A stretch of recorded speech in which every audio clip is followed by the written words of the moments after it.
Don't you worry about that. Don't worry about what you just heard. Don't worry about what you just heard. Guys, I've been busy. I've been busy. I've been. I've been examining something. I've been.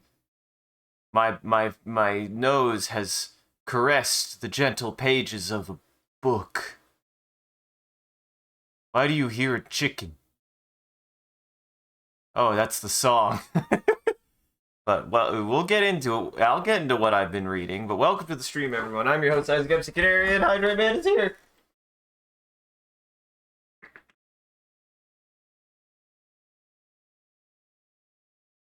Well, welcome to the stream. I'm your host, Isaac MCCanary. Time to come back to something that I started the other day. It'll start. Oh my god, another Hydrate Man.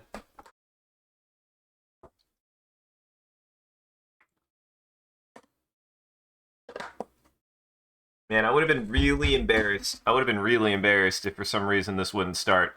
I would have been like, well, I don't have anything prepared to do next. I guess we're just drawing something else.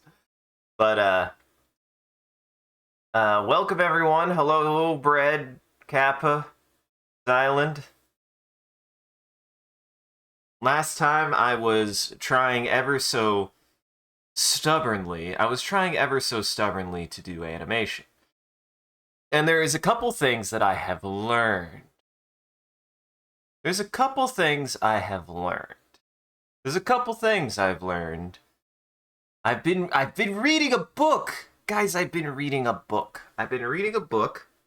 Titled the Oh, shoot. Here, I was going to let this loop in the background. It's hard to loop when you only loop the first 4 frames. But I've been reading a book, and I've learned some things. I've been trying to better understand. I don't know. I was just trolling around on YouTube, and I had a video recommended to me that was like animating legs, I believe is what it was called, was animating legs. And they recommended a book titled The Animator's Survival Guide. The Animator's Survival Kit. Uh-huh. And it's quite good. Even if you're not thinking of doing any animation, I always highly recommend things like this. It's just an animator who wrote a book on his experiences with animation through Disney and everything, and what his idea of what, like, you know, how he developed his process and like the basics and of understanding animation from a very kind of like pragmatic sense. And it's quite good. I highly recommend it. It's also got a pretty good sense of humor. It's got some really good bits in it. For me, like the one that made me that got a good chuckle out of me was he was talking about like the 3 modes of animation. And he was like, he makes like he hand draws and writes like a list of pros and cons. And one of them, which is what I have been doing, which is straight ahead, is what it's called, is the animation style. And the idea is you draw just from point A to point B. You don't try to plan it out. You just start and you just go and you just let it turn into whatever you want. And here it is. And he has the advantages. We get a natural flow of fluid, spontaneous action. It has the vitality of improvisation. It's very creative. We go with the flow, taking all the actions as it comes across. Often the unconscious mind starts to kick in, like authors saying the character tells them what's going on. It can produce surprises, magic. Advantage, it's fun. Disadvantages, things start to wander, time stretches, and the shot gets longer and longer. I have run into that. Characters grow and shrink. I have run into that too.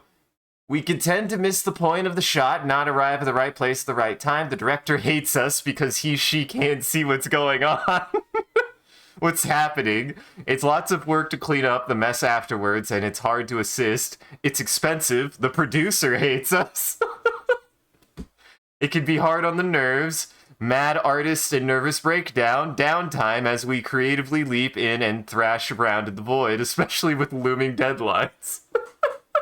Yeah, yeah, that's what I felt last time. I could feel all of the advantages and disadvantages. I could really feel that the producer would hate me if I did what I did last week. And then he mentions pose to pose, which I'm probably going to experiment with because his last one is literally just take the two and kind of smash them together and try to figure out how, like, take time, like go in a line when you need to go on line and then go pose to pose when you need to go pose to pose. But his advantages for pose to pose are we get clarity. The point of the scene is nice and clear. It's structured, calculated, and logical. We can get nice drawings and clearly readable positions. It's in order. The right things happen at the right time and the right place and the overall time allotted. The director loves us.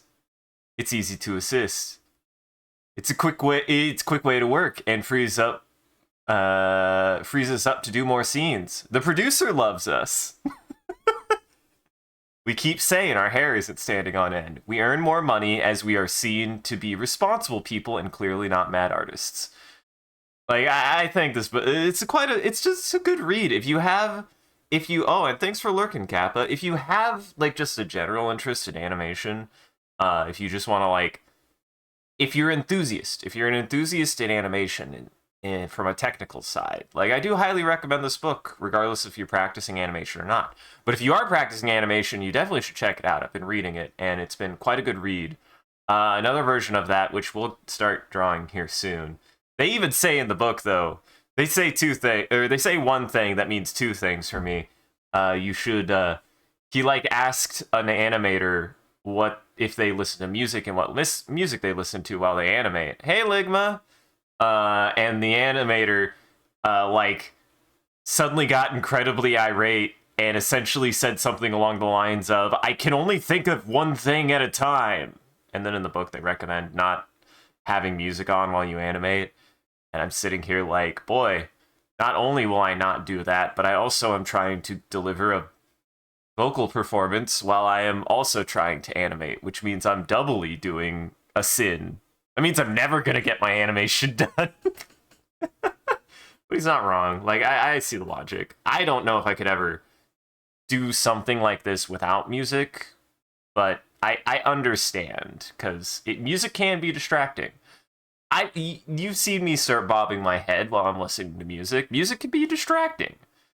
But the disadvantages of pose to pose.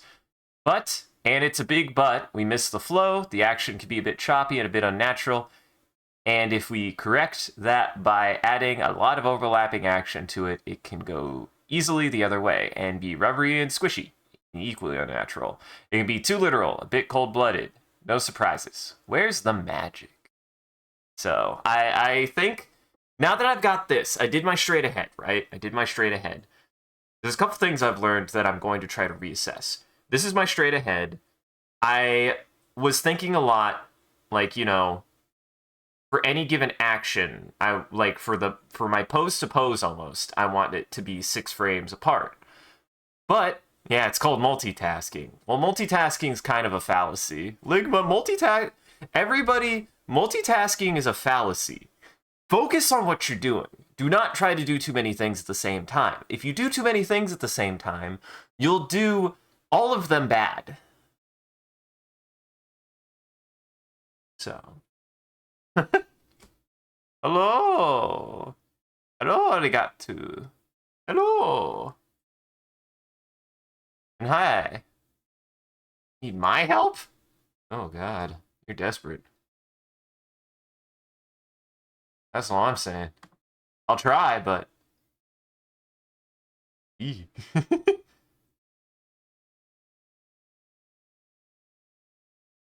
been trying to grow your channel to affiliate. Okay. You need followers. Okay.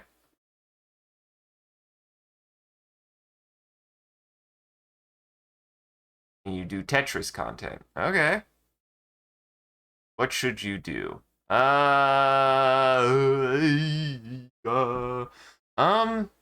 that's tough.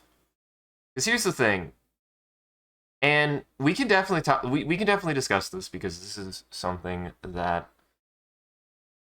is tough for me. Is tough for me because I feel like it is always an uphill battle, and part of what it takes is just time. It definitely that part of it is just time. Unfortunately, a lot of time at that. Like you just got to spend a lot of time working on whatever you're doing, right? You gotta put in the freaking damn hours, which is its own thing, though. Kind of using animation as a reference point. One of the things that so who's the author? I should probably mention who the author of this fucking book is. Hey, oh my god, Ligma? How? I appreciate it. You've just been here for a long time. I appreciate you, but like, is that easy? But no, you just gotta keep at it. And a lot of things with growing your presence online is a little bit of determination more than anything else. I've had I've experienced people online who, one person in particular, and this is a criticism. I love the guy, but I think that he's not 100% correct when he says this. I think he's partly correct, but he's not 100% correct. People will ask him, how do you start streaming? How do you, like, get to where you're at? Blah, blah, blah, blah, blah. And then one of the things that he'll say, or if somebody's like, hey, should I start streaming? Because I'll ask him in chat, he'll be like, don't. I don't, and he'll be like, it's a lot of luck. It's not, it's never guaranteed, yada yada. And I only partly agree in that it is luck. It is luck if you consider the fact, if you consider that, ooh, hold on.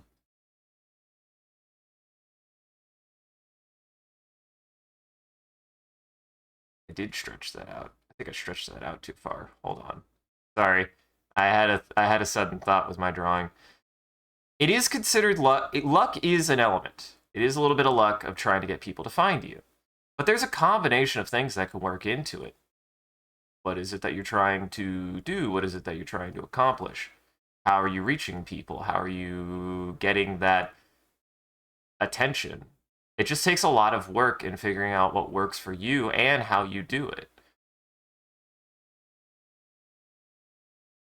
Huh?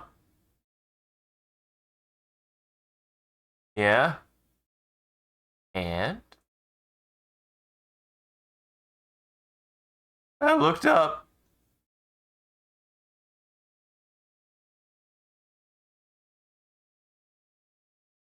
I looked up. But it just takes time. You just gotta work on it. It's just a lot of stubbornness. It's also about viewership, I think, too. Because I think you need to be consistently doing an average of greater than, I don't remember what it is actually. Oh well. It just takes time. It just takes time.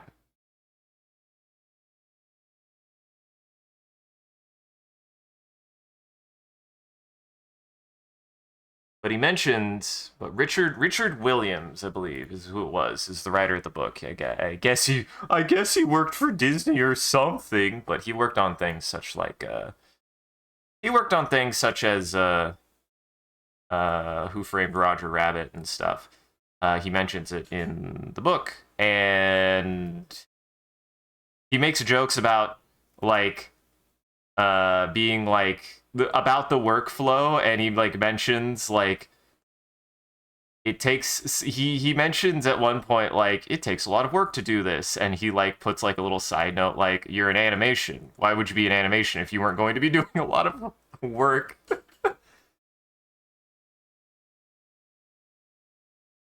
Oh, that's where it went. God damn it, I missed it.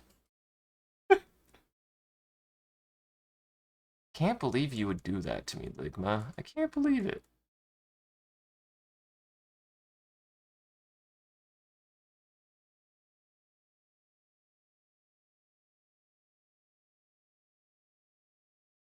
But yeah, I've really been enjoying the book.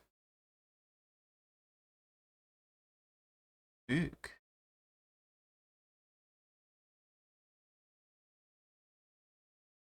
And what's funny, he mentions like the traditional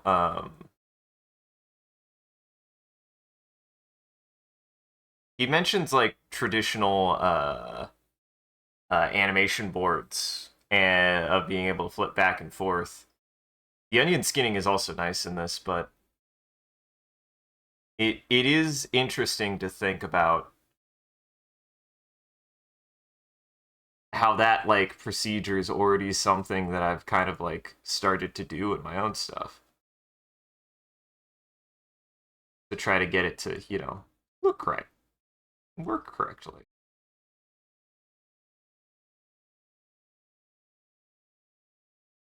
I will say last time I was like I was a little tilted. I think I was a little tilted because my computer was having some issues, which was a pain. So today is a lot of cleanup. Today is a lot of cleanup on that. I'll be fixing a lot of the stuff I was doing. Uh, I was just, I was out of it, man. I was really out of it. I could tell. That already looks better though.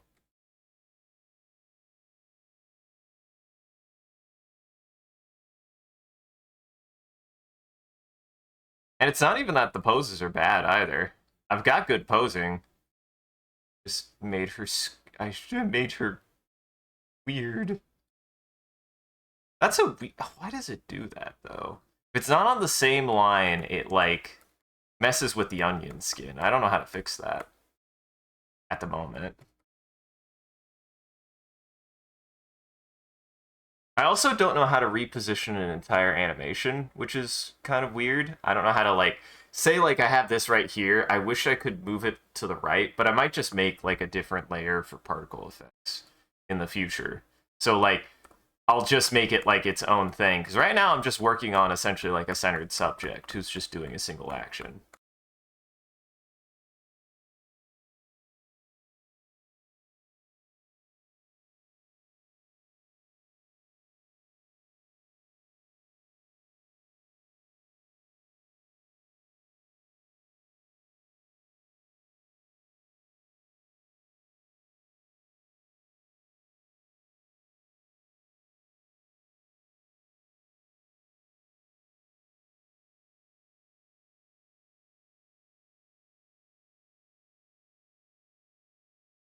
I do like what I am doing with the idle stance though.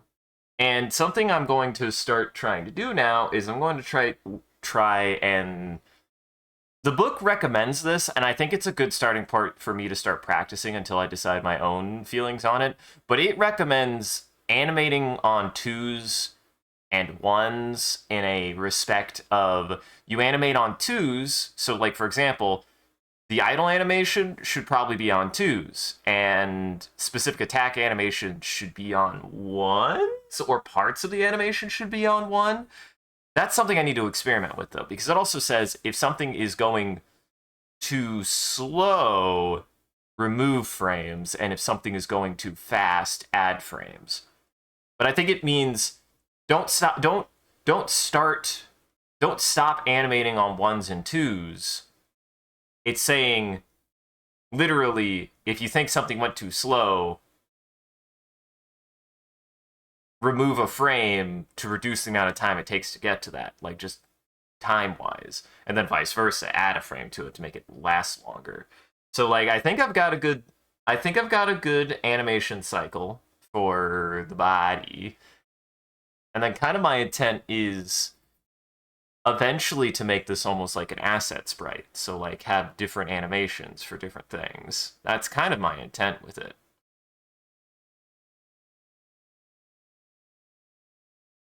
I really want to work on the arm shake, I think, also. I'm just probably going to be skipping around a bunch between all of my stuff. So that way I can do my animations. But I do think I've gotten that book has helped me a lot to better understand what I've kind of like been missing a little bit. I have been missing a little bit, I feel like. How do you get so good with VFX? How do I be so good with VFX? The visual effects? That's how. Just sometimes you just gotta play with it. This is my thing is particle effects is something that kind of came to me in a fever. Like, I don't know where I always like I would say two things. I would say two things that have helped me is study and experimentation. And when I say study, I mean like go and find examples of your favorite shows, animes, video games with particle effects and try to think about how they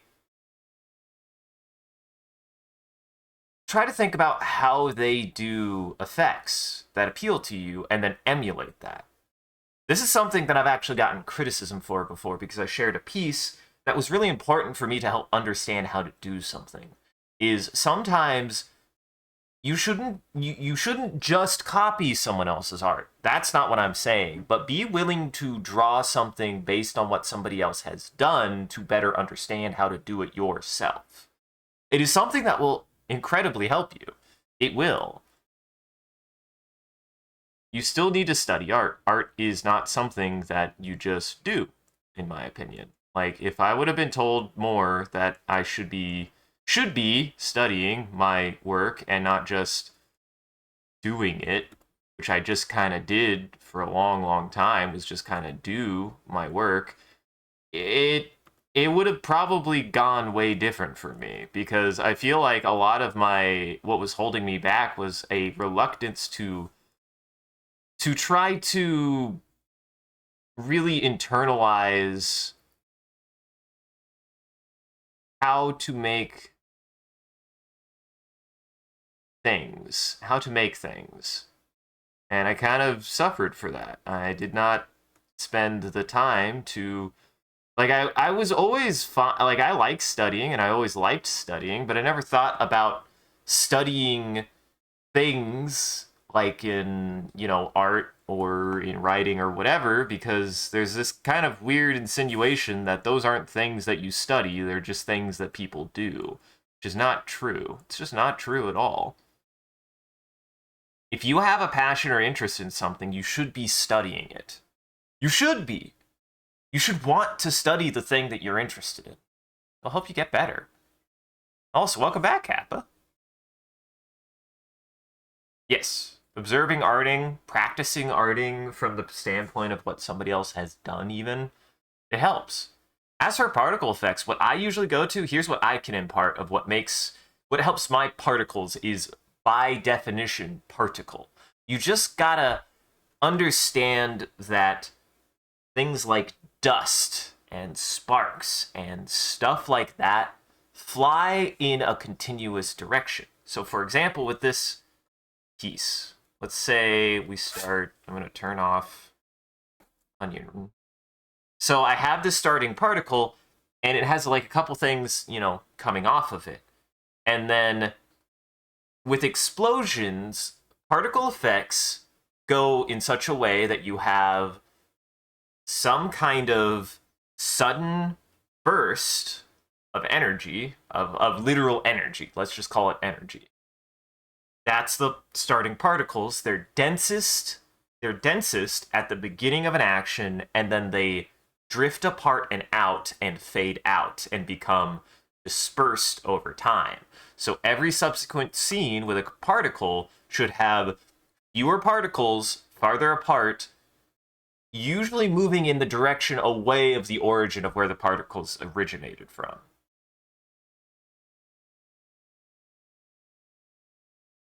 And you have a couple ways of you can of how you can do that. For example, wish I could. It's easier. I might have to literally open up a different program. We'll see. So like how this one kind of disperses out and like spreads out. You want to think about like things happening in a circle. You have your explosion starting here. So if we were looking at this dead on, you have your explosive particles here starting here, and they'll come out in a circle away from the radially from the origin in every direction. And there's a little bit of chaos. There's a little bit of chaos to all particle effects. So you want to be somewhat random with it, but consistent. The consistency is what's important. You know, you're not thinking about where every particle goes. You're thinking about the particles almost as like a shape or a form that together create a form.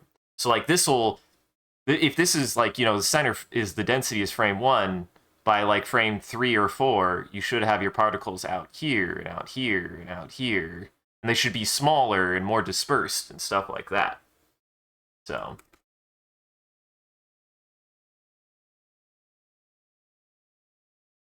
you wanna think of your particles as just as accent. You want to think of them as accent, is what I think of them as. And really, I should be thinking of particles on. If I'm thinking about particles the way that I'm thinking about particles should become their own asset eventually. I should not have a part of the sprite be a particle. The particle effect should be separate. Especially if I want to do like special things with different particles and stuff like that.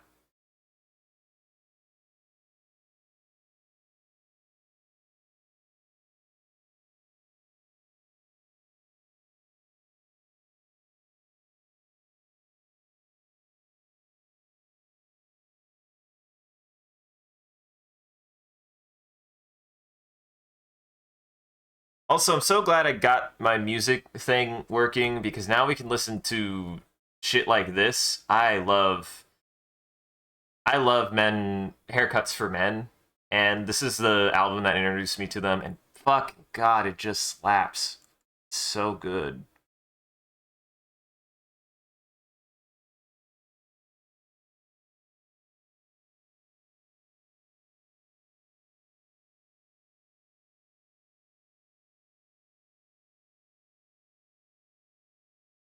So goddamn good.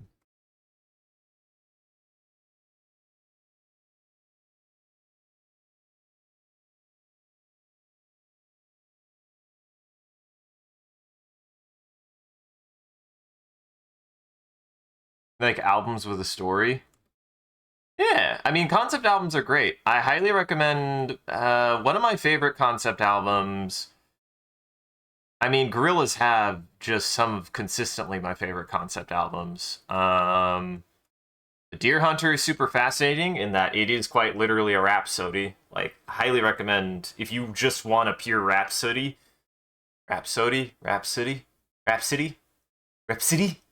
If you want just a story song, definitely check out the Deer Hunter. Deer Hunter, the Deer Hunter. Deer Hunter, the Deer Hunter. I don't actually know the name of that band. But it's like actually like it's just a told story and song. But things like Plastic Beach and Demon Days in particular I like a lot because Demon Days to this day for me as far as like concept narrative driven albums go for me does so much to speak thematically on something that I always appreciate in music, in a musical format that I feel like I don't really see that often, is so much of Demon Days covers like topics about how like, man, everything sucks. Here's a variety of reason why things sucks. Like both from personal and broader social reasons that are much more like kind of more not abstract. Abstract isn't what I'm looking for, but they're more like they're just more personal. They're just much more personal. They're very much on a level of like we're wanting to like think about things that are upsetting, but it's not just it very much has this ending that I always appreciate, or at least I interpret the ending of Demon Days as being weirdly like positive. Like it's very much like, hey, everything sucks. Here's a lot of reasons why things suck, but that doesn't mean we give up. Like that's so much about what Demon Days is to me by the end of that album is like that ending sequence. There's no other way for me to interpret it than just being like, hey, we know everything sucks, and we know we've written a lot of songs about like how stressful things can be, but that doesn't mean we could just give up. We can make things okay, essentially. That's always my takeaway with Demon Days. My takeaway, anyways. Um, like everything might not be the best, but that's sometimes all you can do is work with the best you have, and that's okay too. Like so much of the ending of that album is kind of feel good for that. Like it's a little cathartic. And then Plastic Beach is just fantastic. It's just got a lot of good. It's got a lot of good theming in it. It's got one song on. It's got an example of my favorite music thing, which is a song that I couldn't let anyone listen to and be like, "Yeah, it's great," because it's a good song. But it is a good song once you listen to it a half a dozen times and accept that it's a weird fucking song.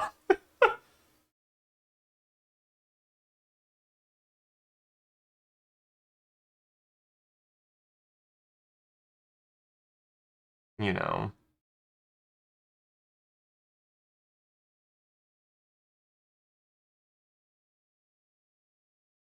Hmm. How did I do that? How did I move her foot like that? Oh, time to onion skin.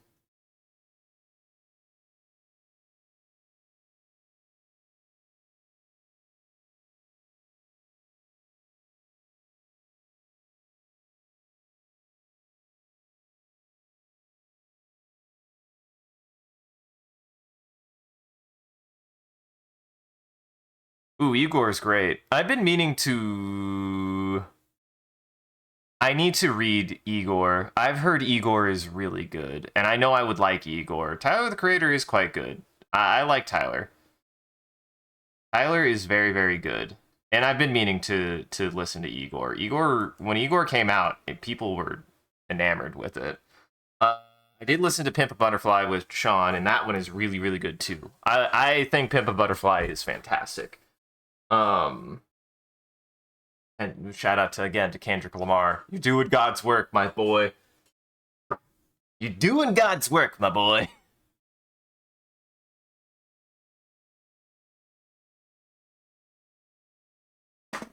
But Igor is good. I've heard Igor is very good. I've heard a couple songs from it. I've been meaning to listen to it.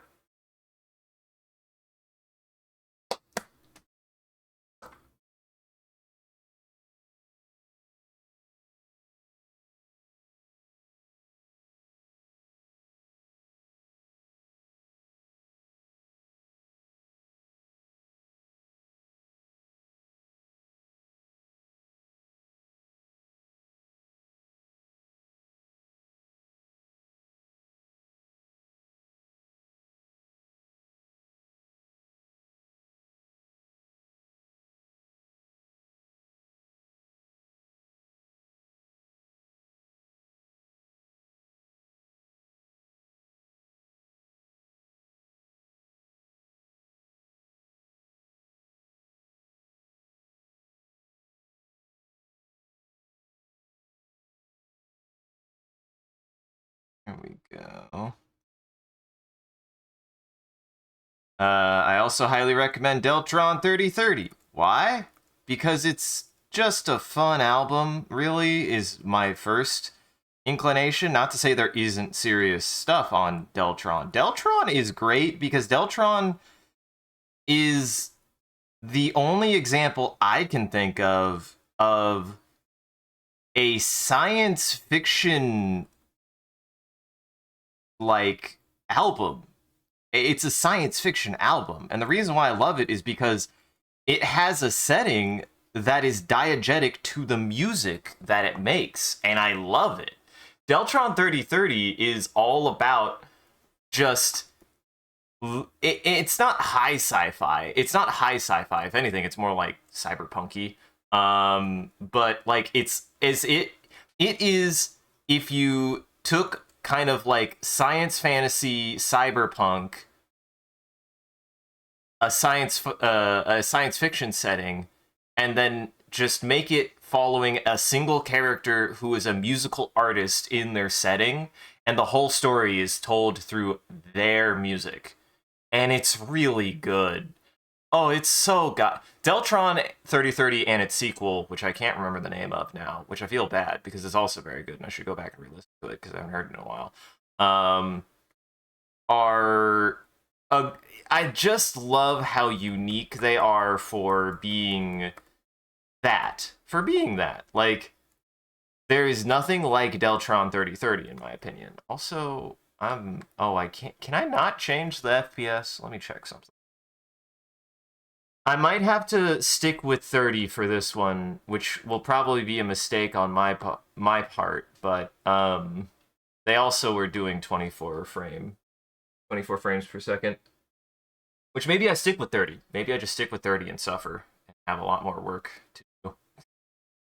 Yeah, just do that.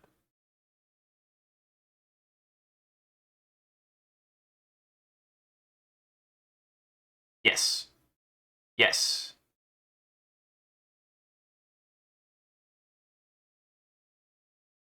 Uh-huh. Uh-huh. You also pronounce it Igor. I mean, that's a young that's a young Frankenstein bit. Igor or Igor.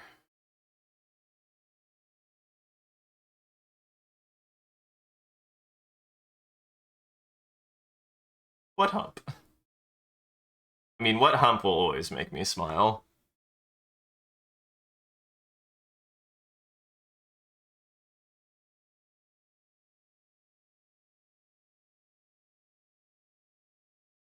Guys, if we could talk about anything that's changed for being able to work more efficiently in this, it's the fact that I got my goddamn pen fixed. Holy shit. Oh my god, that was driving me crazy. I didn't need to get new batteries. This is what kills me. I didn't need new batteries. I haven't got new batteries. I forgot to get new batteries. Goes on the wind. Just goes away. Goodbye. Pen problems. I won't miss you, but what the fuck? Now we could use our beans. Yes. Yes.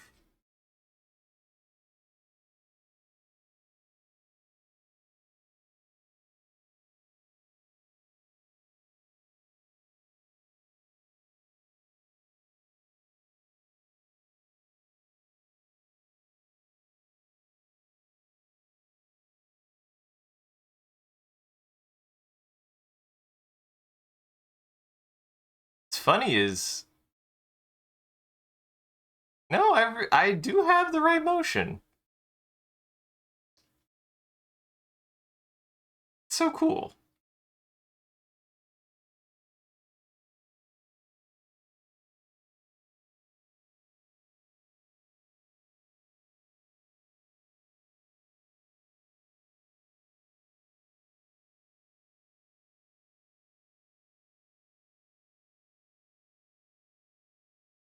If I made her too. Why did she get so tall?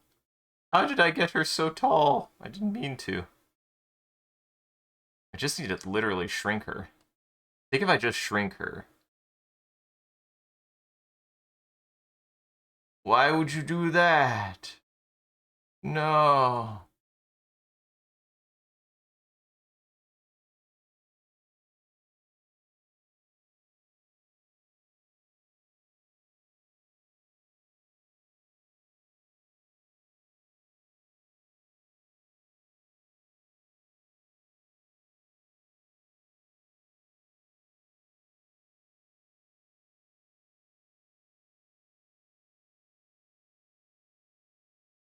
Why is it shrinking from that side is what I want to know.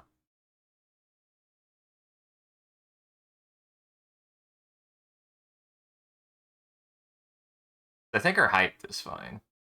Or I think her width is fine. She's fine on her width. Her height is just too high.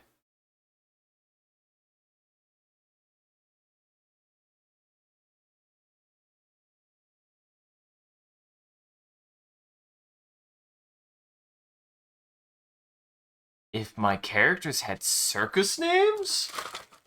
Give me an example, because the only one that comes up to my mind is JoJo, the idiot boy.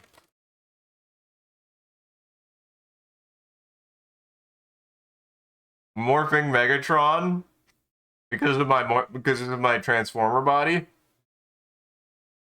Listen, that Transformer body has not been canonized necessarily.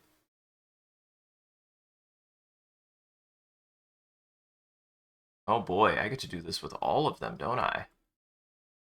No wonder why that the second half of that animation looks so weird. I fucking grew her to a Titan size for some reason.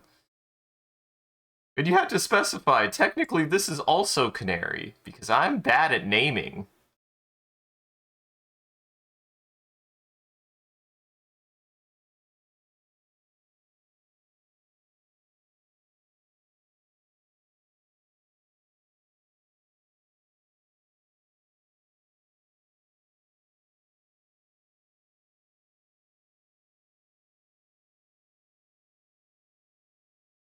Boy, that's... I hope there's a better way to do that.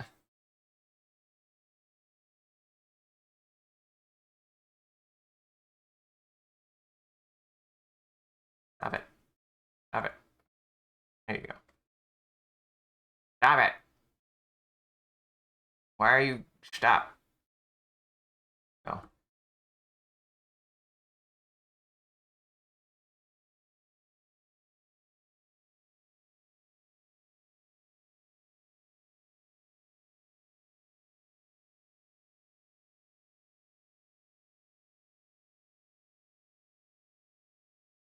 Move you down.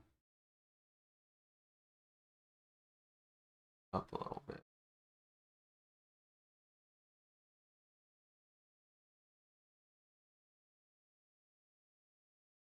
I don't know how I made her so tall, is what I want to know.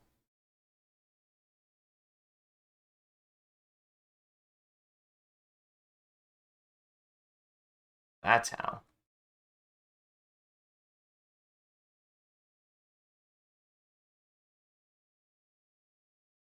Yeah, that probably looks a lot better, too.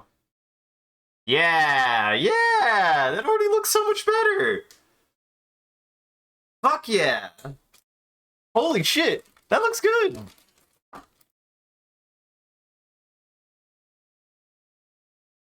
Mm-hmm. I could also be known as Canary, the wondrous potato head. Canary, the wondrous potato head. Hydrate Man, he who... Hydrate Man, he who you fear.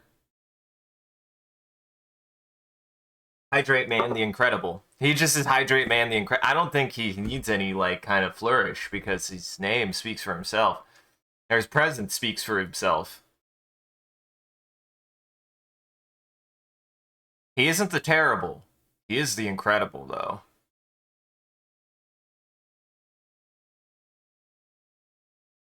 Mm-hmm. Yeah. I think this works much better. I think I just had them too tall. I might still, like, you know, slim them out a little bit, but I think mainly they were just too tall. Somehow I grew them a lot. Yeah, that looks much better. Here's what we're going to do, everybody. So right now I'm working on 4s. So technically I'm working on 5s, because I don't know how to animate. Fuck. I'm working on 5s. Oh god, why am I working on 5s? No wonder why this was also looking weird. Am I really working on 5s? No, I'm not working on 5s. I'm working on 4s. I'm technically working on 4s. So yes, I am working on 4s.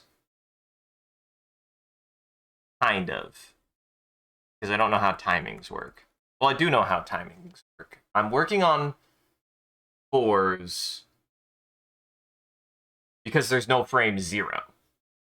So when I work on forms, I have to add 1 to every frame 4. Because the idea is, if I'm working on 4s, then I am working on the 4th frame of every... I'm working on every 4th frame of the animation. And you can... This is something that they pointed out in the book, is ideally you want to be working near to 1s and 2s. And maybe this is where I start practicing and see how it goes, is I do 4s like this, and then I go down to 2s for in-betweens, for pose to pose. See, if I want, so you have a 30 frame, you have 30 frames per second. I want my punches to be quick. So I do want my punches to be quick, right? No, nope, do that. I do want my punches to be quick. I think I have the timing. I don't think I want my punches to be slower than that. If anything, I still think they're too slow. I think having a punch be... I might need to put these down to 2s now.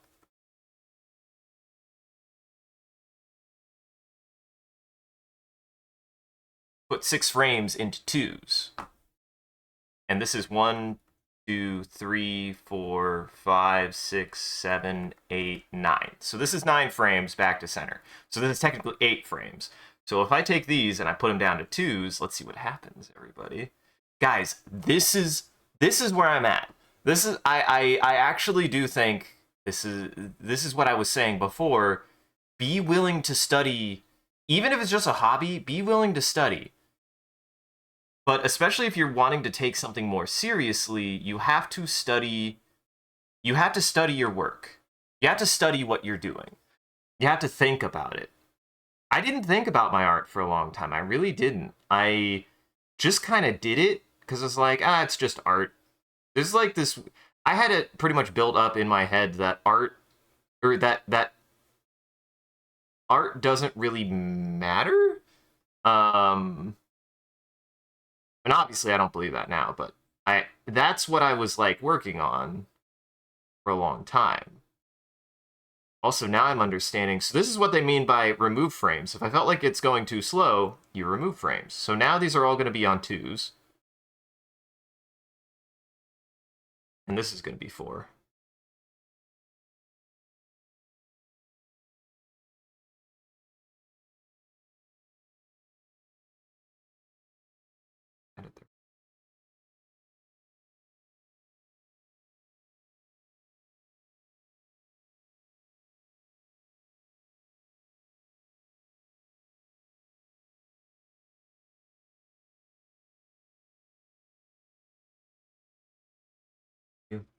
There.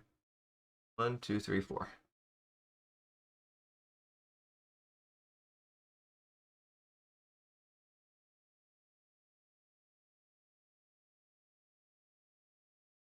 All right. Now that should work. See how that does.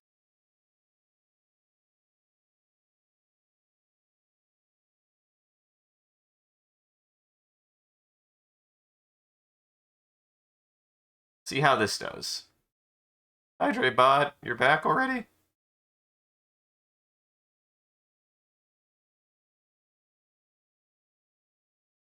Okay, now it's too fast. Actually, it's not too fast. I think I want to hold. So I want 2s for the hold and then a 4. Or I want 2s for the motion and 4s for the action. But I do want the actual motion to be that quick.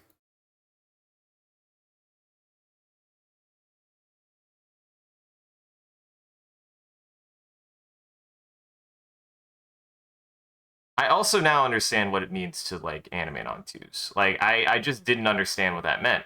I'm a little surprised that Gartic Phone doesn't have a ones mode. That is something I'm a little surprised by, but eh.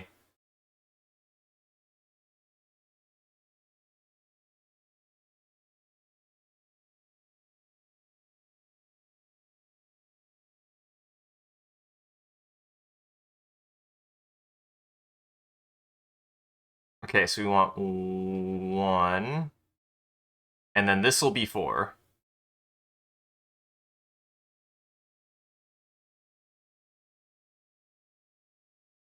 Oh shit. There. That's 4. And then that's 4. This is 4.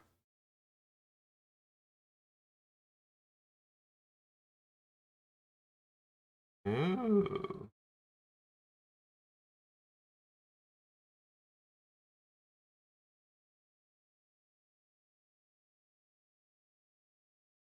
No.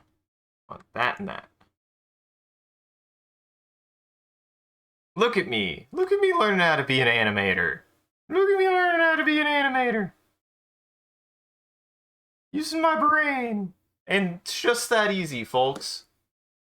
It's just that easy.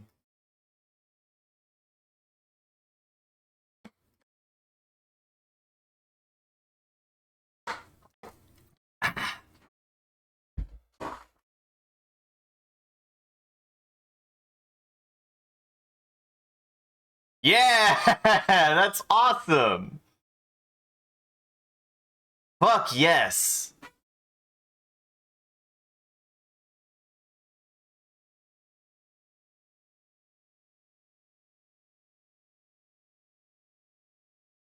Bros, boys, we cooking with oil now.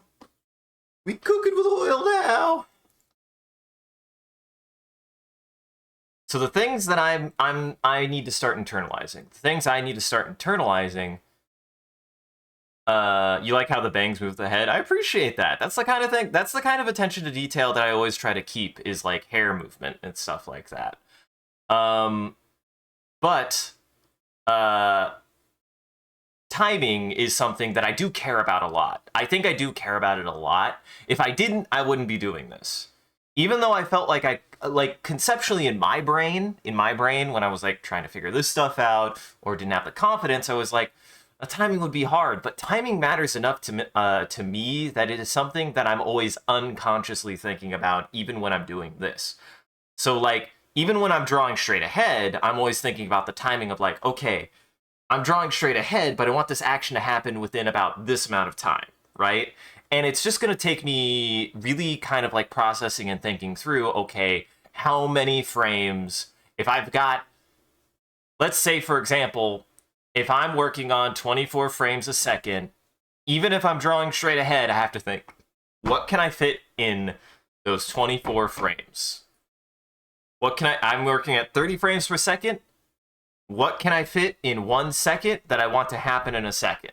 Do I want something to be 1 second or 2 seconds? And that's particularly beneficial if I'm looking at wanting to animate for video games, because video game animation timings, you cannot just keep drawing forever. Because at some point, Sean and I need to play at least a little bit of the original 3DO Prince of Persia, or PlayStation 1 Prince of Persia, because I think it's a very good... I think it would be... Oh, well, yeah, that's kind of what I was going for. I wanted him to boogie a little bit.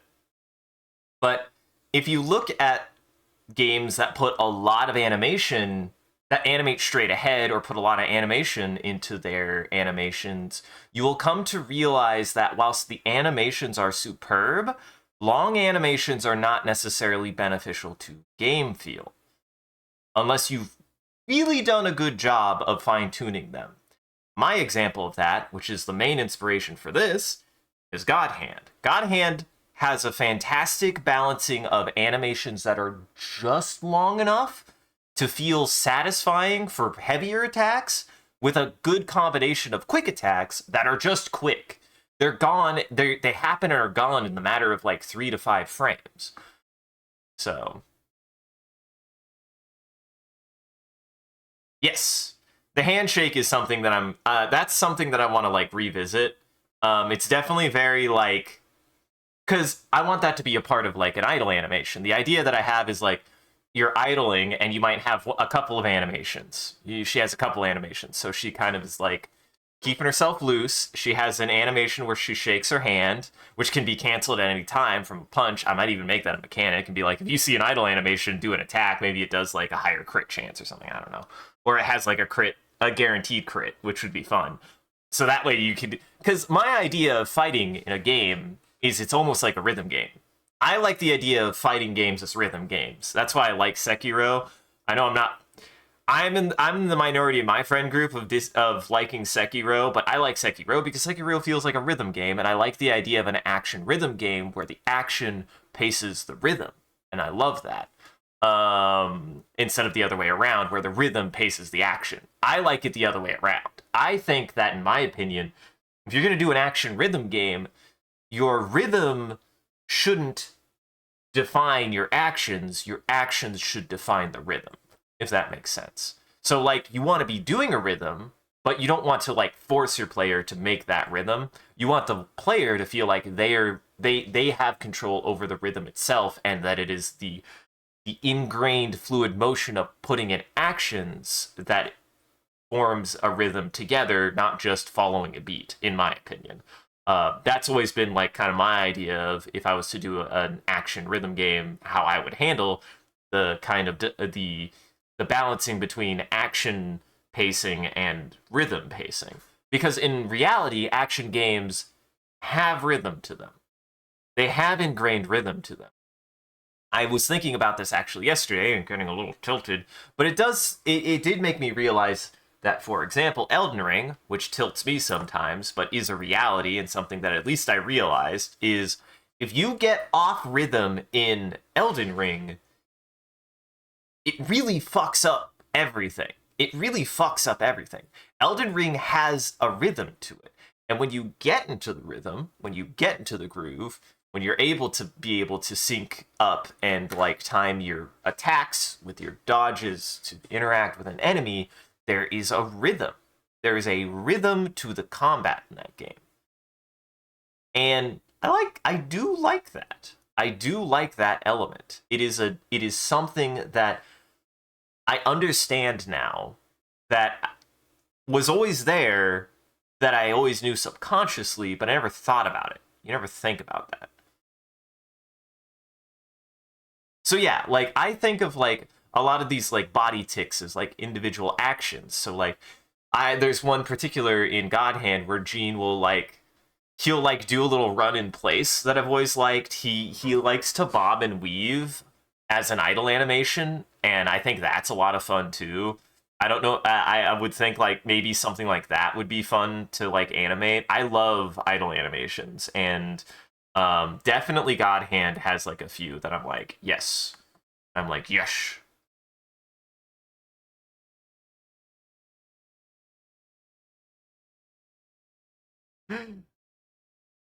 I love whatever this comes from, and then there's a comment in this video that they're just like okay, we need to get a we need to do some work for this video game soundtrack. We need a mad lick, and they're just like, well, how about Cowboy Bebop at home?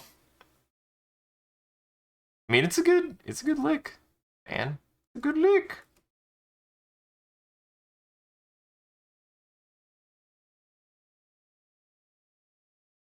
But this isn't actually Cowboy Bebop. I think it's from something else. I don't know what it's from.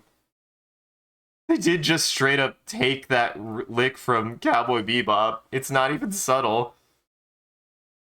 It's just straight up from Tank. It's just straight up Tank.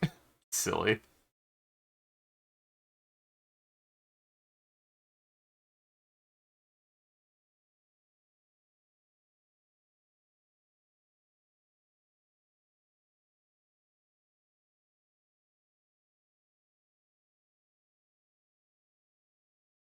See, like, this part's original. This part isn't from Tank. So, there's parts of this song that are not from Tank. But they did just straight up plagiarize the saxophone solo from Tank. But hey, it's a good sax solo, so it's very good.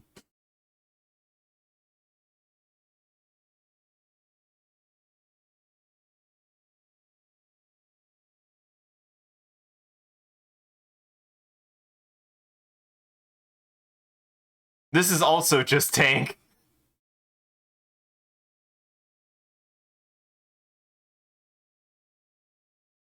Say this was frame 6. Where I gotta be careful.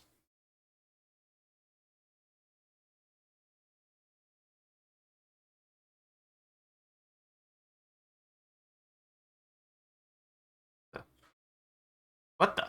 What the? What the?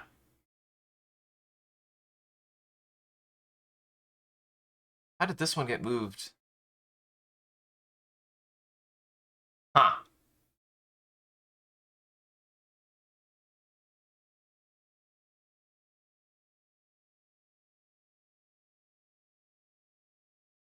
Move you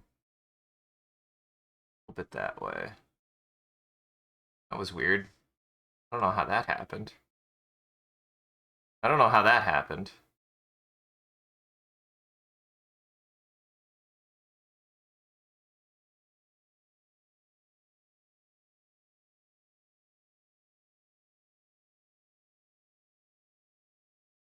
All right.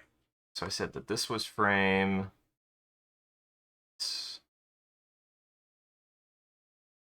Take that. Copy.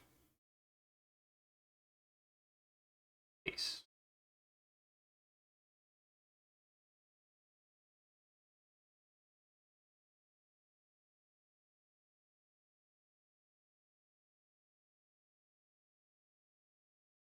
That should have done that. Why did you do that? Copy frames. Paste and overwrite frames. Oh, that's why.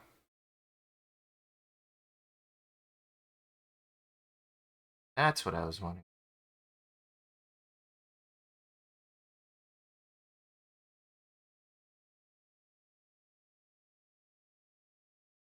Look at me. Wow. He doesn't even. His animation is cheating. He just copies and pastes everything. Ooh. Like how much more consistent that is, yeah.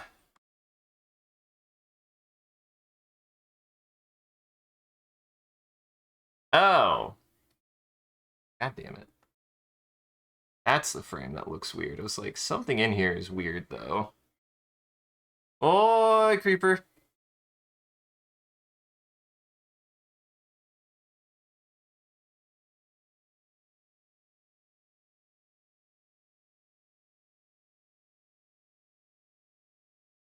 Oh, this is the one that's also weird.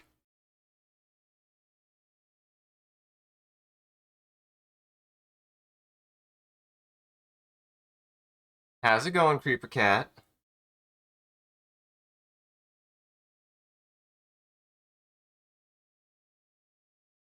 Man, I have to give credit to Animate. It is very versatile. Like, I was not expecting it to be quite this good. Oops.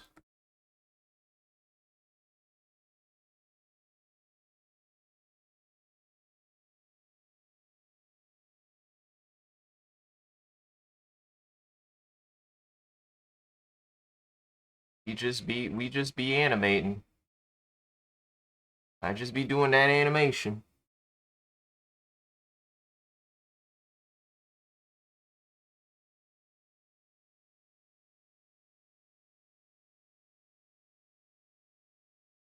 I just be doing that boogie. You know how it goes.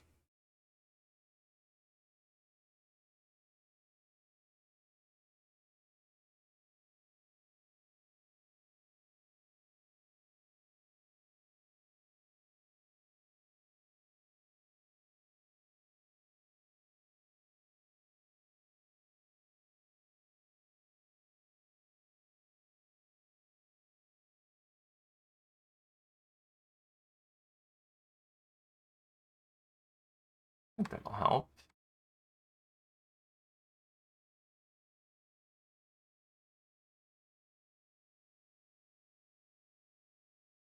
How'd I do that wrong? Hell? Yeah. Fuck. Copy. Paste.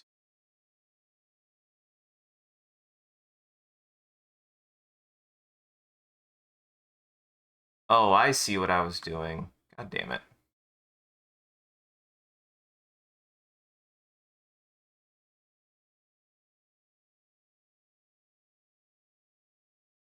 Oh, that's what that's doing. Oh, that's interesting.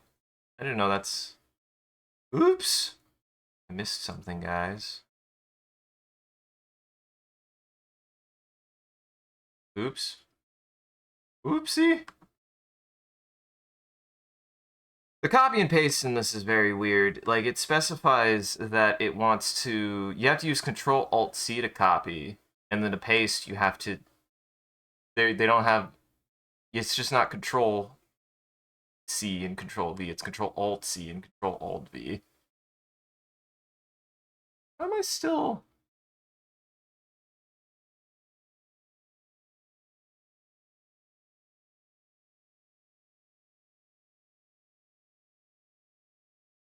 Yeah, I think that's working quite well.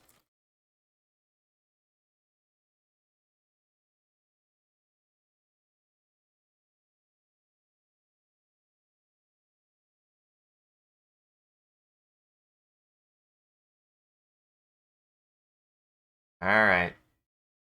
I'm gonna work on the kick. I'm gonna work on the kick.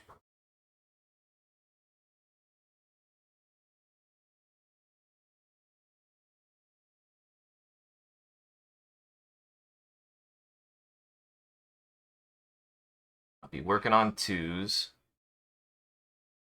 I'll be working on twos. That's like something I don't like about that, though. I don't know why it does that. Ooh, that's some fun. Am I not full screened? No, I am full screened. I don't know what that artifacting is at the bottom of the screen. Don't worry about that, guys. Don't look at that.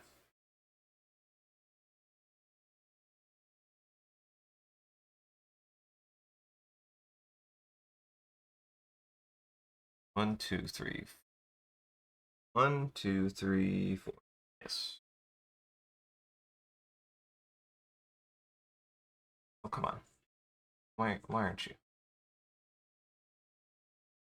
Oh, that's why. On the wrong layer. That's why. That would explain. Uh-oh. Uh-oh. What did I do? How did I do that? 1, 2, 4.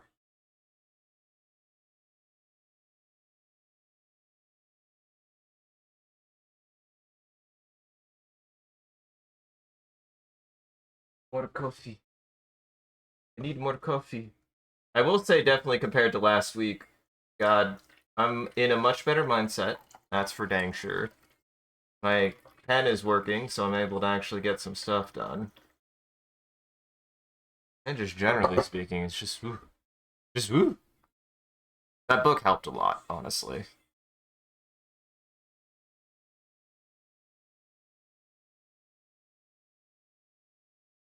Now we're gonna do... Wait. Oh, shit. Damn it. That.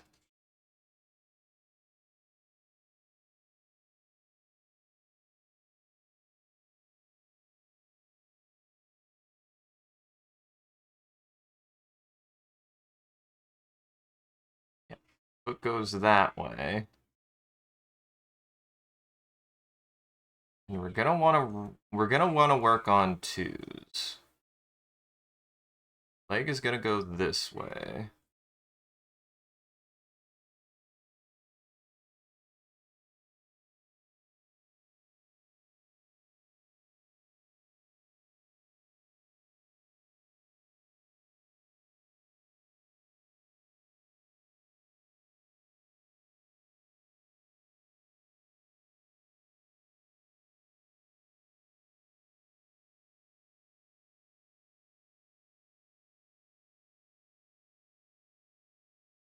Draw that up.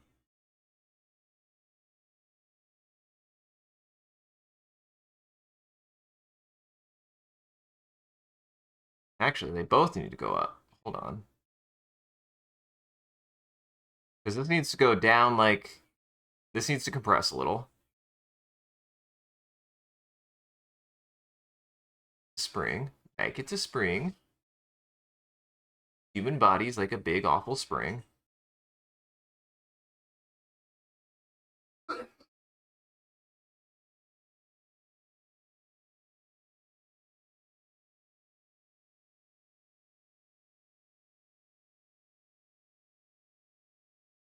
There we go.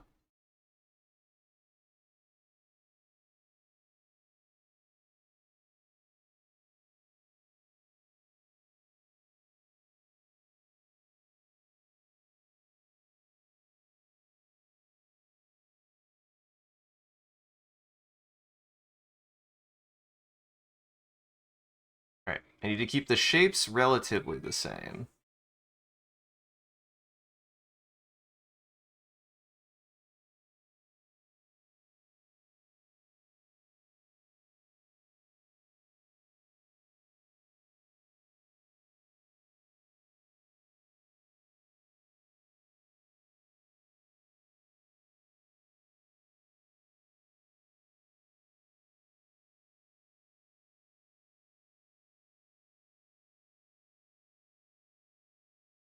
And then this will be on 2s, but it'll be more frames. So these punches are...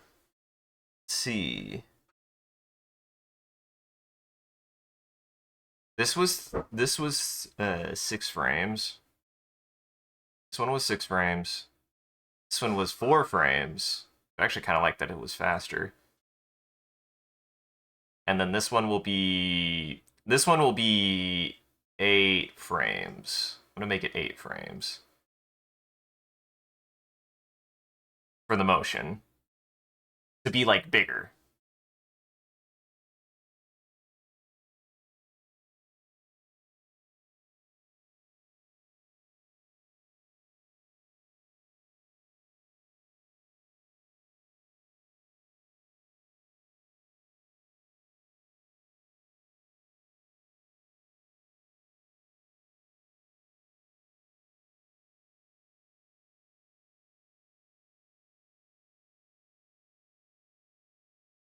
And really what I want to do...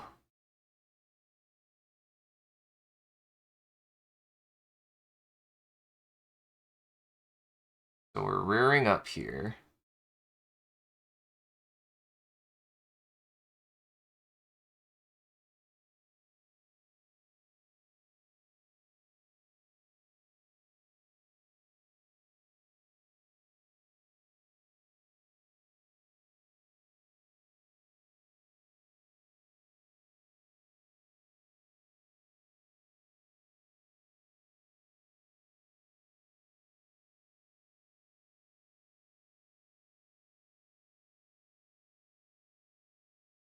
There we go.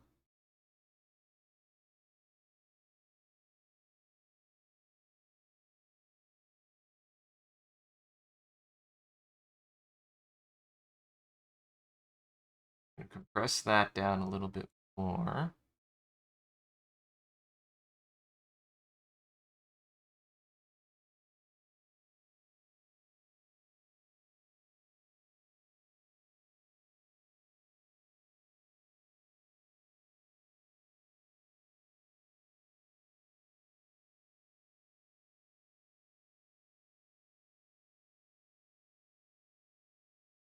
It's just gonna be mainly this animation is just me kind of experimenting with a couple of different action poses and punching. It's me practicing punching and kicking. 'Cause I like making animations about punching and kicking. It's just a guy who may or may... What's fun, it's just... Like I said, if I ever put my mascot in anything, I don't know if they'll ever be the main character of something, and if they are, they'll be the main character of, like, one thing, and then from then on, they'll just be a freaking cameo in anything else I put them in.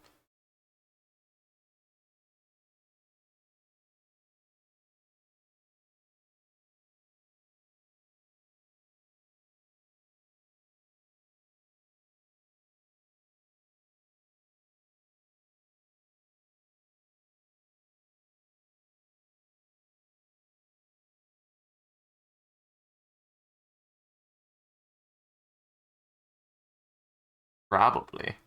Probably. Anyways.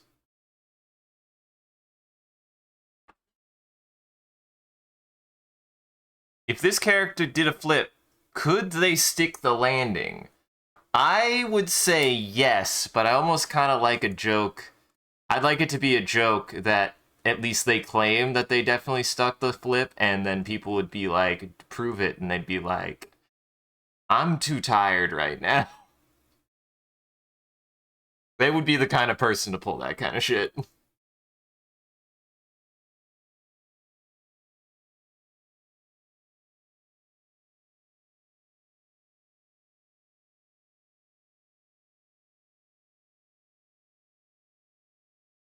Fine. Fine.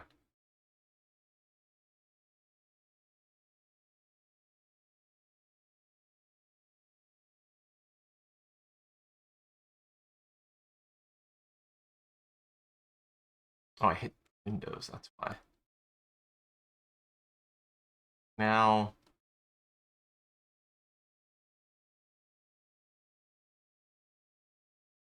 no, that's not what I hit. What the hell did I... Huh, I don't know what I hit. Oh, I'm on the oval primitive tool. No, I don't want to use the oval primitive tool. I'm not an animator from the early aughts. I don't need work in ovals. I think I am a child. What do you think I am, a child?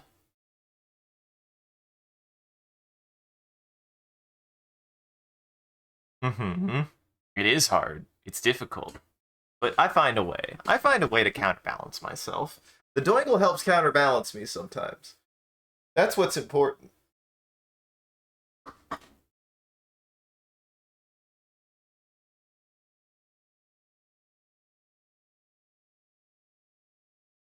Funny as I say straight ahead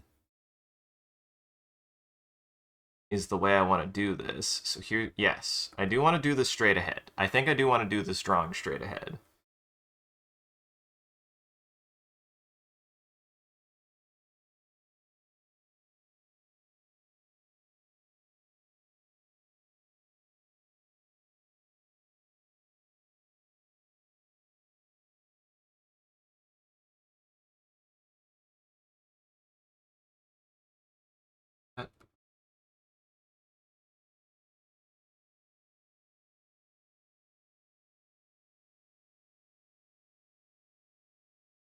What's funny is there's a key concept to feet about keeping your feet planted or grounded, and I'm glad I just immediately picked up on that on my own. It was something I was reading about, is like feet are anchors, and I really just already immediately picked up on that, was that the feet are anchors, and I'm very glad I did.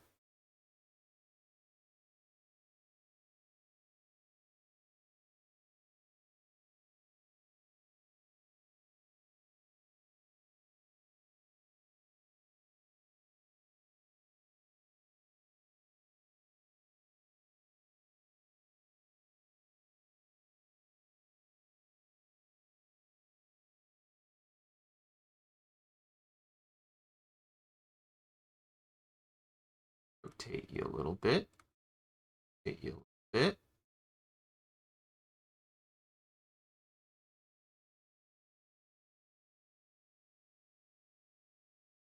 Another kind of interesting and like good sell of the animator survival guide that I really appreciate is the animator survival guide has a very almost like humbled opinion about animation advancement, and they mention computer animation a lot in a non-derogatory term, and I really like that. There's very much this feeling of like it is very much somebody who, you know, grew up doing traditional animation, grew up, you know, career wise doing traditional animation their entire life, and sees this the onset of this new technology, and like never really says, they just bring it up that, like, you know, computer animation is different, it has different uses. About the most derogatory thing they say about it is somebody who was like, you know, an old balls worked with it, and they described it as animating with a microwave, to which I think that's them just being old and busted. because in my opinion, I definitely couldn't do this on a non-computer. Even hand-drawn animation on a computer, the onion skinning is so beneficial. But they don't make it sound like you're less of an animator for doing computer animation. If anything, they're just like, yeah, technology's changing, times are changing, animation is made on a computer now. But these are still the fundamentals. So much of it is about the fundamentals of animation, not about like, oh, the only good animation is when you draw it with your hands on a piece of paper when you're flipping it back and forth. It's like it's more of an exploration of somebody's kind of personal time with animation in a time period when computer animation wasn't the standard. There doesn't seem to be much of a feeling of like, computer animators have it easy. They just are honest about how different it is and was, and how those fundamentals are still important to capture in animation without being like, and it's the way you gotta do it. You gotta do it. If anything, it's super it has a super good sense of humor regarding like, you know, oh, we're just a bunch of crazy freaking artists and animators just trying to make things move. That's really all we are. He describes animators as kind of like being somewhere between an illustrator and a mechanic. And I'm like, I kind of see that. That's probably why it appeals to me personally. Um,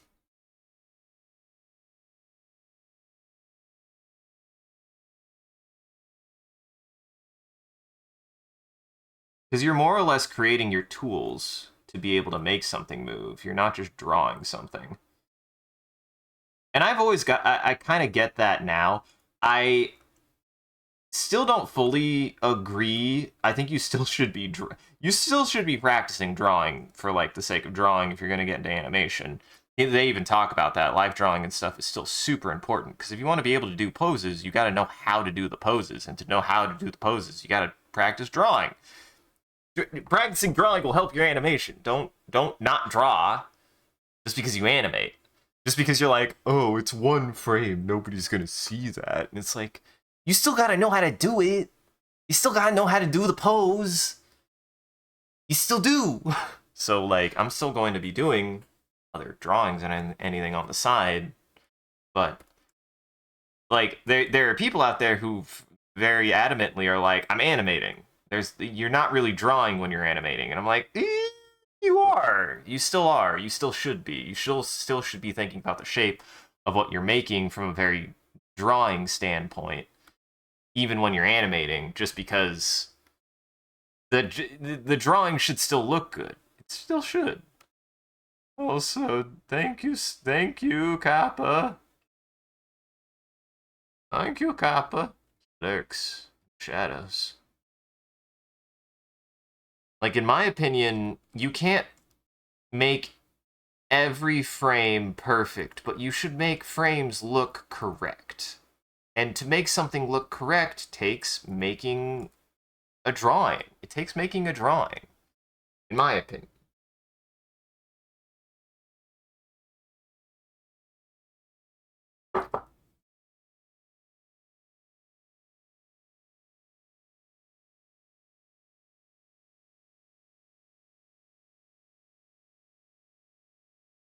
I've also been watching a lot more Drawfee recently, and Drawfee has I've been able to pick up on like a little bit more understanding of like some things that I didn't really actually get, of some things I didn't really get.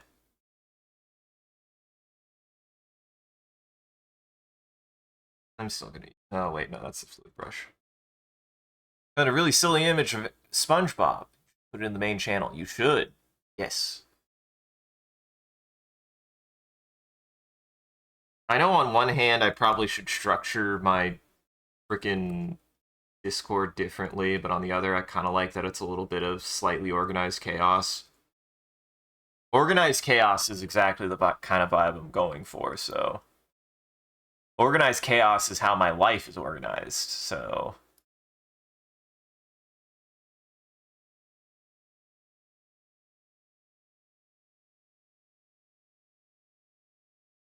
The organized chaos. That's me. That's me.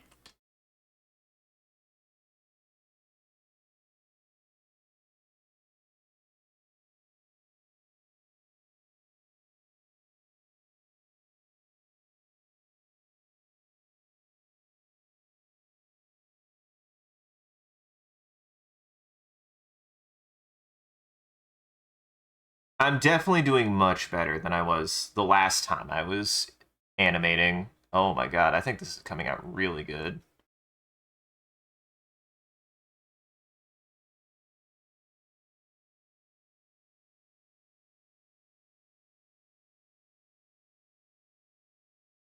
SpongeBob. SpongeBob. Let me see the SpongeBob. That's a very good illustration of SpongeBob.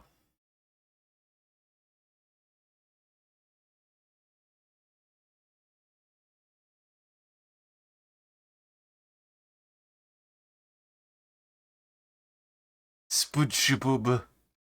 Oh god.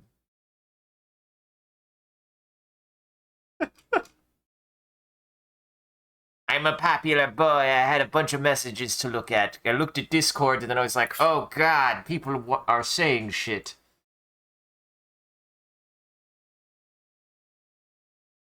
When did I become such a popular boy?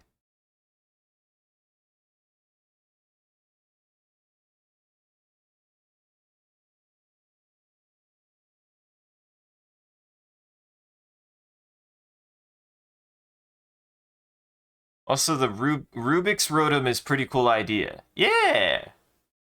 Dude, you really want to test yourself. I still maintain, so the things that you should add to a Rotom to make it Rotom are you need, things I picked up on. It needs to have a spike and or ball, or both, somewhere oriented on the item. It needs to have at least two lightning bolts coming off of it. And it has to have an aura around it. Those are the three, and the eyes. It has to have, those eyes are always the same. It's the circle. The Rotom eye that I saw is a circle like this. Circle, an oval. An oval. That's an oval. That's not a circle. Circles are perfect. Ovals aren't. Except their ovals are. It's an oval with an oval on the outside with two lines like that. So that's the Rotom eye. That always has to be on there. You have the orb part of it is somewhere always oriented near the bottom. Spike part of it is always oriented near the top. And it always has at least one lightning bolt. I really liked his design. These are the four things that should be, no matter what it is, you should have an element of each of these, or at least three of these, with the eye being required. You should have three of these, and one of them should be the eye, and that's your Rotom, no matter what it is. And I like the idea of a Rubik's Cube having multiple of these, or having them jumbled around. Like, maybe an eye is here, an eye is here. I like that. It's okay. It's okay. But yeah, like, look at, this is what I'm saying about studying, because the reason why I picked up on that is I saw Rotom, and I saw its different forms, and the forms always had a combination of at least three of those features. Oh, and a mouth. Okay, four of these features. Always four of these features. It always had, with five of these features. Shit. There's also always the outline. But the eye, the outline, and the smile are always in their design, and then you can have a combination of a lightning bolt, a spike on the head, or an orb, but it has to have at least two of those three features. No matter what it is. No matter what it is. But the eye and the mouth are always there, and the outline is always there. So that's what I picked up on. But it was great. I liked it. I liked that the mouth was made out of the witness smile. I liked, or that the smile was made out of a witness line. I liked that.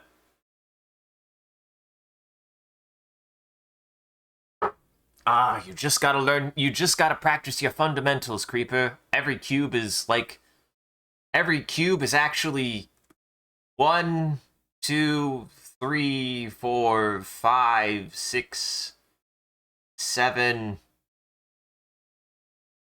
7, 8, 9 lines. Every cube is 9 lines. That's all it is. It's just 3 squares. That's what every cube is. Every cube is 9 lines. You just gotta practice it until you're happy with the cube shape.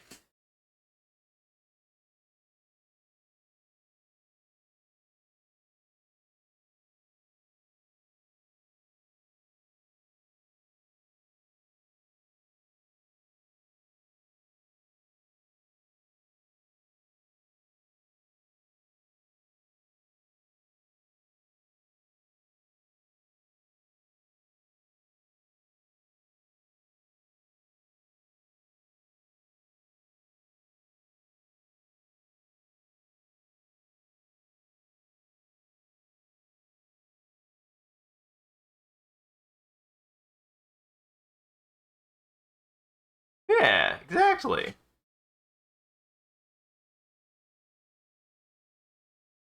That was good. I liked your Rotom. He's good.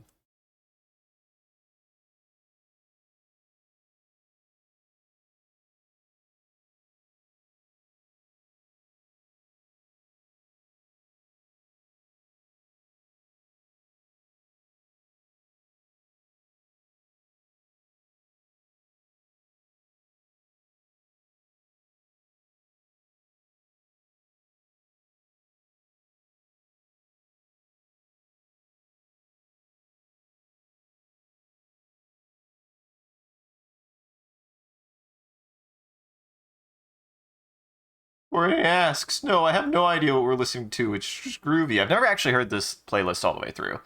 I just really liked it, and I was like, I listened to a little bit, and I was like, oh, this is really good. I should use this for stream. So I haven't actually listened to this whole playlist yet. On hitting that button.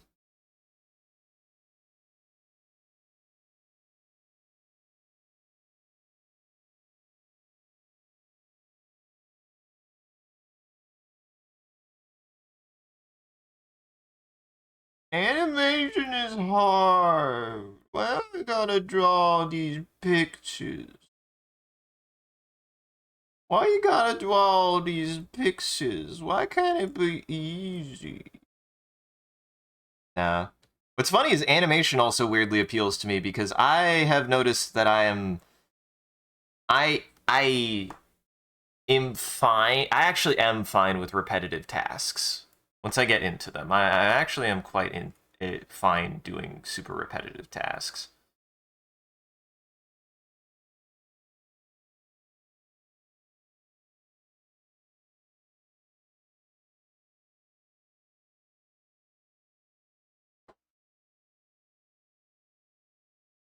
100% would have been a wire.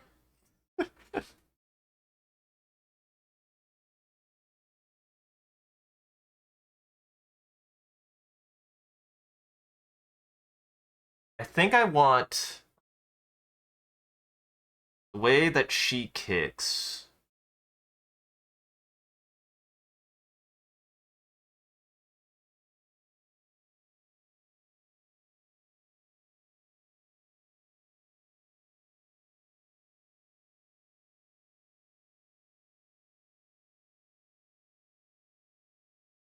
So this is the kick.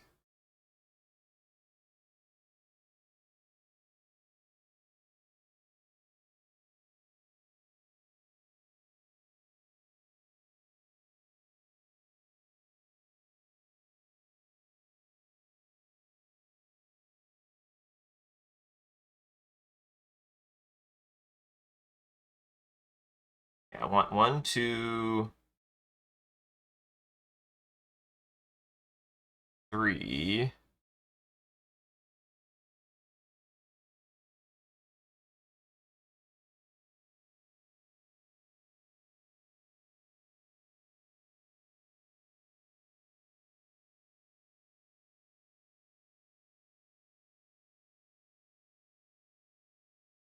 One more frame of her getting ready to kick.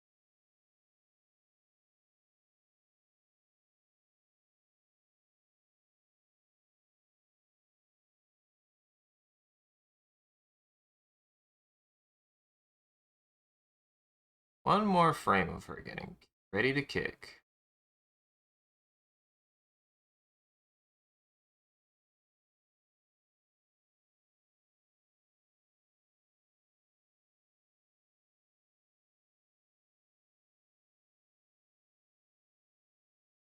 Just want it to be more like that. Bless you.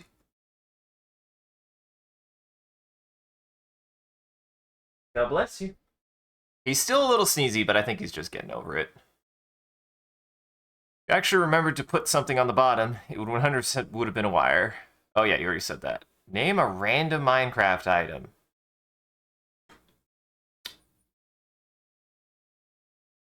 Diamond pickaxe. Oh, so random. Oh, so random.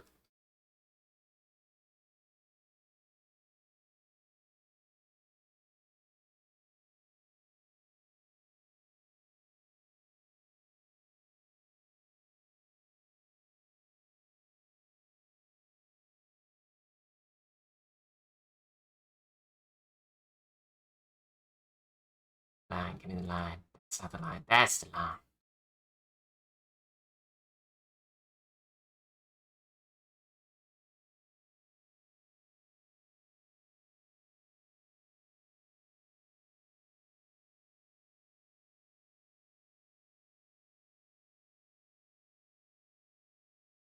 And squash this a little like you're tightening your fist.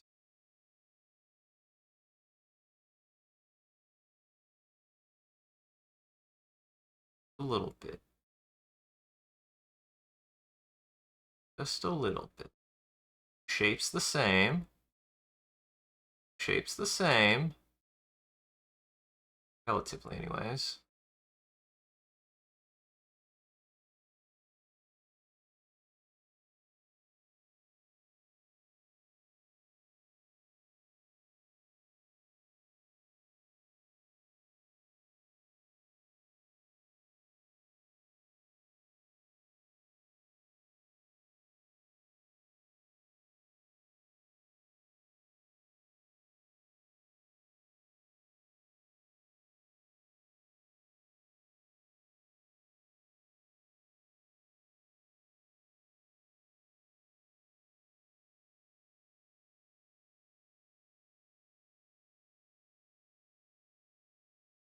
That there.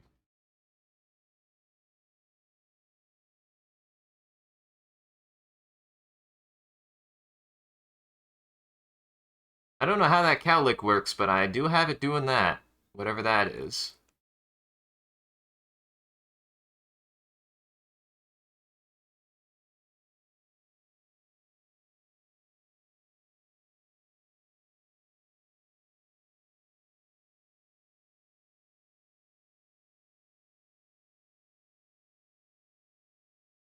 I've also learned something kind of looking at animation charts, and I saw something that kind of explained animation charts that I think did a fine job. I think it did a fine job, and I like what it tried to explain. But I actually think, again, Richard Williams does a very, very good job of kind of. He doesn't explain it simply, he just explains it honestly, and like being like, okay, just look at this and think it through, essentially, is the way that he gives me the impression of like how he talks about some of his stuff is like just think it through, don't overthink it. He's very much like a don't overthink it kind of guy, it seems. And like really does a good job of not necessarily breaking down, but just like making it clear for the viewer or the reader, like, hey, this is not as complicated as you think it is, essentially.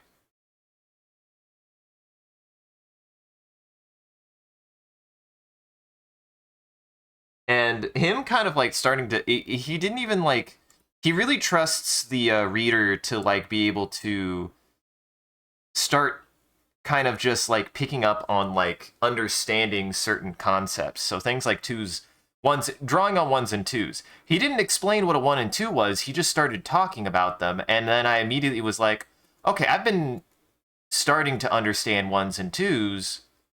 Oh, that's what he means by ones and twos. Like, I don't know, or I'm just bad at reading. Maybe he does explain what ones and twos are, but I'm just smart enough to know that I've been working with ones and twos to be like, oh, that's what he means by ones and twos, and threes and fives and sevens and nines and all of the numbers that you have to start understanding how they work.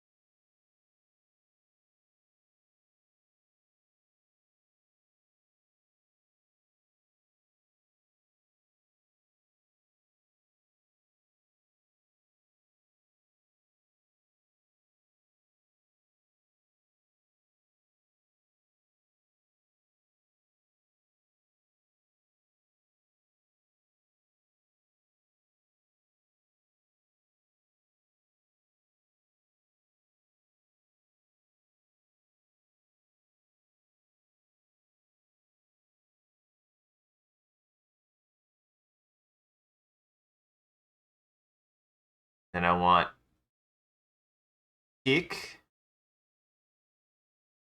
and then I want kick.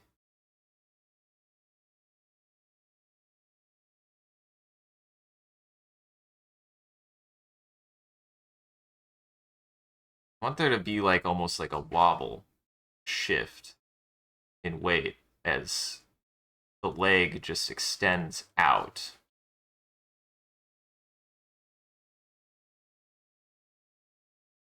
And all of her weight goes the other direction.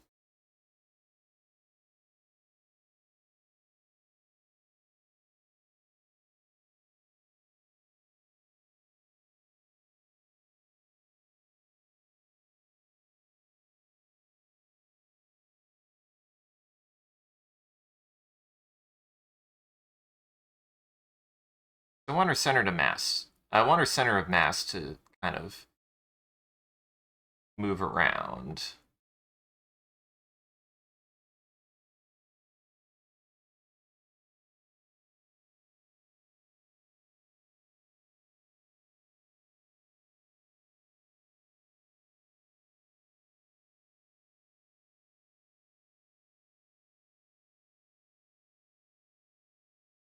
Like that.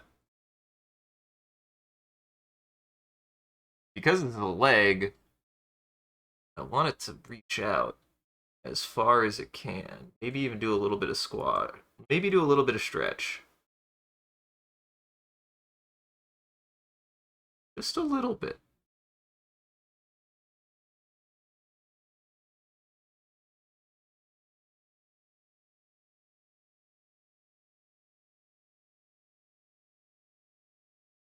Because really, the impacts are happening that far out.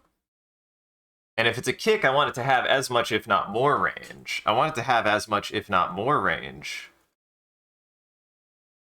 than the punch.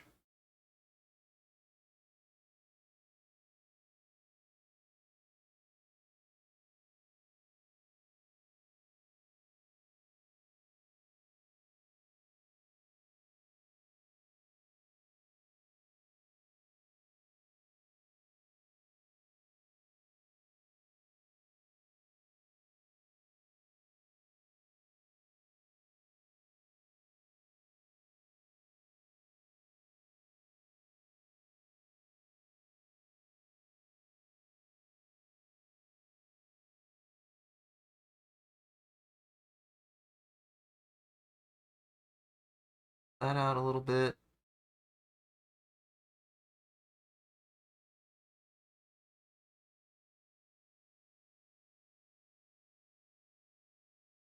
There we go. Kind of like that. And her center mass is kind of like now wrapped around that way, right? So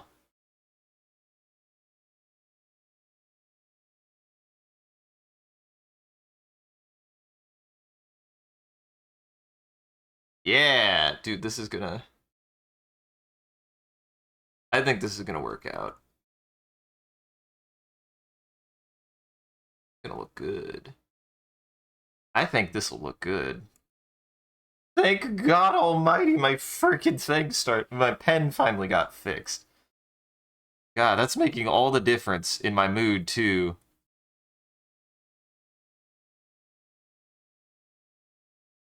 If my pen was still being busted, I think I would be way more salty.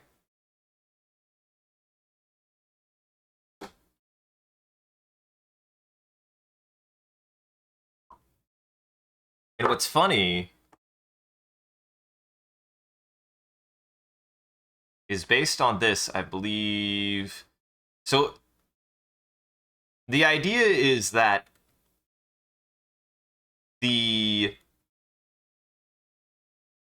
this pose right here. So when the foot shoots out, it's not because this left foot is actually anchored still, and it's the right foot that moves forward. So I might need to try something where this is what I'm saying. I wish I could make I can hold on. Hold on. What I want to do is I want to hydrate, man. I want to hydrate, man. Back.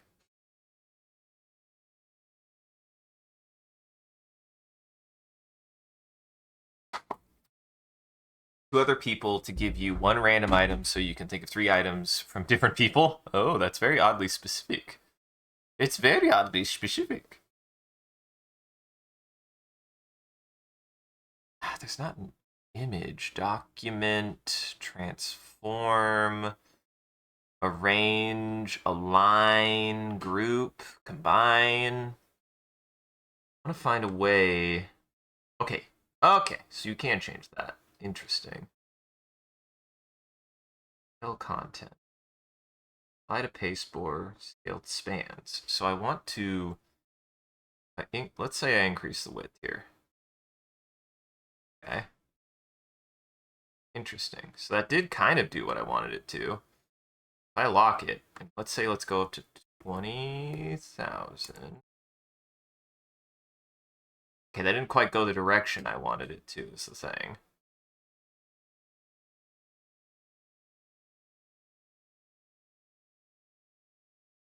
How do I specifically scale it?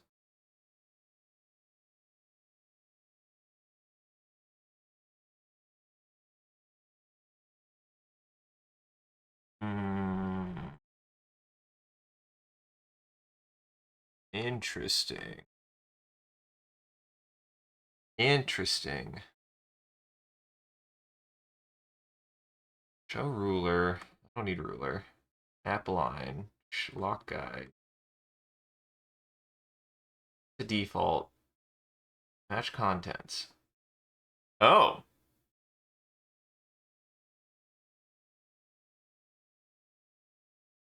That's a huge change. Okay. So here's what we're gonna do.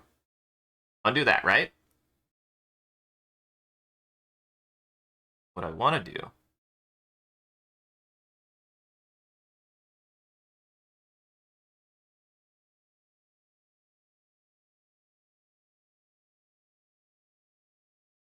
Find this one.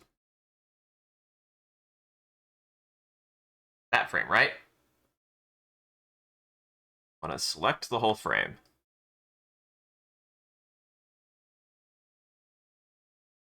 I wanna turn that on. Then I wanna move x-axis so you're here.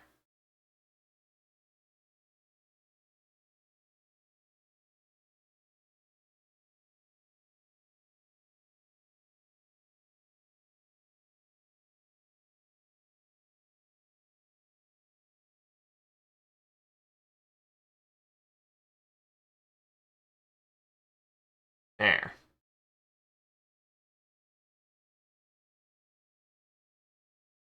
We want to move you. Oh yeah, because it's not off screen. It's not. It's a vector layer, or it's a vector brush, so it's not going to remove anything. We got that, right? So she comes back to that position. Because really, the back foot is what anchors. The back foot is what anchors this. You shift your weight, you step forward with the punch that you're leading with, and the back foot is the anchor. The opposite foot is the anchor. So that is what that's going to do. And now what we do is match the contents, and then we make this 1600. Actually, hold on. We scale content, and we scale the content. We do 1600. And we don't. We unlock, and we do width of 1600. Bam! Look at that, babies. I've figured out how to do animation like a smart person. I could use animation software like a smart person. Except now she's no longer centered, but eh. This is where I run into kind of some whiffy stuff, but you know what? I think this is for the best, and it definitely makes that second punch look to make way more sense. And it gives me more real estate to work with some of this stuff. Oh, I need to stretch out that kick. Because right now she's just keeping her kick is just staying in place when in reality I want her kick to stretch forward. I really want her kick to stretch forward.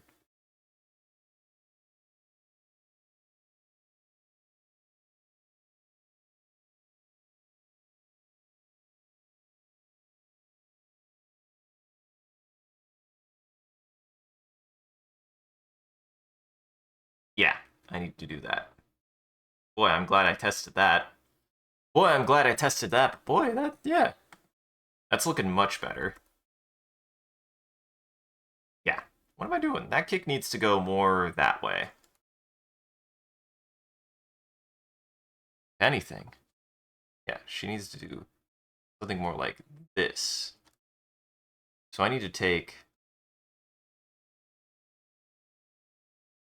this.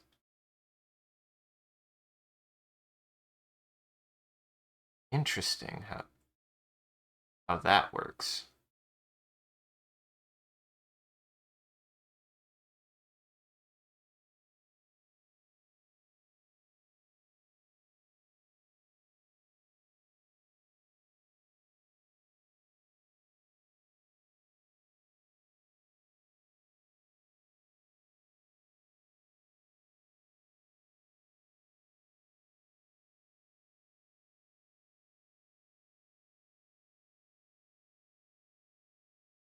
Something more like this.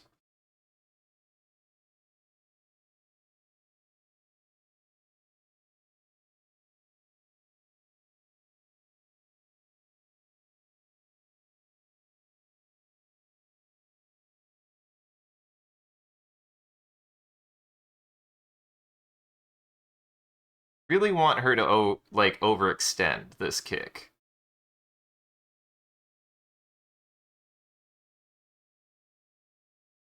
She needs to rotate her foot a little bit.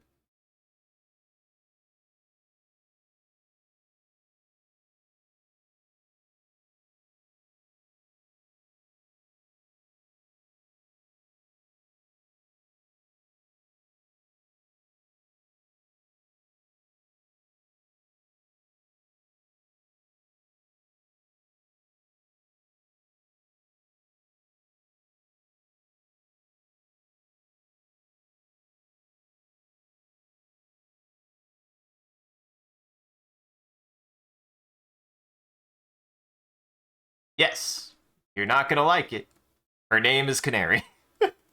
I've always called because she's like a weird mascot that I've been using for honestly a long time. She's actually supposed to be the channel mascot. Not Hydrate Man. Hydrate Man is just a channel mascot, but Canary is actually supposed to be the titular channel mascot. Just Hydrate Man is a lot more popular, which I don't blame him. We all have seen Hydrate Man. It makes sense why he's popular. I'm not in denial that Hydrate Man makes sense to be the more popular choice. But ironically, this was supposed to be the character that I wanted to like be like the channel mascot. Um, Even compared to like my guy, like she's more of like just like my character that I want to be the focal point of anything that I make when it comes to stuff like this for like testing movement and action and stuff like that.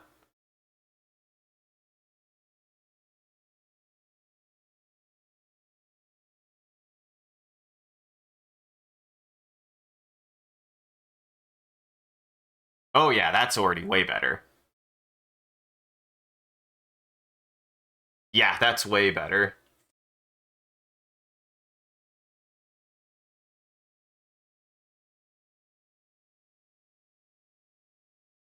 I also am going to probably add a hold.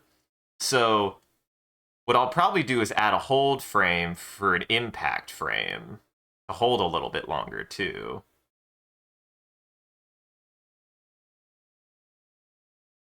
Like that should be my hold.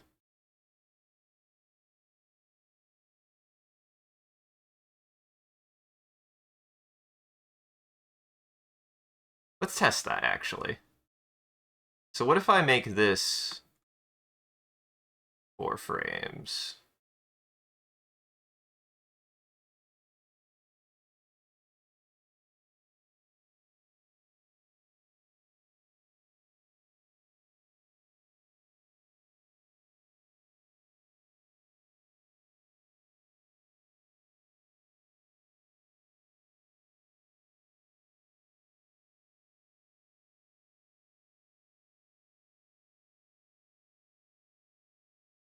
Make this a little bit longer.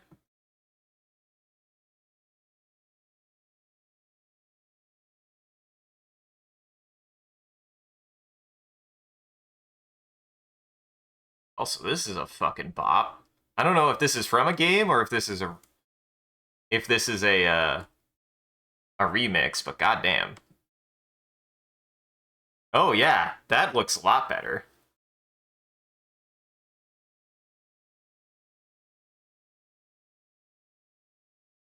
Hell yes. But this is supposed to be the titular canary though.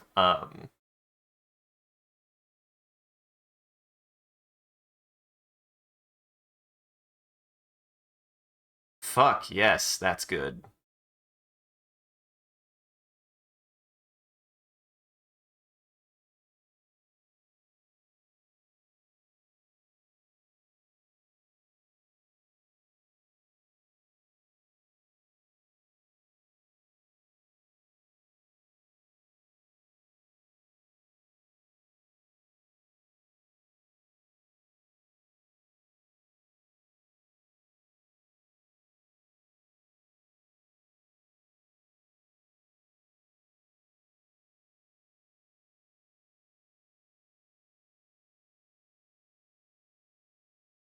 Need to keep her proportions consistent.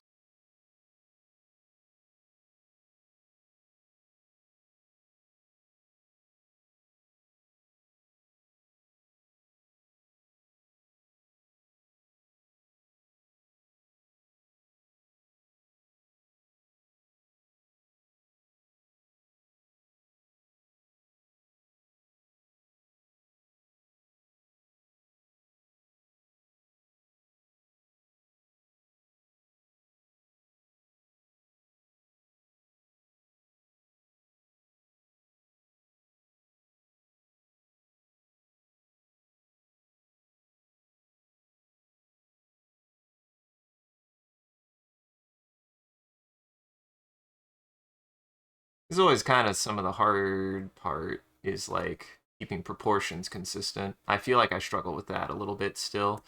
Proportions can be really, really, really tough. Really, really, really, really, really tough.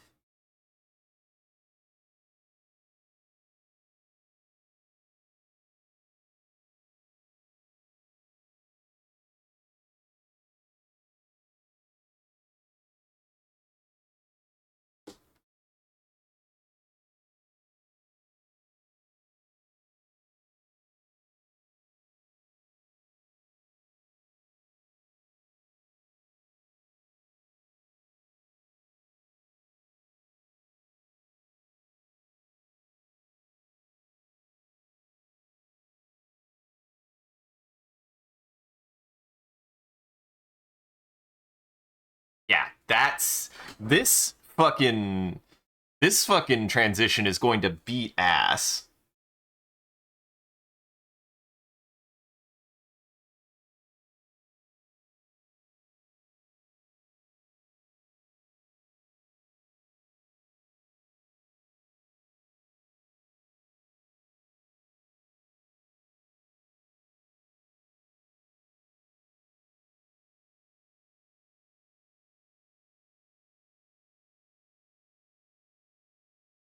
What I've learned kind of from my own kind of experimentation is you want to be on the lookout for anchor points. What are things that anchor your animations kind of motions, their character, the places that are always going to be like centers of gravity, places that are going to articulate everything else around them. And for me, one of those things are my eyes. The eyes are what kind of center the face, is what I've learned. They're not always the same. This is another thing that the animator's survival kit does a really good job of making it feel like it is not about just doing the right things. From the amount that I've read, it's about finding your things that really center your animation. Like there's a lot of suggestions and ways that he recommends you do things, but he very much wants to make it a point that like animation is a personal endeavor. It's something that you kind of have to work out on your own, no matter how you do it. Same with art, same with anything that you do. Like you have to find your anchor points. You have to figure out what works for you with your animation. There are ways that he's done it that work for him that he recommends, but like ultimately it still is very personal, and all he is imparting is his own personal knowledge on what he's found works for animation. But he very much phrases things in like a this is how I figured out how to do it.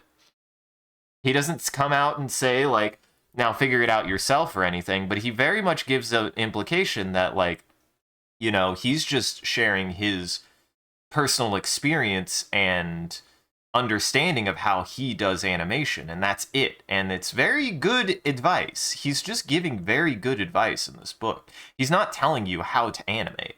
He's not telling anyone how to animate. About the only thing that he says that is a little bit objective is like there is such a thing as good or bad animation. And if you are looking to animate with a specific intent to be like, I want to preserve animation, then yes.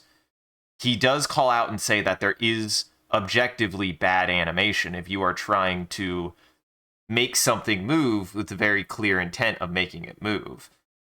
He says, like, a lot of animation you can't whiff, almost like art. Like, there is bad animation if you are looking to make animation. Now, I think there is very good abstract animation that is out there. I think there's very good abstract animation out there, but I think he's still half correct that even if you're doing abstract animation, you can't just throw a bunch of stuff on screen. You have a very like there's a very clear intent when you're making abstract animation almost. Like you aren't suddenly just making a bunch of random lines either there. You're still really going about trying to make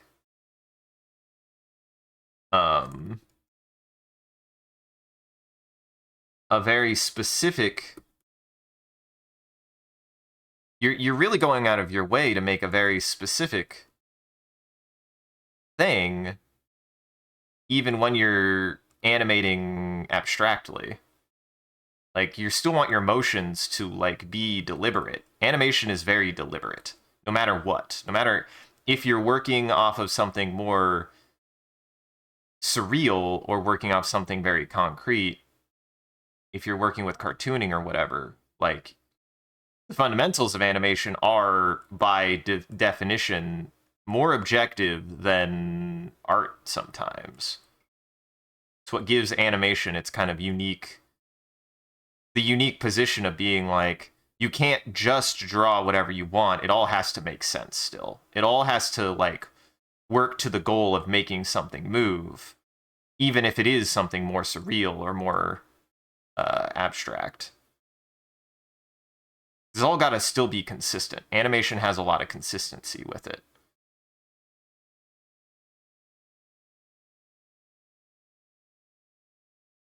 Which I agree with.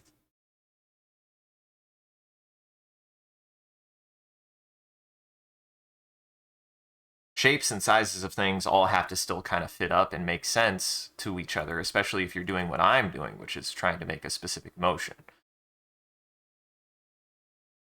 You got to get them to rate. You got to get them to name a random Minecraft item. I think you. Don't worry. I think you'll be able to figure that out. I guess you'll have to yell at them though if they say a pickaxe. If they say a diamond pickaxe, you'll have to be like, another one, please.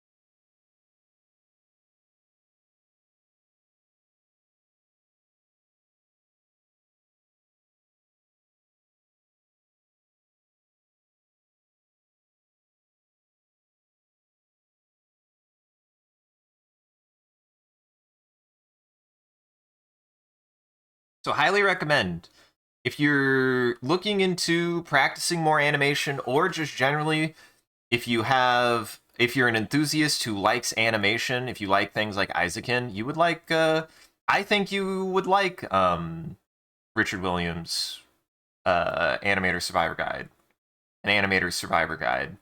It's quite good. It's a good read.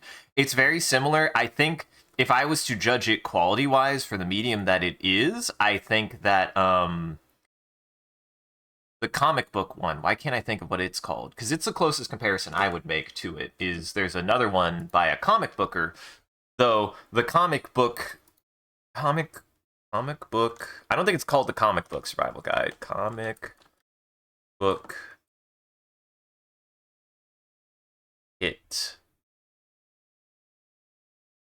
How to draw comics. God, what the hell was his name? Comic book deconstruction book. What the hell's the name of that book? Why can't I remember the name of that book? James recommended it to me, and I can't remember the name of it now. Shit. Might be able to find it here. Hold on. I'm going to do something real fast. Comic. Understanding. It's literally just called Understanding Comics. Fuck. Understanding Comics by Scott McCloud. I think Understanding Comics is a little bit better content-wise, because Understanding Comics is more of a philosophical thing. This has philosophical elements to it, but I think the philosophical elements of Understanding Comics is a little bit more rich than the Animator Survival Kit, but they have very much the same vibe. They're very much written books deconstructing and analyzing one's own personal experience with the medium they work with. And that's what makes them really good as tools, but also good as reading elements, because they're so much more than just very dry explanations of animation, very dry explanations of comic books. They are a clear, like, personal analysis of their own medium. They're a personal analysis of their own medium from the person who worked in them. And they're really good. They're really, really good reads. I highly recommend both of them for comic books and for animation. Because God knows that book also is helping me better understand comic book, or better understanding how to animate, because in a lot of ways, animation is comic books in motion in some ways, but also they aren't. There's a whole thing. There's also a whole discussion in understanding comics that is about how animation isn't comics and comics isn't animation, but they do apply to each other. They have very similar ideologies as far as like how to go about doing them from a structure standpoint. But they are still very different mediums, but the two influence each other heavily.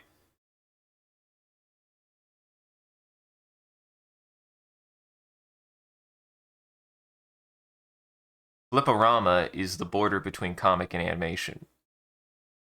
Yeah, I could see that. What's funny is I think that that's like even something that Richard Williams mentions is stuff like that. He's like flip books. It's a good starting point for anyone who's wanting to practice animation.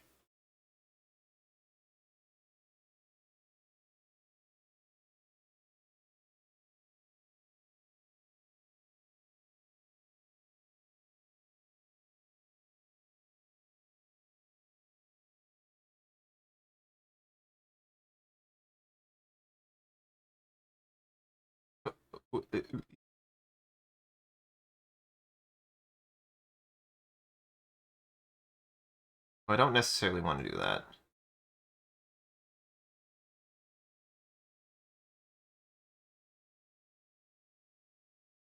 It's a bad. That's a bad. That don't. That's not what I want. Damn it.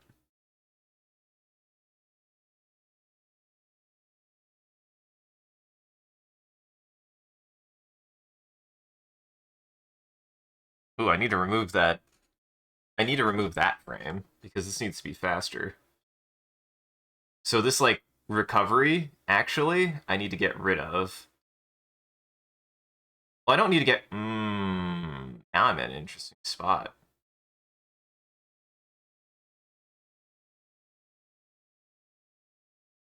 Is this frame? What if I just remove this frame? Because this frame is a frame that I have elsewhere, so I don't need to. I don't need to preserve this frame.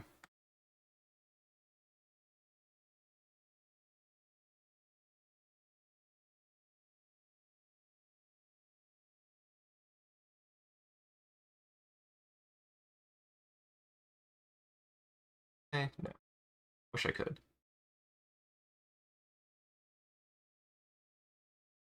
Let's just delete that. Do this.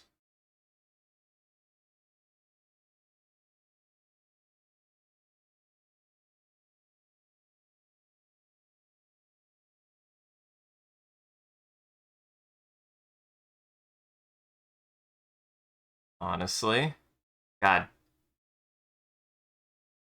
Be willing. Isaac. Be willing to get rid of a frame. Because this needs to be fast. This is essentially a 3-hit combo. I need to be willing to do more stuff like this.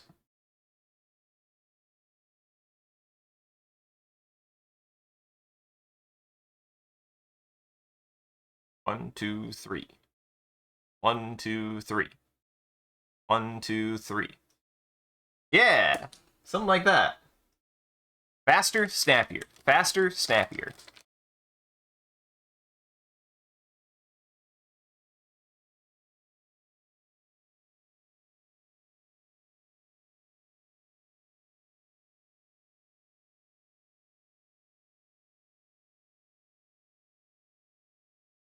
And one of the things I always liked about the way that God Hand structures his attacks is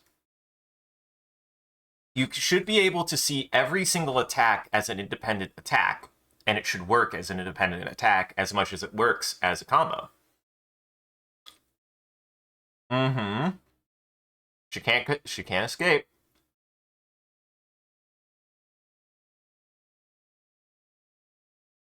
I like that it also extends a little bit more. I like that it's like, oh, she can reach a little bit more. Guys, let's get, speaking of reaching a little bit more, guys, let's get ambitious. I've mixed up, because they were on sale, I've mixed up my vegetable. I need to eat a fruit, a vegetable, and like a protein while I'm streaming to graze, because I'm a goat now. Beets were on sale. I have one in my hand. It's about the size of a cherry. Just gonna raw dog this beet.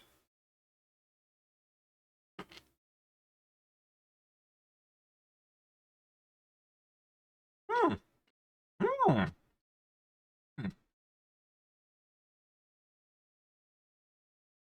Yeah. Yeah, I like that. Dude, one of these days you're gonna hear me and I'm just gonna be like, guys, I've given up. I've given up on cooking. And I don't want to eat more apples, and I'm just gonna be like, I have a turnip. I'm gonna eat a whole turnip live one of these days. Guys, you're gonna get the full extent of my pike at this rate. Listen, guys, it could be worse. I could actually eat things that would be bad for me.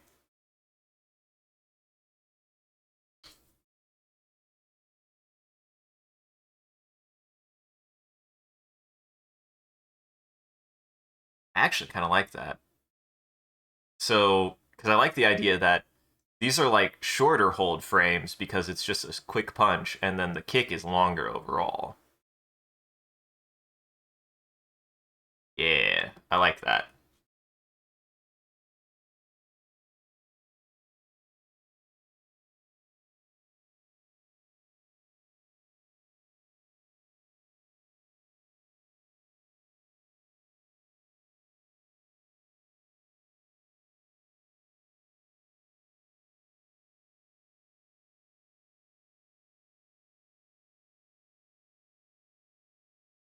Any food you eat live on stream, the next stream you gotta draw the food you ate. Oh boy.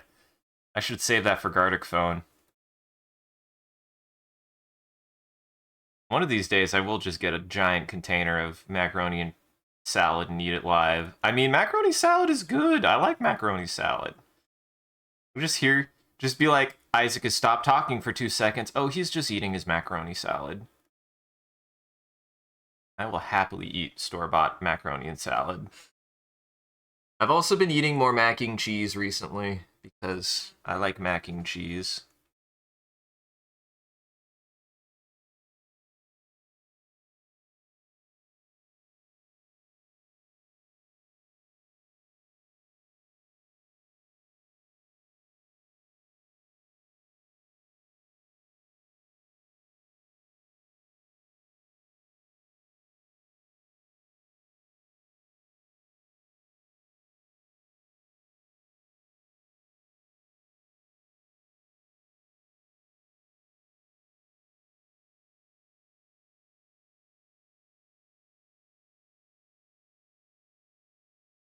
There we go.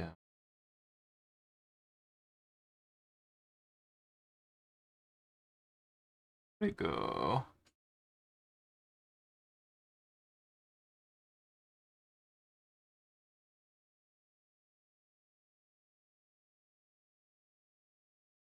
I want to maintain my balance here. I like to imagine that they're bending back more that way.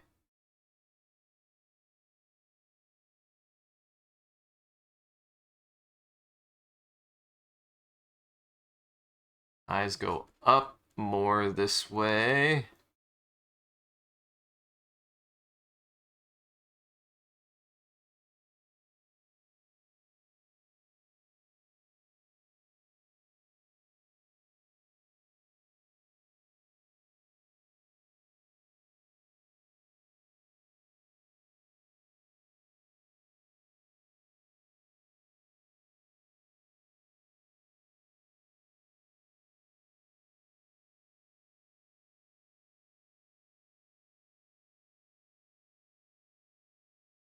Got a little bit of flip up here.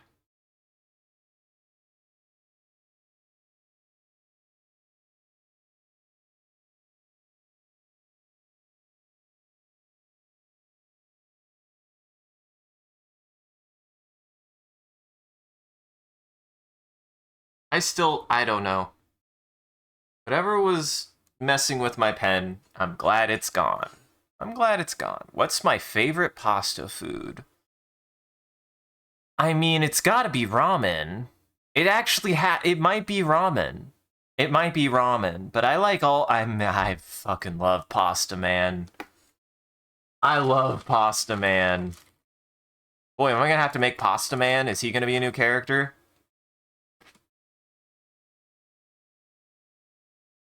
Because Pasta Man is single-handedly responsible for the amount of pasta I consume.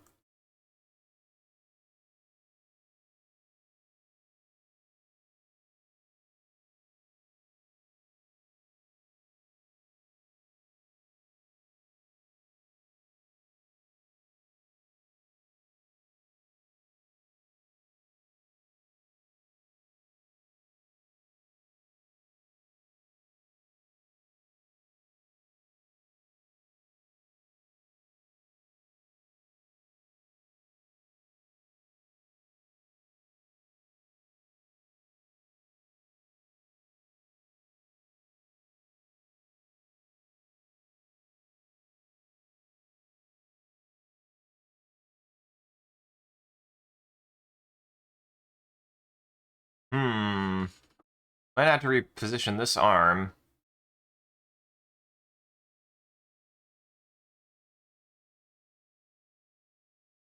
I might have to reposition that arm, but I'm gonna mess with this first.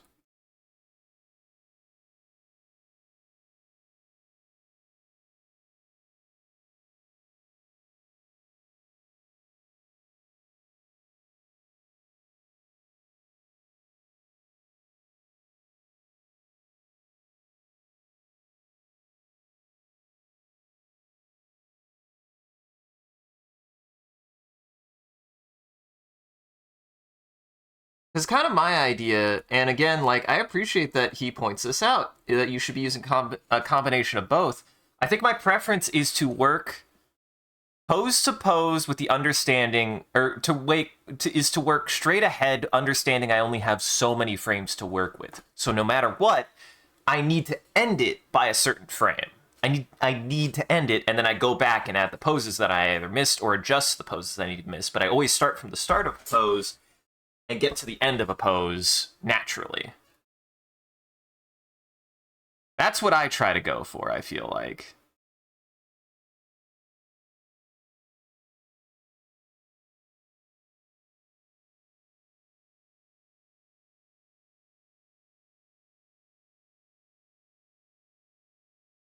I'm gonna send this to Sean for reasons. Don't you worry, everybody. Don't you worry, everybody.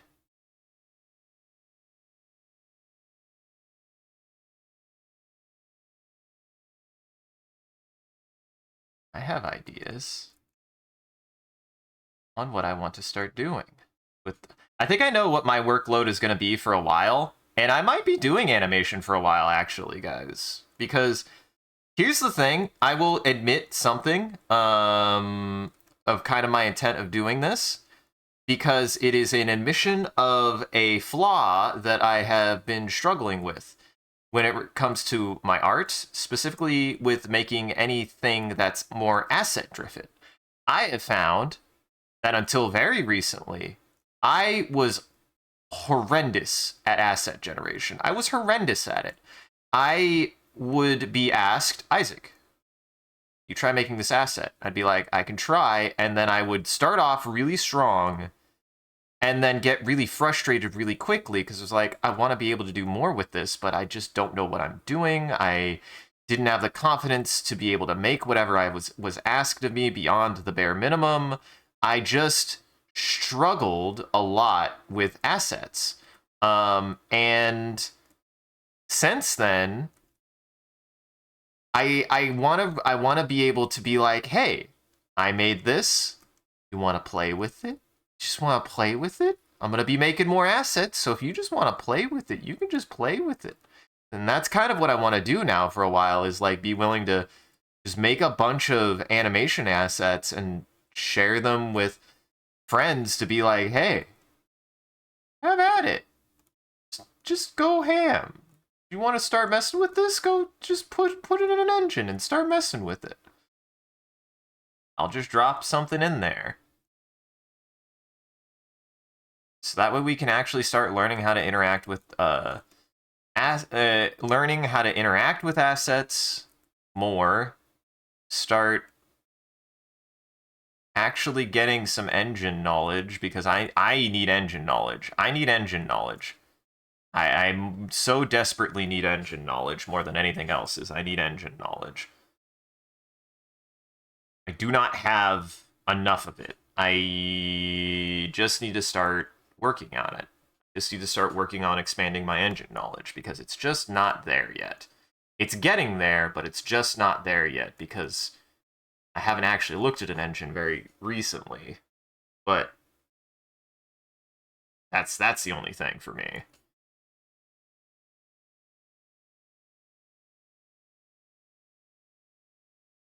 And this would at least be like good test structure stuff to at least, if not me, have somebody start playing with my assets. Because I want someone to start playing with my assets. Don't take that out of context. I want someone to start playing with my assets. I need someone to play with my assets, damn it.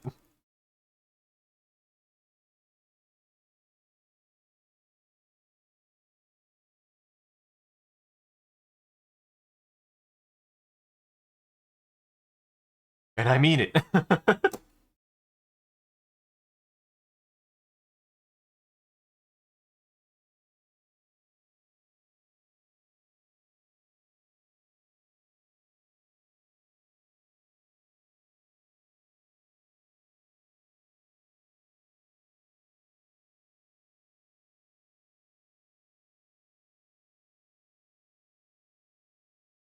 And then this one needs to be 4.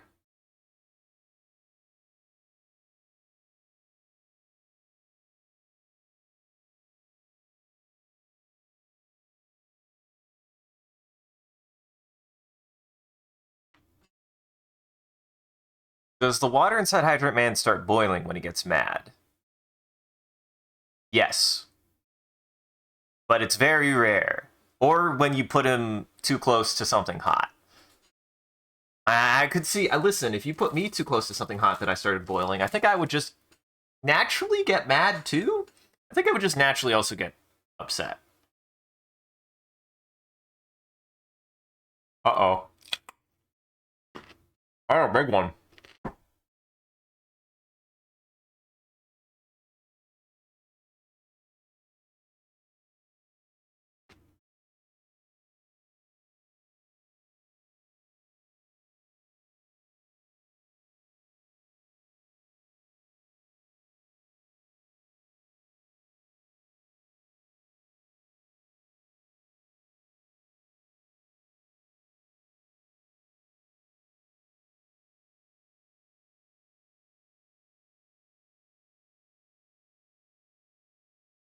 Huh.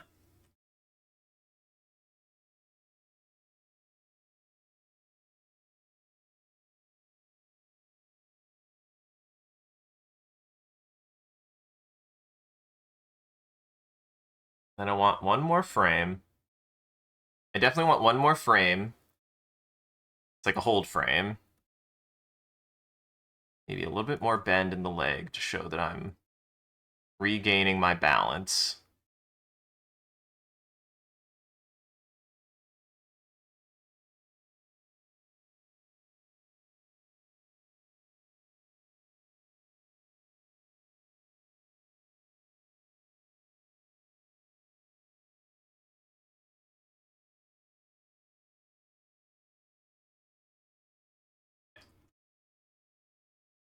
Nope. I had the perfect bend, damn it.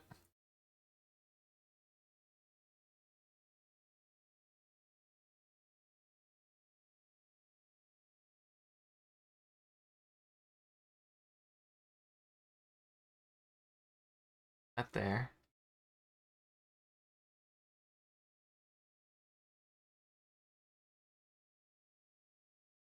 Put the knee there. It's gonna be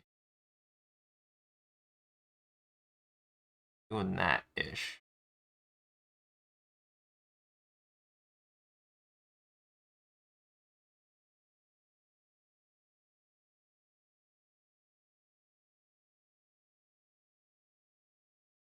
Honestly, this needs to go more like down there. And all this needs to drop down because it's not going to be in a line. If I'm bending the leg, then everything needs to bend down with it. This is the anchor point.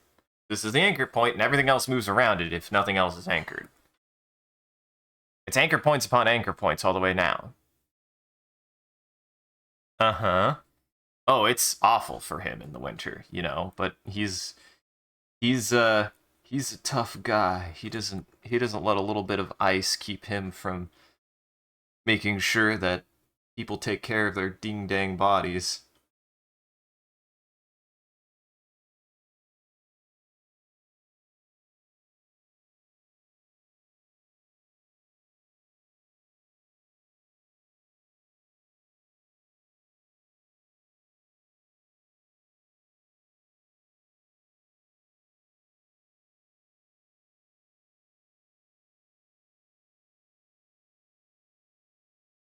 Foreshortening is tough. Because really,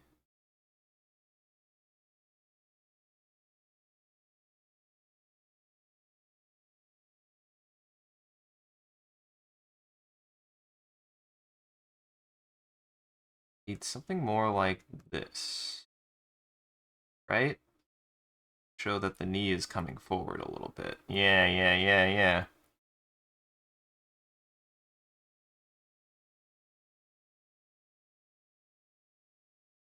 Trying to show that the leg is coming forward a little bit.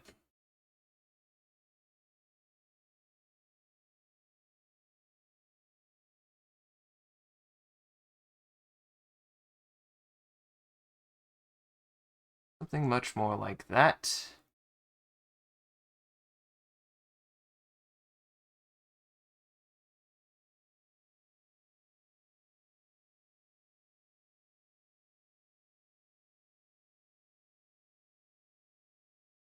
Funny is it might need to swing more like this way, maybe?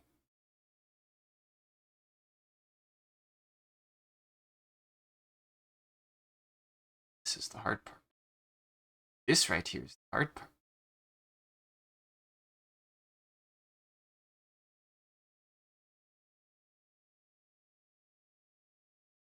But it's one frame. No one's gonna see it. Shut up. It still has to be correct. It at least has to be correct. That's my whole thing, is tweens... People think tweens are throwaway, and I've come to learn is no, tweens aren't throwaway. They don't have to be throwaway. Tweens can still look good. Even when you squash and stretch them, tweens can still look good. Squash and stretch does not mean your tween looks bad. Squash and stretch is for exaggeration. Exaggeration can look good. Proportional exaggeration isn't just throwing something off either. There's actually a... Honestly, like, if you think about how exaggeration is thought through, you have to think about what you're exaggerating and how. You can't just do it for no reason. If you just do it for no reason, it will look wrong. Exaggeration is actually something that's not random.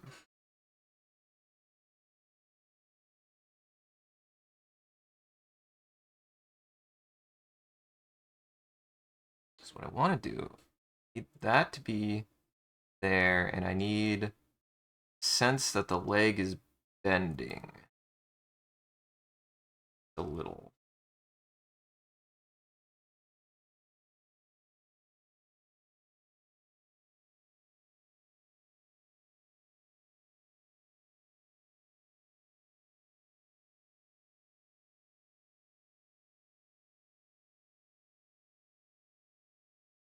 Might have to make a crease there, yeah.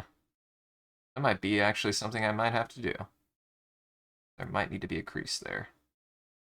Help capture that.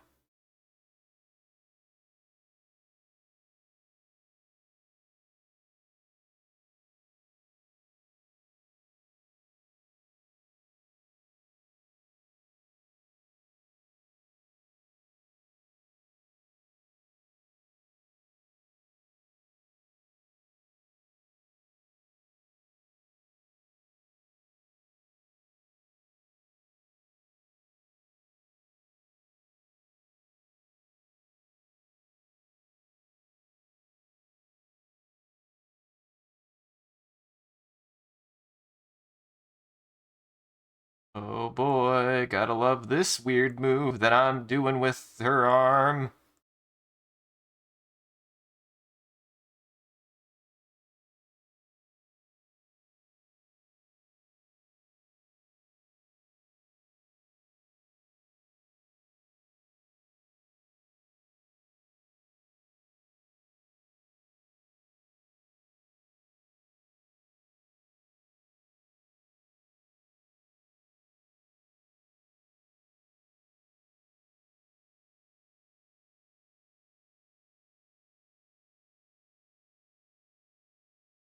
I think, given the way the hair is going, it would start shooting back maybe a little bit like that.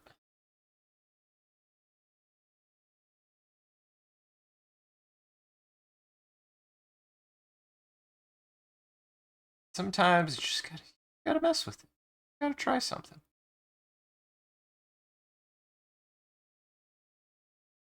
Sometimes you just gotta mess with it and try something.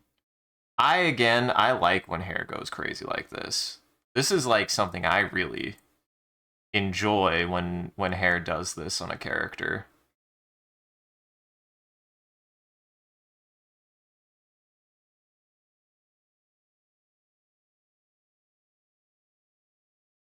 I like really dynamic flowing hair.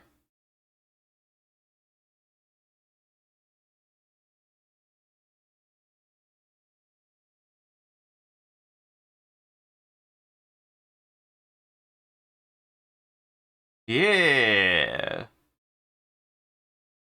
There's now a quote in the general chat. Wow. No! God damn it. Don't listen to him. It was a funny bit. Thank you for that. Thank you for that, Creeper Cat. I appreciate it. I really do. It's a good quote, I guess.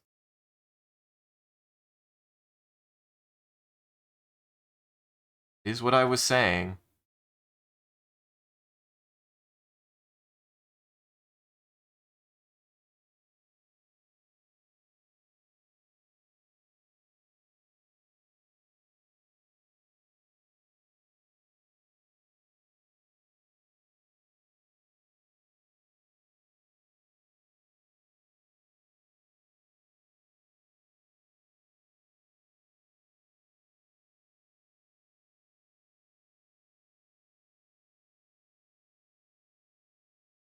What's funny is also my illustration on those drawings is going to help because now I'm having a better idea of like, okay, I need to thicken lines here.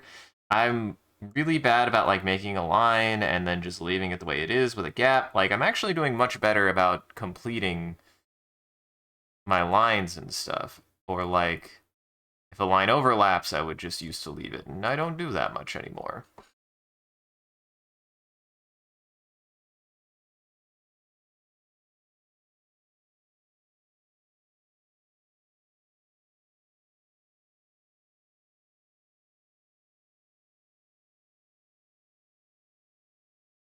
You want to know what it is, guys? I finally figured out why I like particle effects, and what's funny is it's because it has nothing to do with the particle effects. It's because it reminds me of a style of illustration that I like to make fun of as an kind of illustration style that drives me crazy, even though I like to do it. And it's stippling. It reminds me of stippling, guys. Oh, that's why I like it. It's like stippling if stippling was a lot less mind numbing for me. I don't know why. Particle effects, I like particle effects. Stippling, I will go insane. I will lose my mind doing stippling. I will lose my brain. Stippling drives me crazy. Stippling is mind numbing insanity.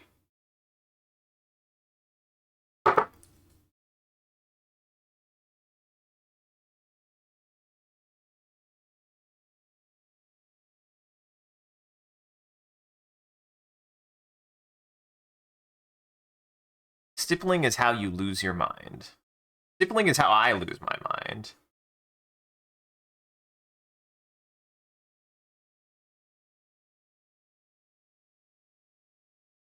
For me, I think it helps that particle effects you can do more with in certain ways. You don't have to go as crazy with them as you do with stippling. And like I like doing stuff like this where I go back in with an eraser or something and just kind of like soften something. You've got a little bit more with this than you do with stippling, and you don't have to do as much of it, in my opinion, to get a good effect.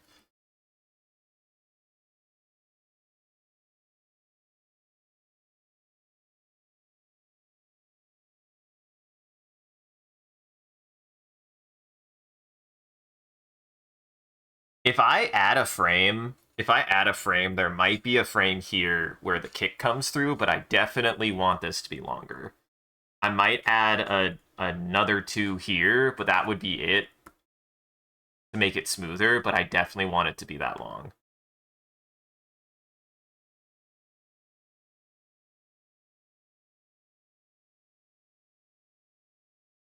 Yeah, I think I would add a 2, but that's it.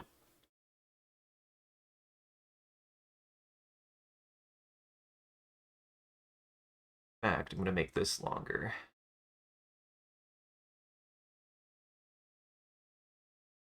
God, I wish I should just get a mouse. Plug in a mouse. Because, God, I hate trackpads. They suck so bad.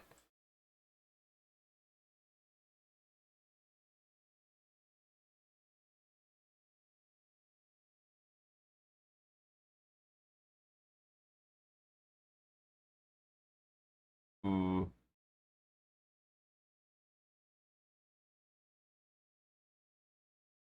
Yeah, I like how quick that is. And then he would be like, now go to your 2s and work on them on 1s. And I'd be like, and I'd be like, no, I'll die. I'd be like, no, that sounds awful. Here, look, you can't see your problems if you have a sprite that big. You can't see the flaws if you make your thing this big. If you make your animation that big, no one can know that you did anything wrong. You make your art this resolution, nobody can know of your mistakes.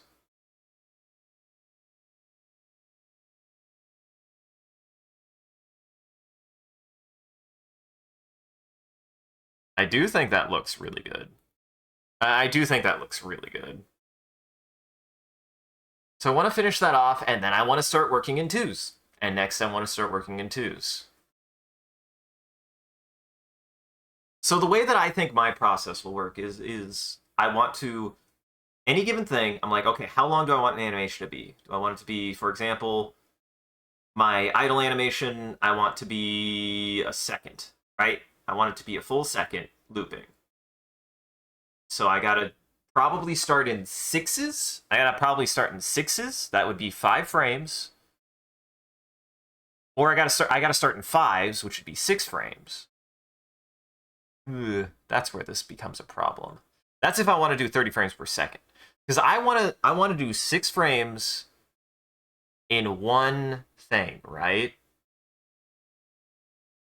I think I want to do 6 frames working in 4s, break 4s down into 2s, and then break 2s, and then go through the animation and break the parts of the 2s down into 1s that I want to break down into 1s. And that's how I want to animate.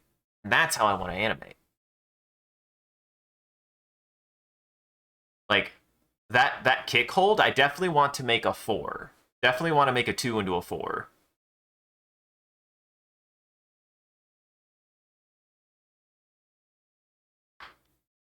But you gotta start somewhere. You gotta start working somewhere consistently. And I think that the way that I want that I work best, that my brain would work best, would be the process would be you start off, if I'm doing like a discrete animation, especially a looping animation, I start off in a 1 second bracket. I first find out how long I want the animation to be. How long do I want it to be? Probably for anything looping, no more than a second, depending on how it is. Especially for video games, you just don't want long animations. You don't want long animations. So you start in your second. I draw the first frame, and then I draw the last frame. Or I draw the first frame if it's a looping animation of what it's going to become to. And then, some people work in halves. I've seen that, where they break it down in halves. But I think I work best going forward. Again, pose to pose. You gotta combine it. And ideally, when it comes to a looping animation like this, my pose to pose literally is, I want the animation to start and end at the same point. That's the pose to pose that I'm starting with. Then, I work forward, breaking it down into from the start of the animation to the end of the animation, the 6 frames that I want to start with for my, so which means I probably need to start working in 6s. I need to start working in 6s, or I need to start working in 4s. I work in 4s, so I do 6 4-frame animations for my 1 second frame animation. If I work in 6s, I work in 4s to break that down at a 24 frame rate. That's the other thing. I need to work in a 20. I think I need to work at 24 frame rates, because right now what I'm doing is, if I do this, if I work in, let's say I work in 6, I'm at 30 frames per second, and I work in 4s, and I do 6 frame animations. I'm not doing a second. I'm actually doing whatever 24 divided by 30 is a second of a second. So like what?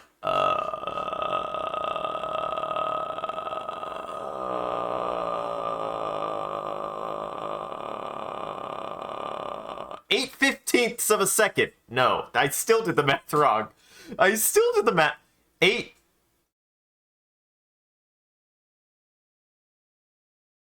4/5. 4/5 of a second. 0.8 seconds is actually what I'm working on right now, because I'm working in 4s at a 30 frame per second window. So if I want an animation to be a second long, I either have to realize that I work in an 8th, so I have to figure out how to manipulate that, right? So I think what I want in the future is, for consistency's sake, I definitely want to work in 24 frames per second, because that's how my brain is going to structure that better. If I want perfect 1 second long, 2 second long, 1.5 long, like, that would get me my structure better. That would get me my structure better. Because then I would be working in my 4s, in my 6 frames per second, to be able to break it down into 4s into 2s for a single second, to be able to think about what happens in a second. Because I think I work best thinking about what happens in a second. And that would be better for being able to keep track of that. Because right now I'm not in a second, I'm in 4/5 of a second. Which is awkward. It's awkward. So moving forward, I think I learned something here. But that said, like, it still works. It still is working. And that's for a single loop like that. And that's the thing, is, like, for quick actions like this, like, a second is a long time. Like, these would be half a second, and then 3/4 of a second.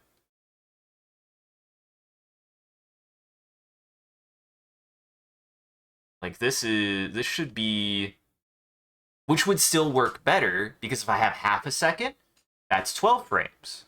So I break it down into 4 frame animations, broke it down into 2s and 1s where I need it to be. So I do need to work, I think, moving forward, I need to work in 24 frames per second. And then break them down into 4s for my keyframes, to break them down into their keyframes, and then break them down into 2s and 1s where I need them to be. Woo! Guys, we're learning animation. We're learning animation here. We're going through the steps. Doing it.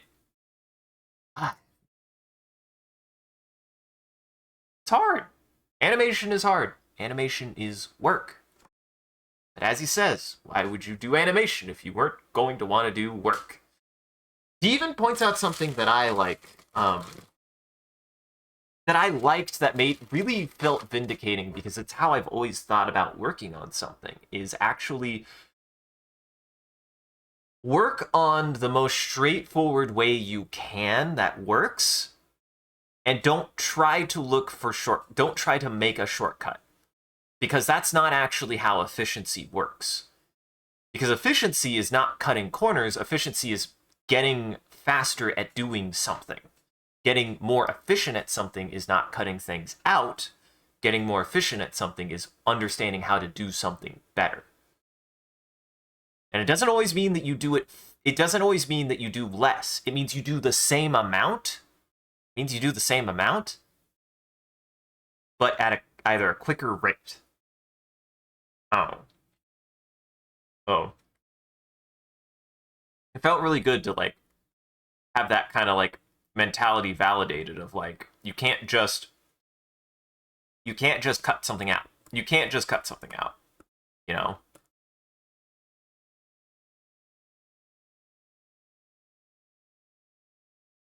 Ooh, that'll be fun, because I think I'll do actually a 1. Yeah, that'll be a 1.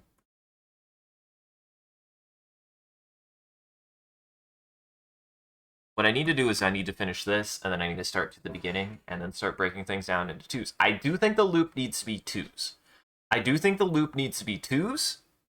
And action poses have to have 1s. Like, discrete attacks need to be drawn on 1s, or have 1s present in them. Idle animation, the kind of mix-up idle animation should have some 1s in them, since they're less common, and are supposed to like keep the animation alive. But they shouldn't, the base looping animation, so a base running animation should probably be done on 2s. It's consistent, and you want it to look consistent. Anything that is an action, like a discrete action, like an input, should be done with 2s and 1s. Anything that is an idle looping or a consistent looping should be done on 2s. That's the theory. I'm going to put it that way. That is the theory that I'm going to work on, because that is actually the theory, not the hypothesis, because it's not a hypothesis that he puts up, because it is his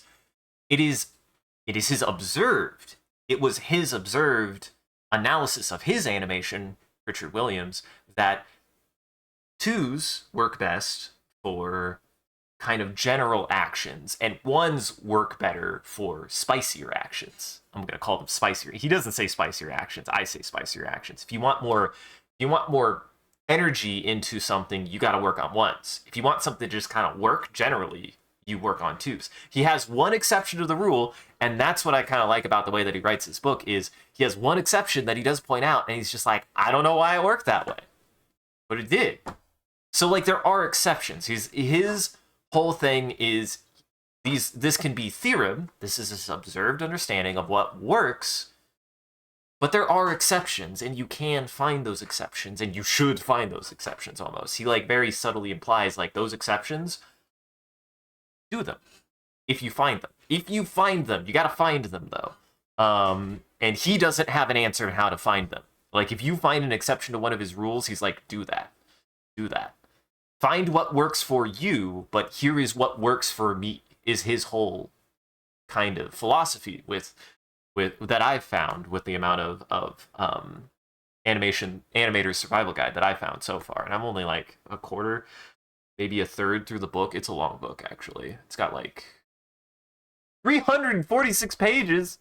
Let's see, I'm on page maybe about halfway. Where am I? I'm a third of the way through I'm about halfway the third through the book. So, you know. It's a good read. It's a good read either way. Again, like, it's just a very good read, I think. If you have an interest in animation from a, like, technical side, then it's a very good read.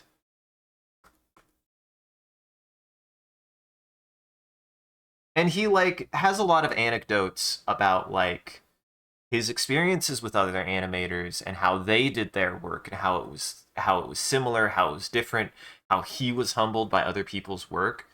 So like it's a really good read for a lot of reasons, and I would put it up there with, Isaacin and with, understanding comics is if you just have an interest in making things, it's a good read.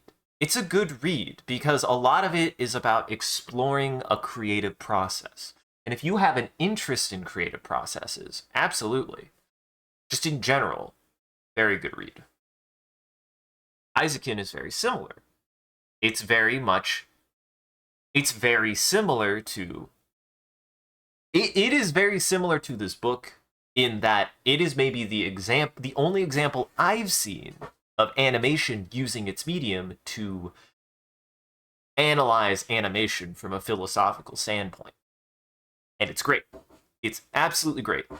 Highly recommend that show for the exact same reasons that I would recommend understanding comics and Animator's Survival Kit. The Animator's Survival Kit is the full.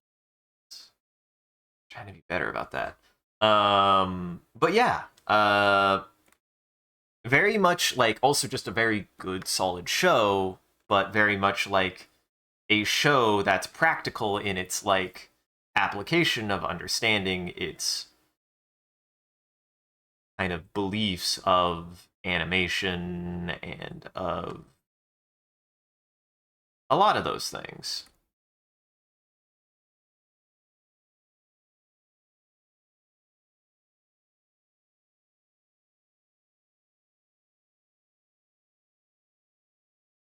Boy, this probably would be easier if I had a mouse, though.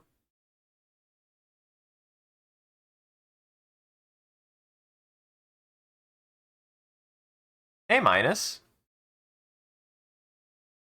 Thank you. I'm an animator now. You see that, Papa? I'm an animator now.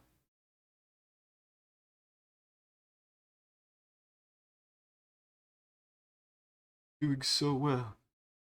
It was doing so well. You know what's funny? I think this will fix it. There.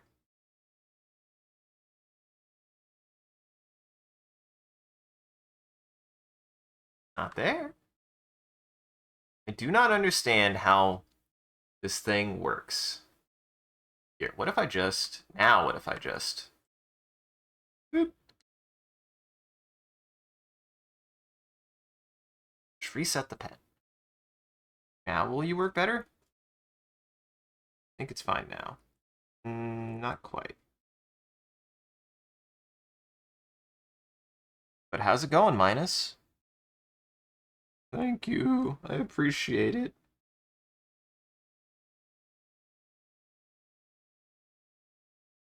Oh, what if I just do that? And I just reset my Bluetooth? Then...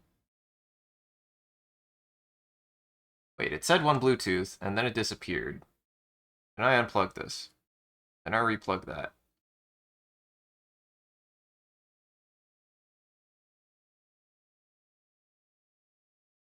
My computer is a whimsical contraption. It doesn't make any sense. It does not make any sense. What you need to know is that my computer is a whimsical contraption that makes no goddamn sense. Now we'll try connecting it. And wink. Then if it starts breaking again, hey, my device is ready to go. Oh, that's nice. And then if it starts breaking again, I disconnect it and it starts working again. I don't know why that works. See, this is my guide to animation and drawing. If you have a technical problem on your digital side, figure it out and don't question what works. Do not question what fixes your problem. Just do it. Just do it. You will save yourself sanity.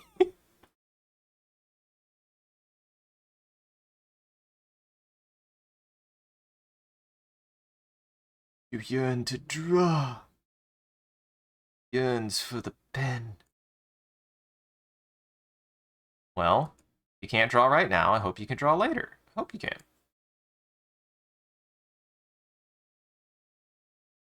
Yeah, I think this is coming out quite nicely, honestly.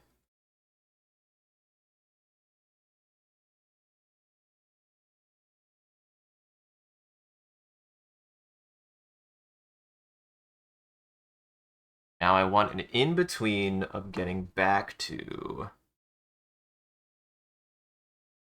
This stance is what I want? Yes. We want an in-between.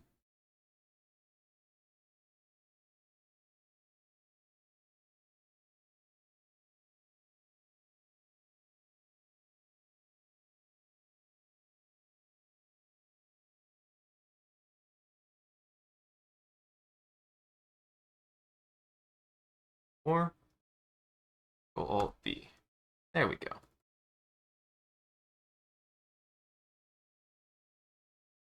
So I want it to return there, right? That's where I want the final frame to be.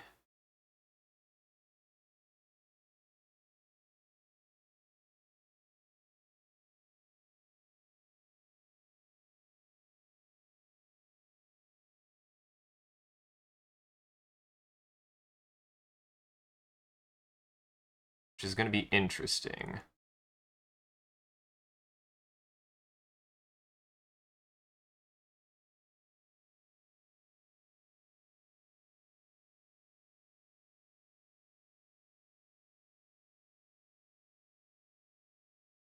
I want it to be big. So that it's just in front.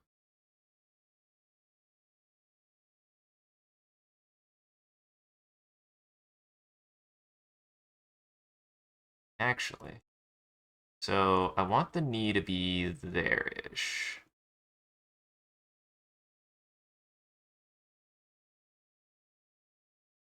I want the forced perspective to kind of do that. That's what I want the forced perspective to kind of do. Bumpy. Rumpy bumpy. Got to get the rump. Rumpy bumpy.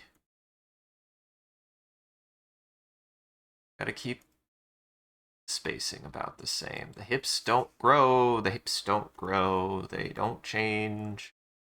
Gotta stay about the same.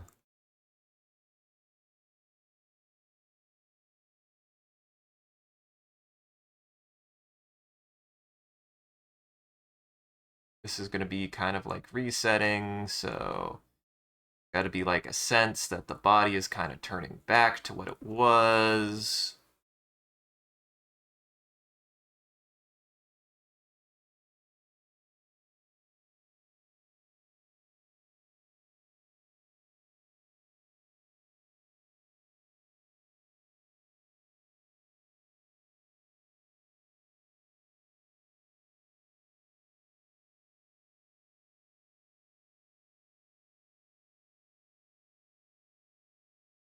And up there.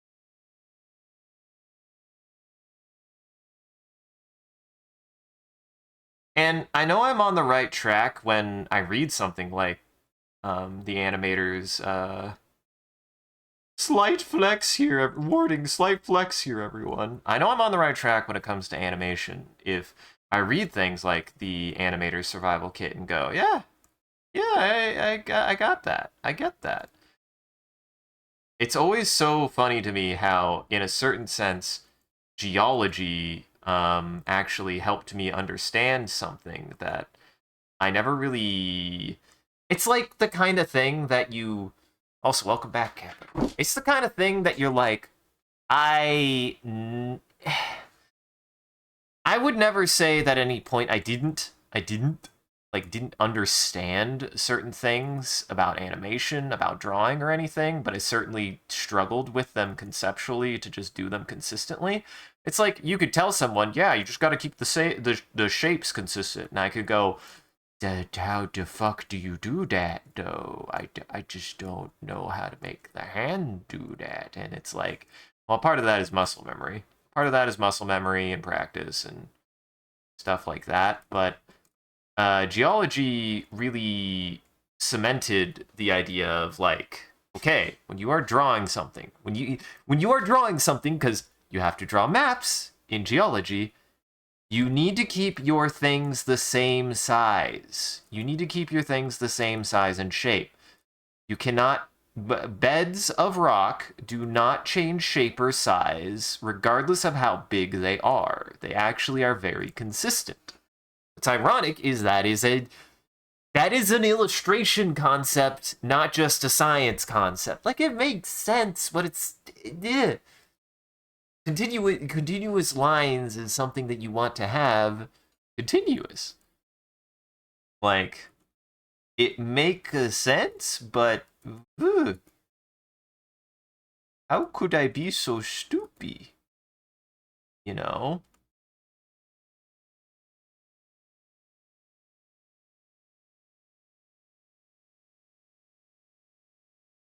Just one of those things that you kind of realize later on that you're like, oh, why didn't I get this sooner? That's okay. Can if you are out there and you're an illustrator or aspiring illustrator, animator, just doodler, whatever you want to do, whatever you do, if somehow I instill this feeling, which I still would say I shouldn't instill this feeling, it is normal to, if you're like, how did you do? How did you do?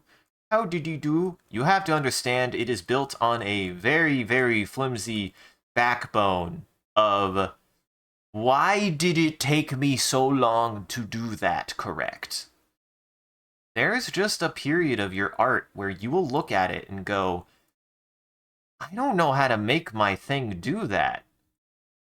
The only real genuine advice I can give you if you run into that, and I mean this 100%, and it is not an insult, it is not me saying get good scrub or anything, you just have to keep whittling away at it until you figure out how to do it. There is no right answer, because the right answer is the answer that you are happy with. And heck, if you're happy with the way that something looks, be happy with it. Genuinely. Be happy with the way that a piece of art comes out if it makes you genuinely happy. Do not sweat the details sometimes. If you confidently can say, that's how I want to draw that, then draw it that way. If you feel like you get criticism for something, then be like, okay, how do I do that different or better? But ultimately, you just gotta practice it. You gotta study. You gotta look at how somebody else does something and practice it. You gotta try to... Imitation is something that you should try if there's a style or a way that you like something done. Should be trying to imitate your favorite artists to a certain extent.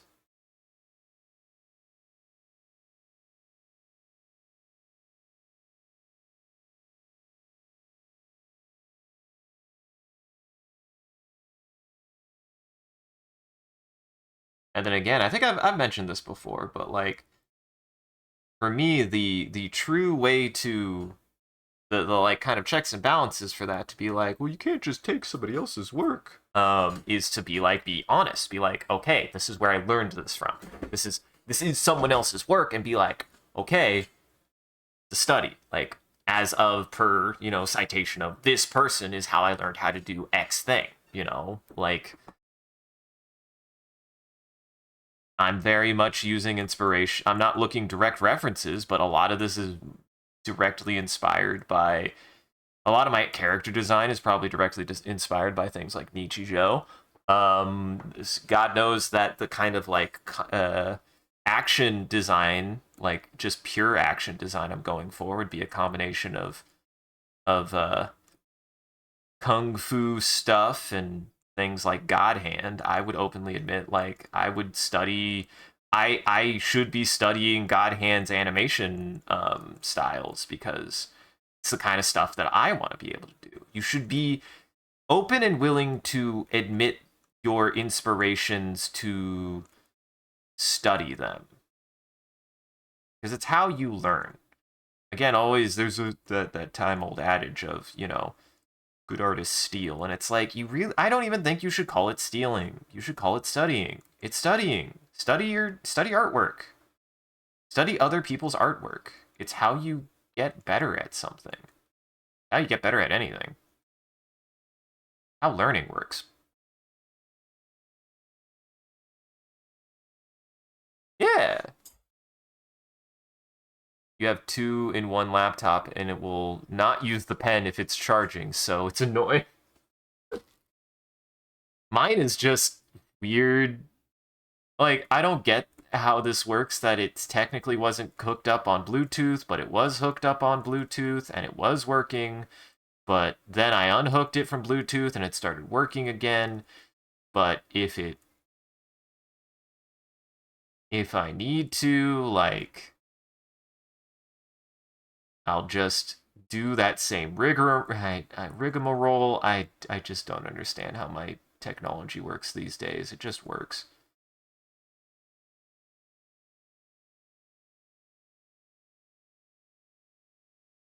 Anyways, when it comes to art, be willing to practice, be willing to be open about, your inspirations. Just cite them. Just give them credit. Just give them their credit of being like, I'm doing this because I saw someone else do it. And this is the person who I saw do it. I'm doing this. Shinji Mikami made a really cool action game. I did a drawing of a Dilophosaurus skull because somebody else did a drawing of a Dilophosaurus skull. Can't remember who it was, but I tried to give them credit in citation because that's what you do in science.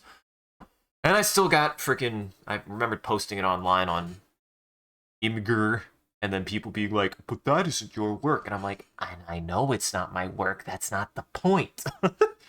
You're not going to tell the artist, that's not your work, if they're like, yeah, no shit, it's not my work. It's not how artwork works. I sometimes think people forget that artists work just like anything else. Like they when it comes to that kind of stuff, they work on things just like anything else does. They don't just no artist just spawns things out of thin air. They have to have some foundation. They work off of some reference point one way or another. You have to have something. You have to have something relative.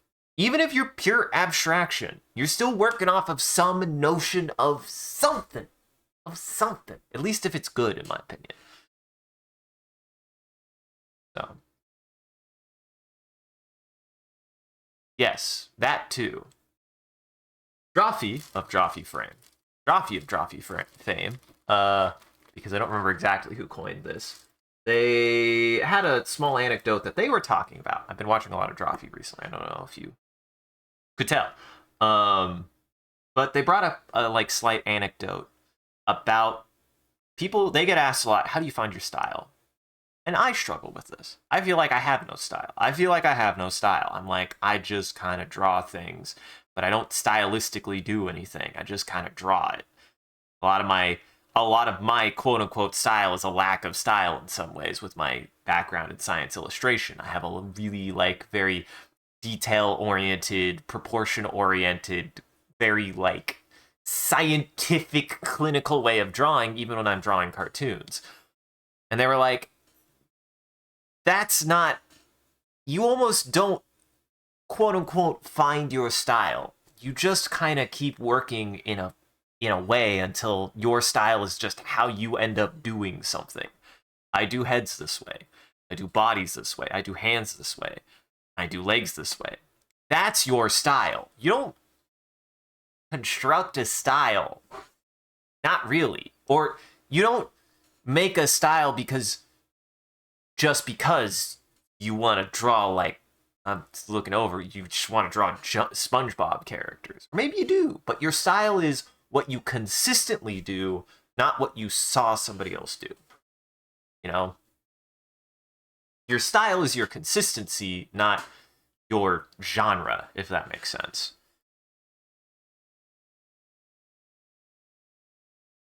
Genres are for the layman folk who don't make art. Your style is what you do. That's your style. If anything, your style is defined by somebody else, not yourself. You don't really define your style. Your style is defined by you. You should, whoever you are out there, if you are making something, be proud of that. Your style is yours because ultimately you made it based on a combination of your interests, your references, and how your brain works. And not because you were trying to specifically draw something that you were told to draw, or that you told yourself to draw that way. You know, that's how you also develop a style, is also what I've learned, is that same kind of thing.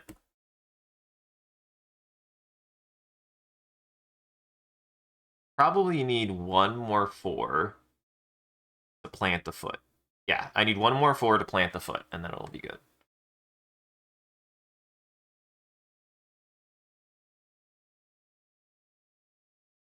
I have a distinct style. Oh, thank you. Yeah. And that's the thing. Like, style is just what you do the most. It's just what you do the most. And you can always change your style. That's the point, is if you want to change your style, or you want a more distinct style, make more drastic changes to it. But your style is just what you do. Just what you do. I thought for a long time I had no style, because he ain't got no style. I'm not a monkey. I'm not a cool monkey. I'm not Funky Kong. I've got no style. But really, I just thought I was like really bland, or like didn't know how to like exaggerate things. And in reality, I know how to exaggerate things, but I have a very specific type of exaggeration that I try to go for. And I actually try to be very more reserved on exaggeration.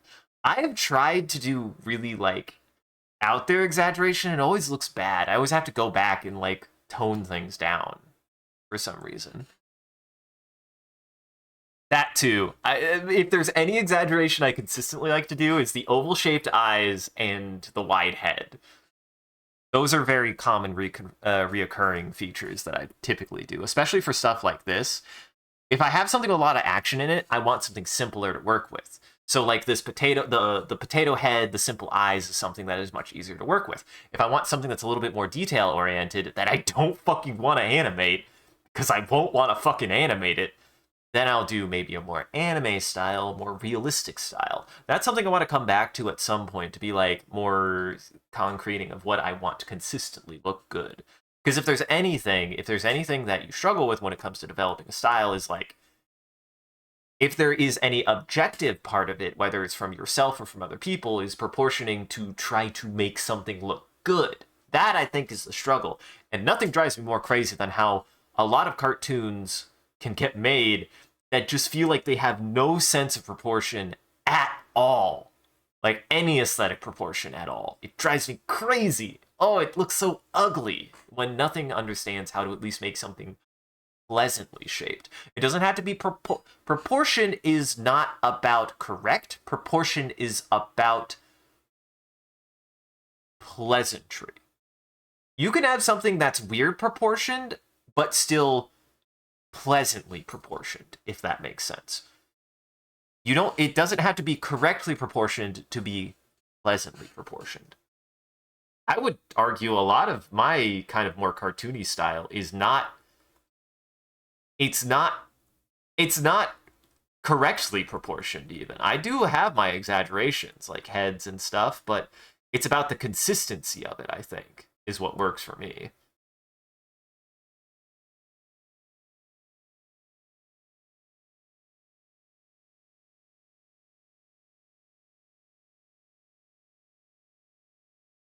Want it there? Yes. Want it there? Yes. I do.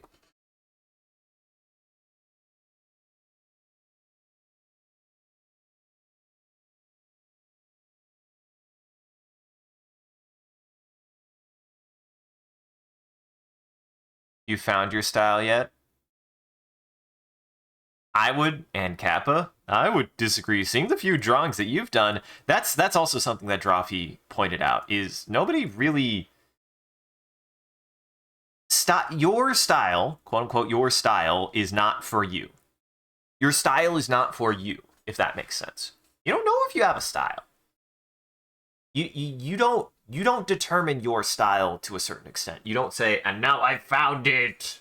It's more like something that people look at you and go, oh, I like your style. And you're like, I have a style? Because you do. You have a style, Kappa. You really do. A couple of drawings I've seen, you've got a very specific, also kind of like sense of how you want to approach drawing. And that's what style is. It's a sense of approaching a drawing. And you can have different styles, change styles, but your styles are usually built on some fundamental understanding of something. So even if you change your style, if you do more exaggeration, less exaggeration, change things to make it stylistically different, your style is still there. Aesthetics are not styles, is what I have come to learn. You can change aesthetics of something. You can change the aesthetics of something, but your style, per se, is not something you really determine. It's something that's just kind of determined for you by the way you draw. By the way you draw, by the way you think about things, by the way you process different kind of moves, different kind of, like, body shapes and stuff. That all is actually predetermined for you based on how you think about things. Not about... And it's given substance and life based on the observation of others, not of yourself. Because you pointing out that I had a style made me go, I have a style? I do have a style? I often, like I said, I oftentimes think I don't have a style, if anything, so, but everybody has a style. You do have if you make art, you have a style. If you make anything, you have a style. It is what you are comfortable with. It is how you process information, process ideas, process shapes, sizes, whatever. That's your style. It's how you go. Style is a process, not a form. It's not an aesthetic. Styles are derivative of a more concrete understanding of something than even you might realize. And on that note, everybody go watch Drawfee. It's really good. They are, for my book, certainly some of the most talented... They are certainly some of the most talented artists I know of. Julia is a fucking master goblin. She is a master goblin. She is a goblin I aspire to. She's a height of goblin that I aspire to, but she is a master. Yeah, no one sees their own style. I don't think anyone sees their own style. Other people do. Yeah.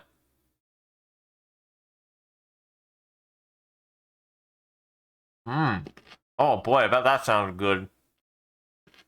It's like spicy. I should eat more beets, guys. It's probably good for me, too. I think I'm going to restructure how I think about my food. I'm always going to prepare a snacky protein, a snacky vegetable, and a snacky fruit. Though I'm coming to learn berries are where I thrive. Grapes, cherries. I always struggle with grapes. I always struggled with grapes before now. And I'm like, I'm running out of grapes. I'm running out of grapes.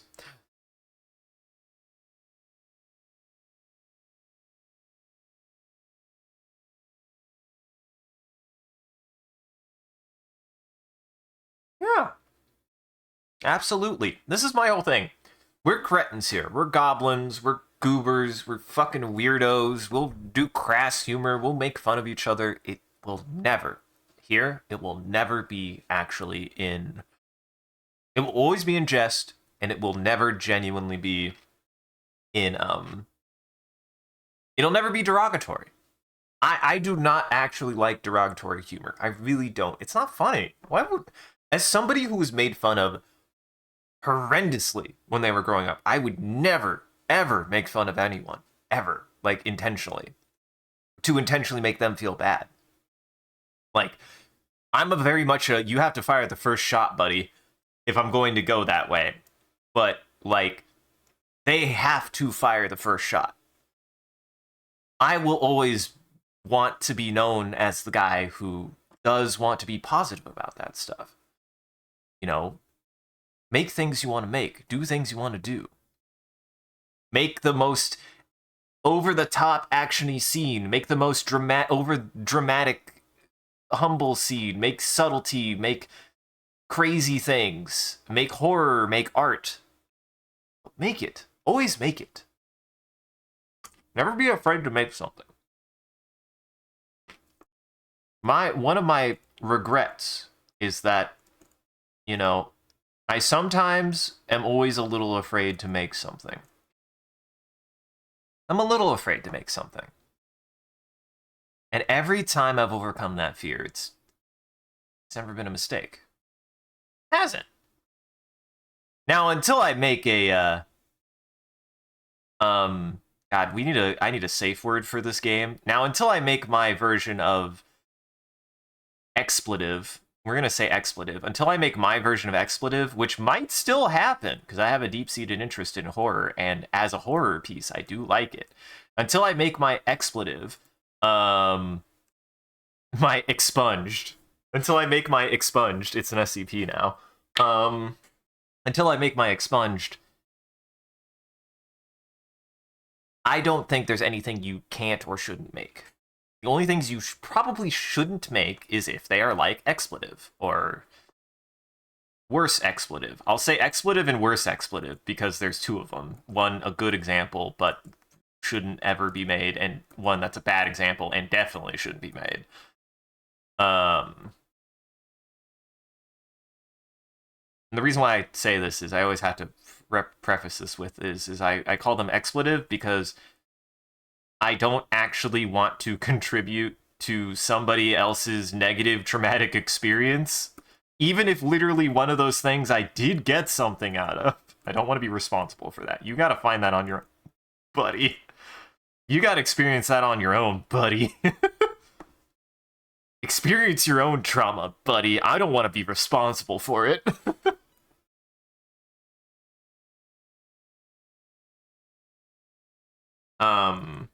But until I make something like that, and to which if I ever make something like that, I do think I will warrant every bit of criticism for it, because my attempt to make it was either from a place of extremely negative thoughts, or was me really trying to push my creative envelope in a way that I will totally be openly being like, I just wanted to push my, like, what am I willing to make? What am I willing to make? Do not do that unless you really want to. That would be my only criticism of that thought process is, you know, make sure ambition is thought out. Make sure your ambitions are thought out. Do not just make something because just because, I guess. Because sometimes ambition, Mr. Macbeth, sometimes ambition can bite you in the old cockles. We'll just put it that way. Sometimes ambition will cause more harm than you intend.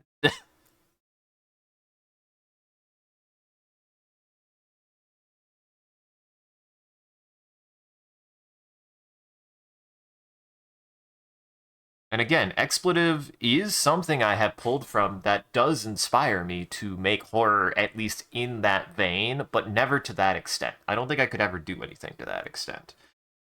Because for me, horror is about upsetting concept, but not so much that your viewer has to question whether or not they wanted to actually engage with this piece. I think scaring a viewer can be good and subtle and even get you to think about certain things. I think good horror can get you to think about things that you wouldn't think about normally. To be like a more of a philosophical thing. There's a philosophical element to horror that's always going to appeal to me, both as a writer and an artist and all of that. But I never would want to genuinely go so far as to just give someone a bad time. I don't want to just give someone a bad time. Food for thought in horror is not easy to do, but it is what works for me out of the horror pieces that I enjoy, is when you can have some food for thought. To like really be able to process and think about, you know, the kind of things that horror can cover when it comes to the human condition. I like stuff that does that. And I would happily be able to be in a mindset to, you don't have to be in a bad mindset to be able to explore that either, I think. You just have to be willing to have those kinds of discussions. And in my opinion, you need to be actually in a mindset to be able to have those discussions from a mature standpoint. Like, you have to be willing to face those things in a much more complex way than just, ain't it scary? Ain't it spooky? Like, if I'm gonna have those kind of discussions, it's gotta be like very honest. It's gotta be very honest. But it's never gonna, I don't want it to hurt the reader. I would never, reader, player, whatever. I wouldn't want to hurt the audience with my ideas. Maybe unsettle them, discomfort them, not hurt. I would never want to hurt somebody with something I made. That would be, ugh, I would never like that. What's my goal or motivation? That's, you know what? That's a good question. At this point, I will say there is an element of my personality and character that is somewhat founded on the kind of you said I wouldn't be able to mentality more than anything else. Either intentionally, like, as a way to either genuinely hurt my feelings or try to, like, you know, let me down easy. I've always had this air of, like, you know, don't do that. That's a waste of your time. And I don't think it was all ill-intentioned. I don't think all of it was ill-intentioned. I don't think it was always intended to be like, you know, Isaac, don't do that. But, like, as a, like, you know, that's neat that you want to do that, but there are easier, better ways to treat yourself, to treat the world, etc., etc.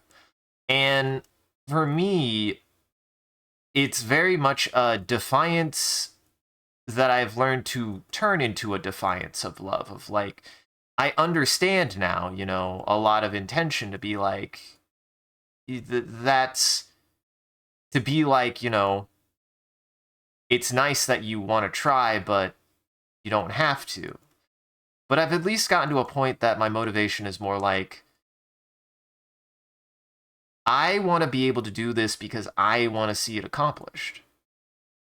I want to see myself be able to actually do those things that oftentimes are, relatively speaking, kind of crapshoots, kind of like, yeah, but you're not that. And if there's anything that's ever encouraged me is kind of being told I can't do something, because you can. I can. Anyone can. You can do anything you want. Now, granted, of course, ambition. Keep ambition in mind. But you can really genuinely do anything. Now, I'm not going to key and peel. Don't go run out on the highway and try to turn into a plane. That's not my point. But if you want to fly in the sky, you can. Learn how to pilot a plane, go through the process, try to take the steps that will get you there. Some of those steps aren't even having anything to do with flying, because you have to figure out how to get a plane or get access to a plane. Now, I'm not saying you do something illegal to get access to a plane, but that's the point. You can be that person. You can be the person you want to be. Even if you see somebody else do it. You can be that person too. Just understand, you have to do a lot of work in a lot of ways. Some ways that have nothing even to do with the thing that you want to do. You're gonna have to do a lot of work. A lot of work.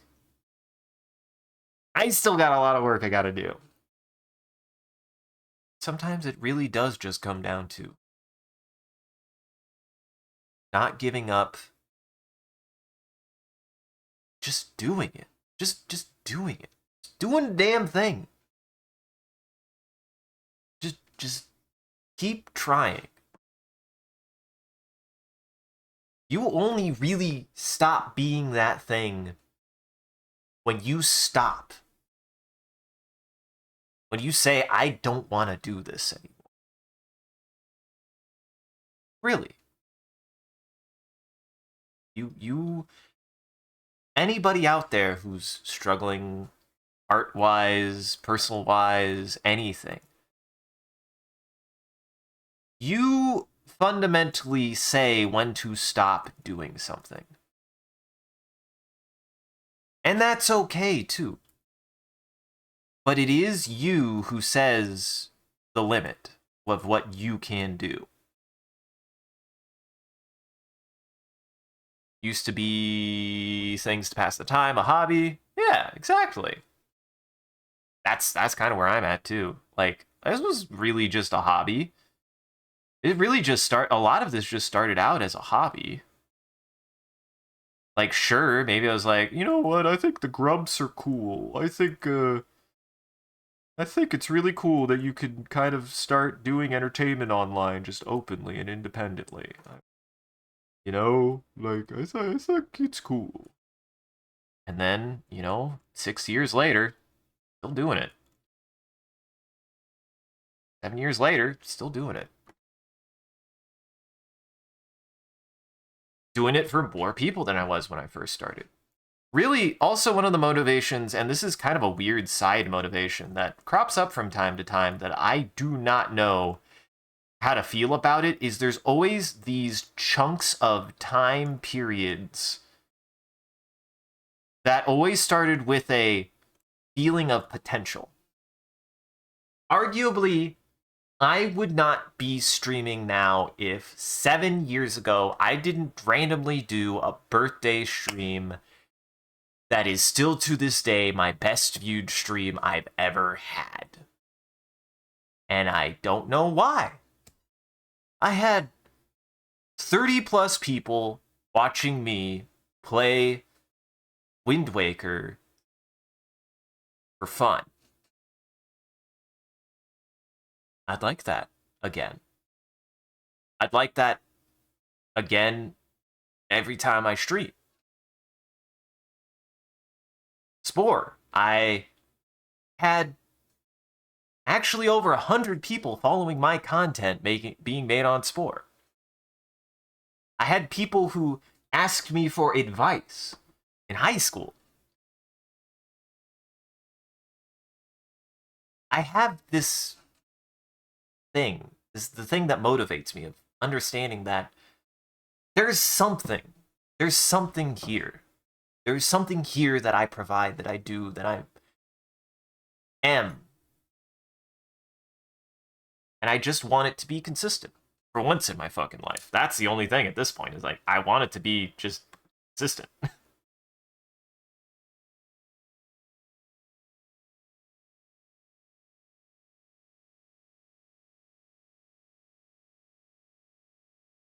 So, yeah. Ooh, yeah, I like that.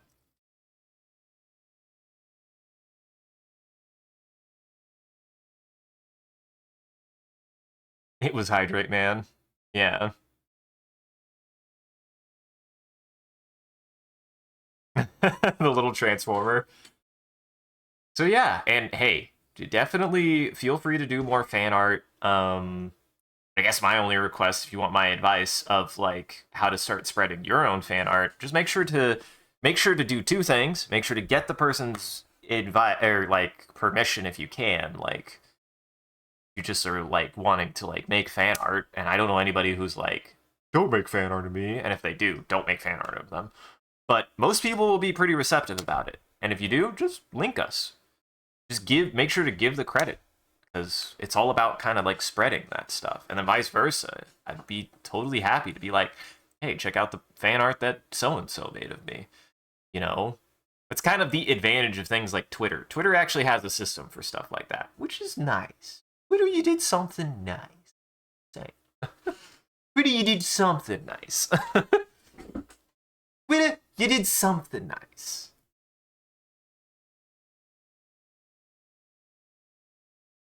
I think what I want to do here is actually I want to take, so this like kind of cooldown period, I want to do some frames. So I think I want actually these to be 2s. I want this to be long, and then I want to make this a 2.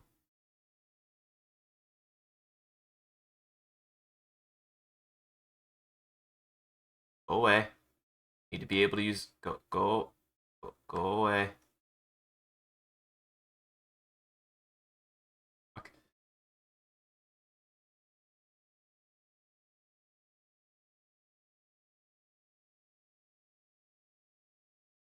Alright.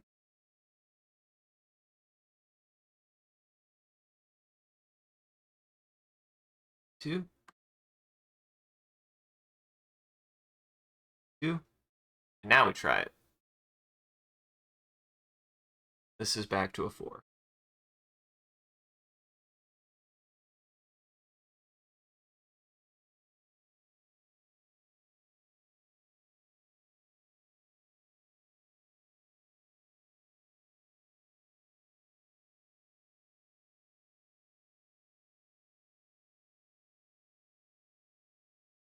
Yeah, I like that better.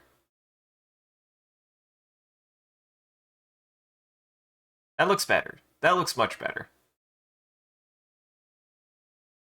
That looks a lot better, actually. Holy crap.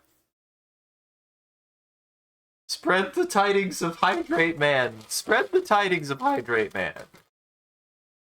I want to see more Hydrate Man art.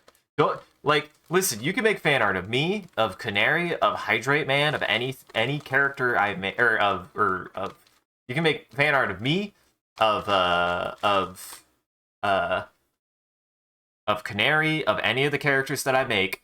Absolutely, I want Hydrate Man to have maybe the most fan art. He fucking deserves it.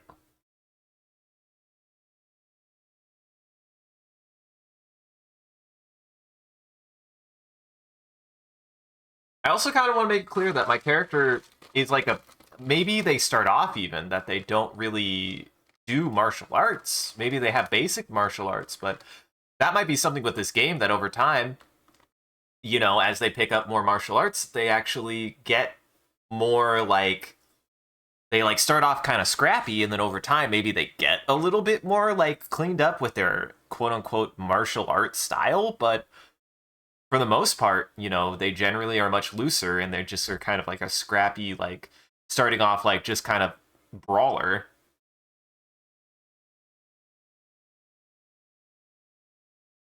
Because again, the intent of this project, if I was to turn this into a more complete project, I would look at God Hand, probably not get to the same extent, but look at God Hand and go, how many individual martial art attacks can I make?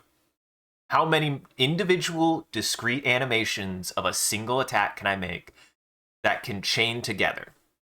Because that's the one thing God Hand does that I've not done in any action game, is that real feeling and sense of developing a fighting style based on your decisions and not based on how you use combos, how you use a character, how you design your own moveset, and then the moveset is easy to use. It is how you use it that makes it work, not no. It's how you set it up that makes it work, not how you put in complicated inputs. And thank you, Minus. It's okay. You gotta go to bed, Kappa. I understand. Probably have about an hour left. So I'm getting to the point that I've been doing these streams long enough that I'm like, do I start ending my streams at like 2 o'clock? We'll see. Because I'm like, I've been doing 5-hour streams. I've been doing 5-hour streams. I've been doing 5-hour streams. And I'm like, originally the intent with my channel was, you know, anytime I streamed, doesn't matter if I was doing 1 or 2 streams a day. My intent was 2 to 3 hour streams because who wants to watch a 4-hour VOD? So I'm like, I was kind of like, I want them to be a little bit longer, to be like, put in effort, but I am starting to like be like, do I start ending between 2 and 3? That would give me more time. That would give me an entire hour to work with to be able to prepare for the next stream, as well as other things. So, bye, Kappa. Oh shit. I was gonna try to do a roast today. Fuck. I'll try to do that tomorrow or Friday. I might try to do it Friday, actually. Oh. So much for a roast.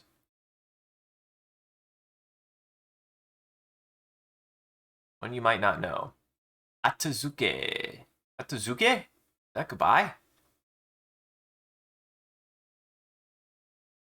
I'll have to ask a special friend about what Atazuki is. Ooh. Are they a special? But yeah, this, I would say this came out really good, honestly. Otsuzek. Atsuzek. Otsuzek. Huh. I've never heard of that. Otsuzek. Otsuzek. That's an interesting syllable. That's an interesting syllable. I like that. Oh yeah, this is looking much better though. Holy crap. And now, here's the fun part, everyone. We're gonna start taking my 4s and we're gonna cut them into 2s. We're gonna start with this. Ooh, not there though. You'd be on the right layer to do that.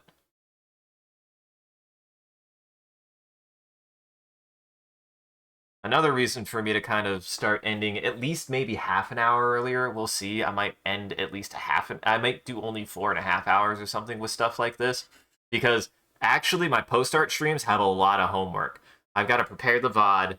I've got to prepare. I usually try to make a post to Patreon with any art that I work on, and then sometimes I do like a little test animation. So because this is actually near like a full complete cycle of what I want it to look like, I might post this as like my first work in progress of proof of concept. So we'll see. We'll see.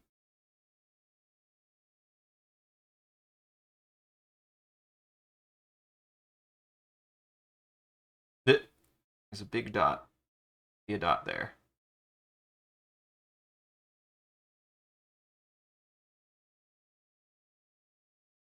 All right, here we go, everybody. Here we go, everybody. This is working on 2s.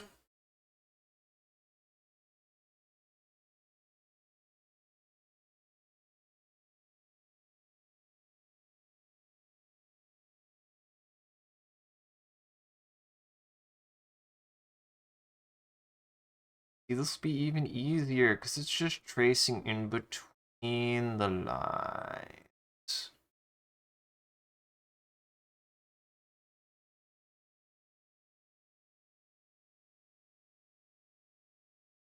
Here we go, everybody. Here comes the fun part.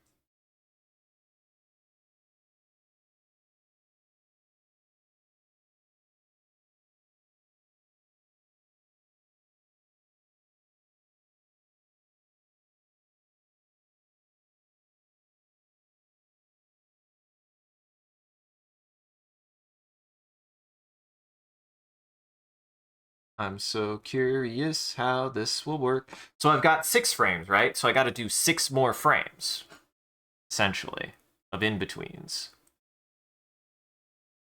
I'm very curious how this is going to turn out.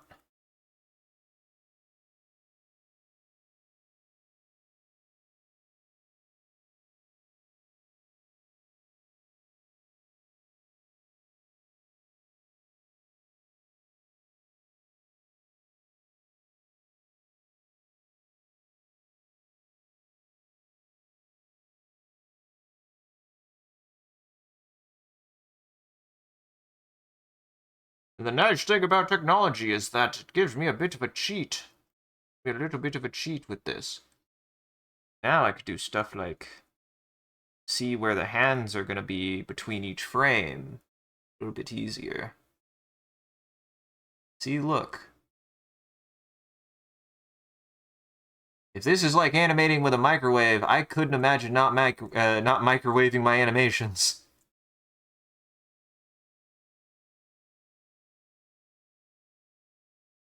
Let them cook, as they say. You gotta let them cook.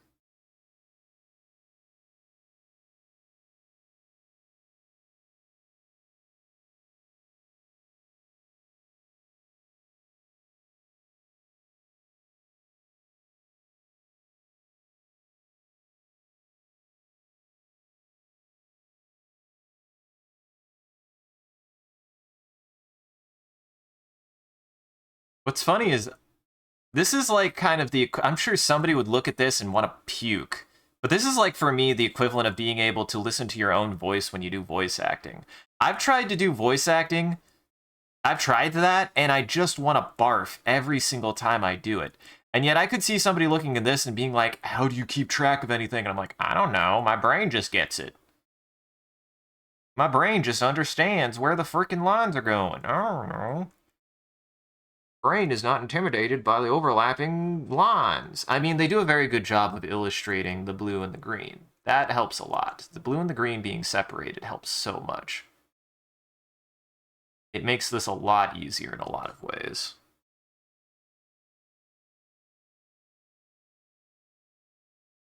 And then they have a really good shader effect to be able to distinguish, like, okay, when they're overlapping, how do you get that in between overlap? That helps a lot too.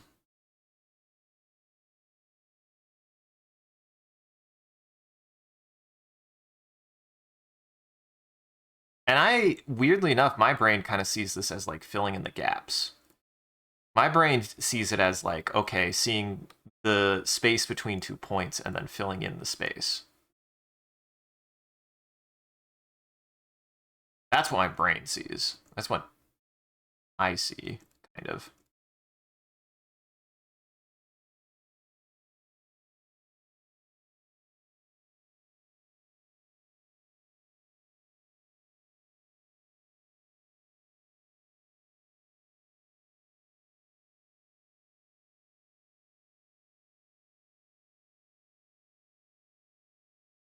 Fun part of animation. All of the animation. There's all the parts where you're animating. The fun part of animation is all the parts where you're animating, guys. That's all you have to understand. Animation is fun if you have fun animating.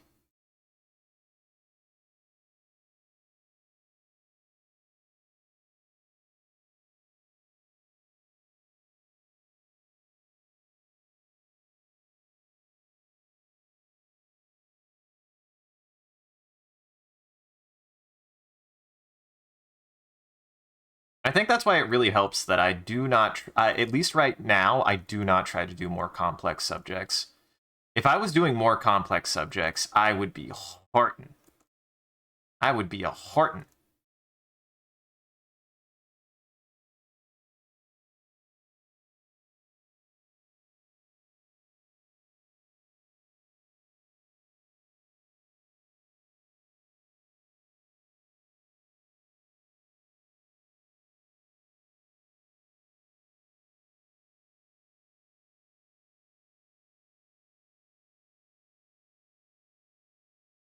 That real fast.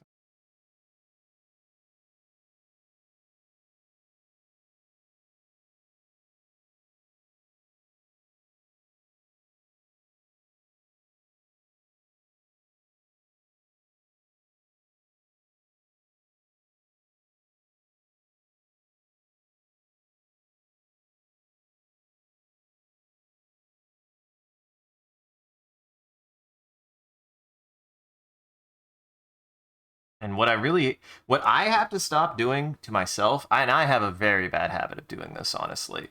I'm very notorious in any piece, illustration, artwork, animation, especially if it's animation or audio, anything that has a play button in particular. I need to stop hitting the play button until I've done a considerable amount of work. I'm very bad about wanting to see my progress in motion, and I'm like, I haven't done anything. I need to finish that first. I need to finish the work first, and then I can look at the result. Because there's nothing to see sometimes.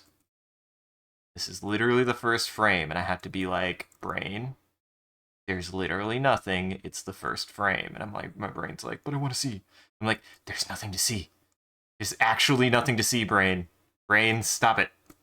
There's literally nothing. And the brain is like, but I want to see. And I'm like, there's nothing. You have to work on it more, buddy. Brain won't be quelled. Brain wants to know. Brain wishes to see the progress. Brain wishes to see the baby.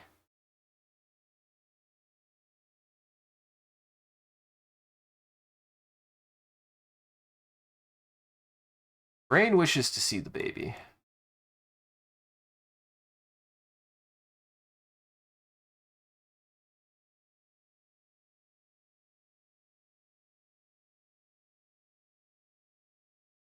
Yes, and the foot. And the foot.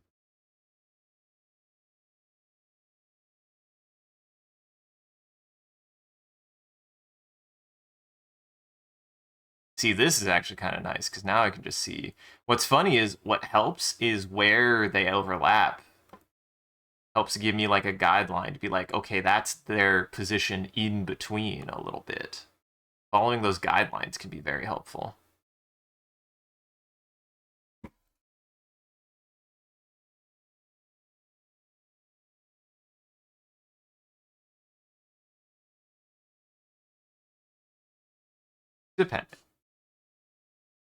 Depending on how it handles certain things.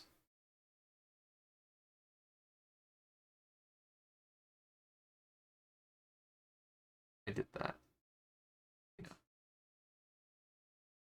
Maybe not.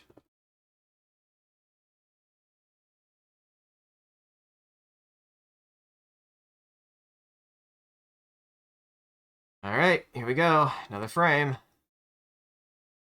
Now. Oh, shit. I was like, oh, nuts. Oh, nuts and butts. I've fooked it. I've fooked it again.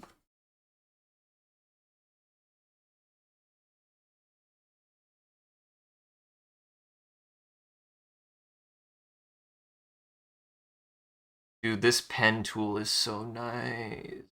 Oh, that pen tool is nice. Oh, that pen tool is so nice. Feel very good to draw.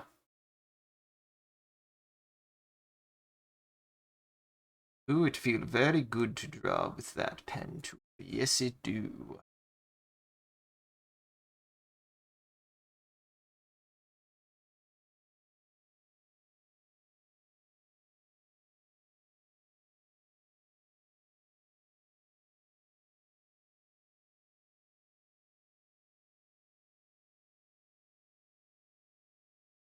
Boop.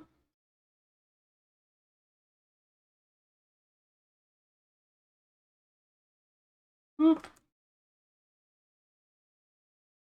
I'm going to try to, so my goal is, if I do end in the next, 30, 20 to 30 minutes, I do at least want to get this on twos and then have my proof of concept for the whole action. And then eventually my goal is to import this in individual discrete animated clips with maybe a summary animation of all of it together, but largely it being like, here is the individual actions. That's really what I want. That's really what I'm working towards. Again, I want it to be clear that like these are like almost an asset pack. You know?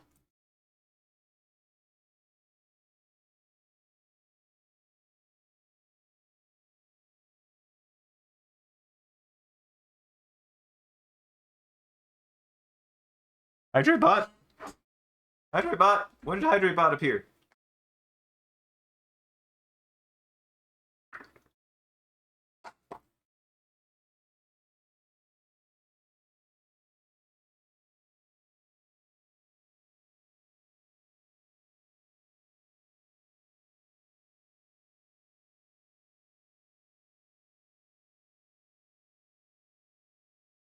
Oop. That smoothing tool, though, is very nice. That vector smoothing tool is so goddamn nice. Alright, something in between here.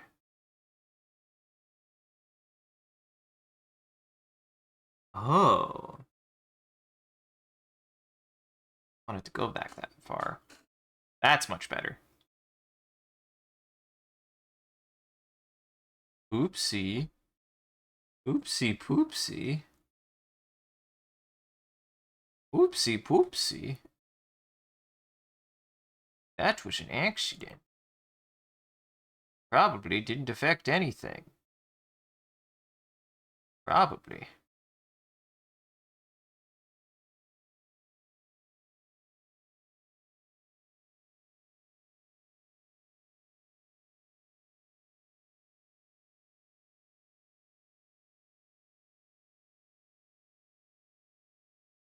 Yeah, this is quite nice in a certain sense because I'm sure that they had like I'm sure they worked on transparency paper. Like they were onion skinning no matter what, but being able to have this much fidelity over the onion skin is so nice.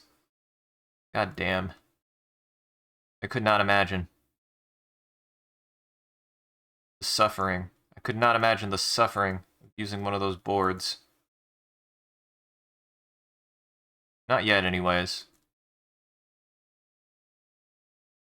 I wouldn't be surprised if the industry doesn't almost exclusively, except for like, you know, niche projects, if the industry doesn't largely just use digital only now. I don't even know if traditional animation tools are even used anymore. Be cool if they did, but I don't know if they do. I have no clue. I never went to animation school. I learned about rocks. Remember, everybody, I learned about rocks.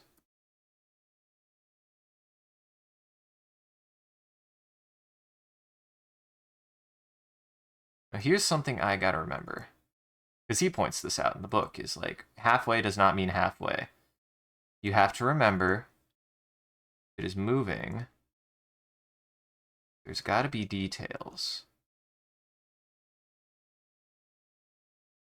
of motion. There have to be details of motion. Something is swaying. Wait.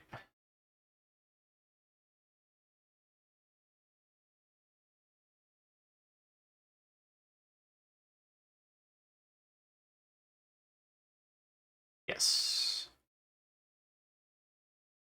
It's fine. It's fine. It looks fine. That's what matters.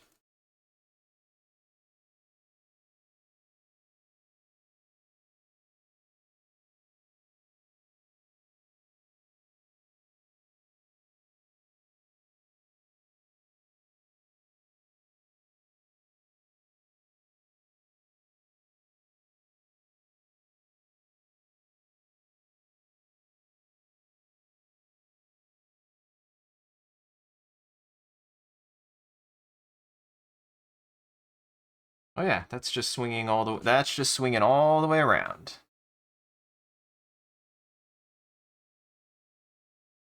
I see what I'm going with it.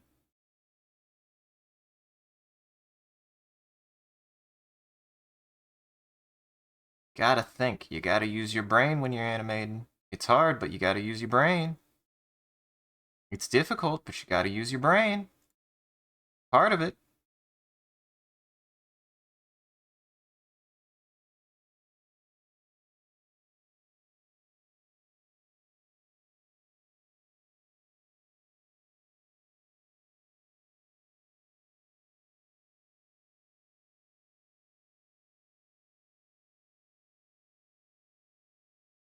Go.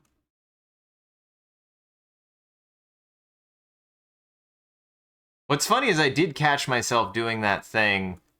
There's a joke concept that Richard Williams kind of talks about of like the curse of the assistant, where you're working on an animation and then you're like, okay, I'm done. You hand it off to the assistant. You say, okay, now do the in betweens, and then the assistant, addled with who knows a combination of several stimulants like coffee or Red Bull and very little sleep, does what he asks, does what's asked, and does the in betweens, and just does half of everything. And it's like that's not that's not how that works. You don't just put something in half between 2 points. You have to think about the motion of how something moves between 2 points. Because if you do, for example, let's say with my hair, you have frame A, right? You have this frame. And then, here, we'll even do it this way. So you have that, you have my hair in a static horizontal. Then let's say it flips to up here. Here, I don't know how I want to test this. And then it flips to like, hold on. I'm going to do this the hard way, actually. So let's say I'm doing keyframes, and we got the hairs up there, and then we have a frame here, and we say, okay, I want the hair to be flipped up to here. I want doing. Why is it doing that? Hold on, everybody.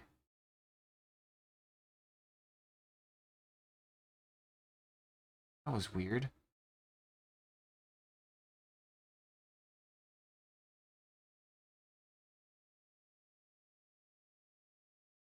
Let me make sure something didn't get moved. No?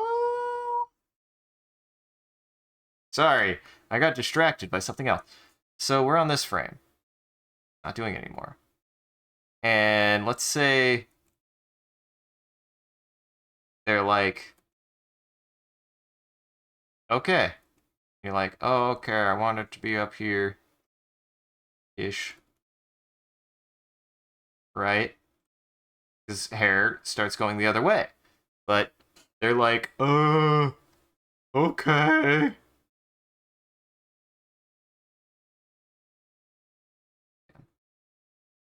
Stop that. If you do that, stop it. Fixed it. Then they just do, okay, in between, halfway. Halfway, right? That's in between, right? Yeah, done, job done, go home. Here's what you have. It flips up. But that's not the motion. That's not the motion. That's not the motion you want. You want it to tail. Because that's not how motion works.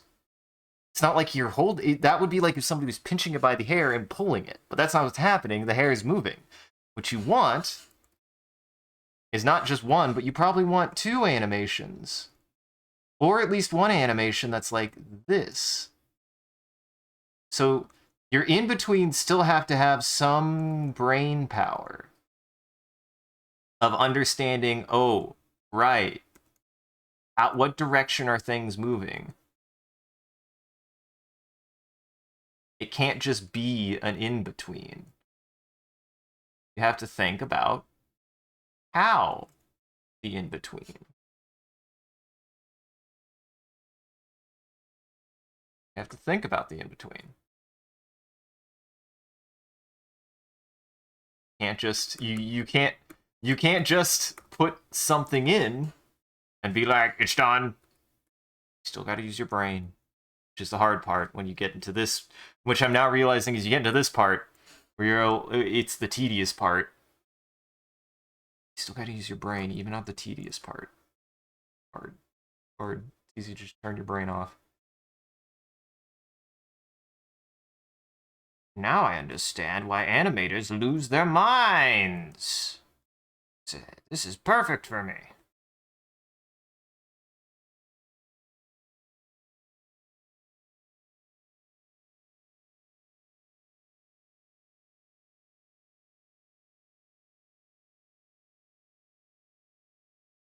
Mm-hmm. That too. And being new to something is being new to something, you know? That's fine too. You gotta start somewhere. You have to start somewhere, and you aren't gonna know what you're doing. That's fine. Also remember that. You have to start somewhere, and you're not gonna know what you're doing. You might have a notion, but you're not gonna know everything. There are going to be parts of, even if you are talented, there's going to be parts of it that you will not understand, that you will have to develop and figure out. Everybody struggles with different things. Everybody understands things differently, just on a basal level. On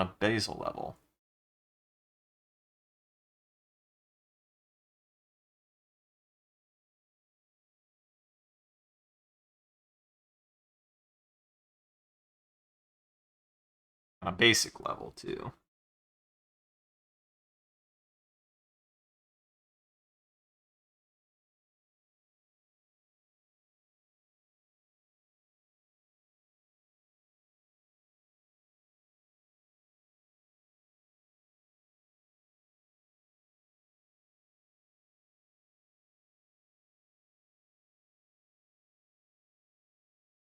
I have that wrinkle.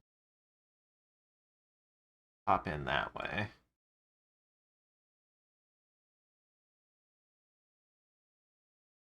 Next. Next. And I will give Animate some credit here. Boy, Animate really makes this so much easier. It really does. This would be so much harder if I was not doing Animate. So, good job, Adobe. You did something right. I don't feel like I say that enough. Good reason.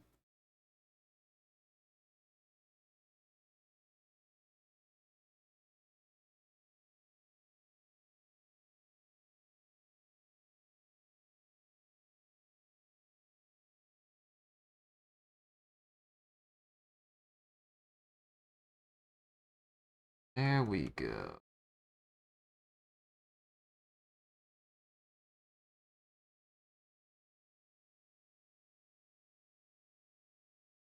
And I think this is going to look really good, though. Or it's going to look like garbage. But you just gotta do it. But I think it's going to look really good. I do think this is going to look really, really good when I finish the this looping part. It's going to look really nice.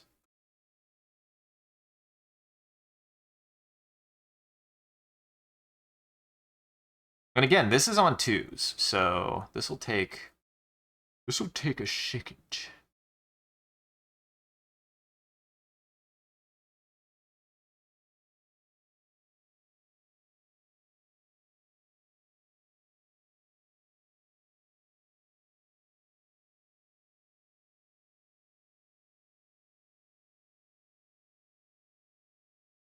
There. That goes there. This goes here. Wow, why aren't all the animators doing it this way? They also probably wouldn't lose their minds if they just showed how much work it is, and people would better understand how much work it is, that you can't just shout out an animation. It takes a lot of time. It takes a lot of time. so much.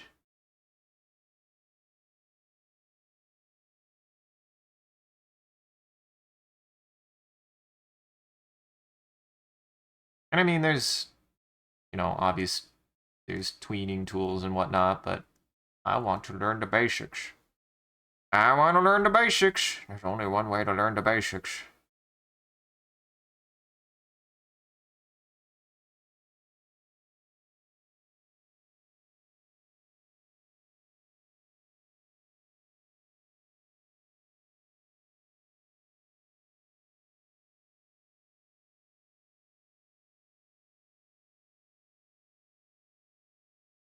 And again, I think the biggest thing this is warranting me more than anything else is a huge amount of practice to my consistency to how I do certain lines and stuff.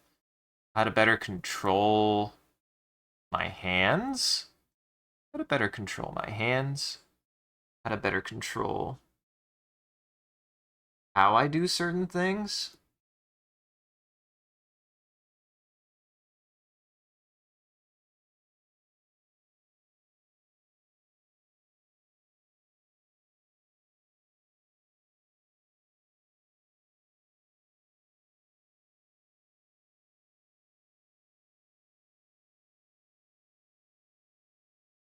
How I do certain kind of like marks and strokes. Get a little bit more consistent at that.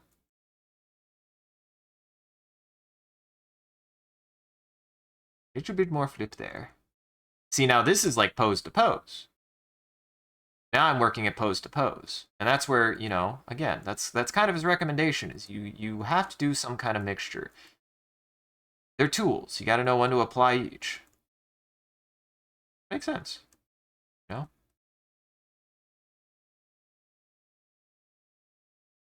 God, I'm going to have to go back and fix some frames, I think.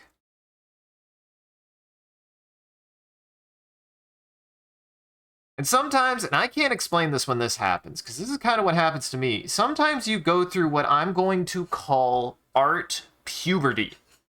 You go through art puberty at some point. Don't know when it happens, don't know why it happens, but sometimes you just go through art puberty and you go, I understand what I was doing wrong. All makes sense now.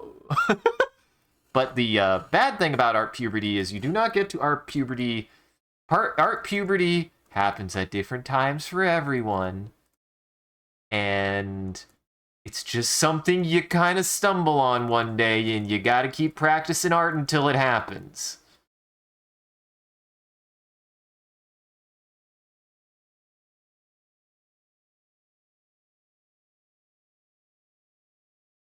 Not like I, per se, am like, yes, animation I've been studying for decades. I don't know, just one day I was like, what if I just try? What if I just tried it? And then I tried it, and I was like, I did okay. And there were a couple times where I was like, man, I would really like to try this more, but I just don't know what I'm doing. And then there was just one day where I went, what if I try now? And it just works. I'm like, what? Huh? So sometimes you just have a eureka moment with your artwork that you're like, I don't know, but it worked. I don't know what's different, but it worked. Since you're new here, what's the project that you've been working on? Did you mention a game? We'd love to know more. Yes, it's pretty much. I just want to start practicing making assets, and then I want to take those assets and then provide them to someone. And I have someone in mind. Don't you worry. I have somebody in mind. They are actually somebody who has appeared on stream. So I just want to take this stuff and be like, hey, I've been working on assets. Do you want to play with them? You want to try messing with them? Do you just want to dump them into an engine and go to town? So, because I think that one of my issues as somebody who has an interest in game design is that I have a very strong desire to want to be able to design my own assets. And for a long time, I was just not very good at it. I just wasn't very good at it. I would try and I would fail and I'd be like, boy, that was a failure. And only until recently I feel very confident in my asset design. I feel like I can actually just whatever it is, and I'm not saying that every asset I'm gonna make is good. I've just finally got to the level of confidence of whatever asset I crap out is what we're gonna use. Good, bad, I don't care. We're gonna use it. I'm gonna make something that works before I make something that looks good at this point in my life.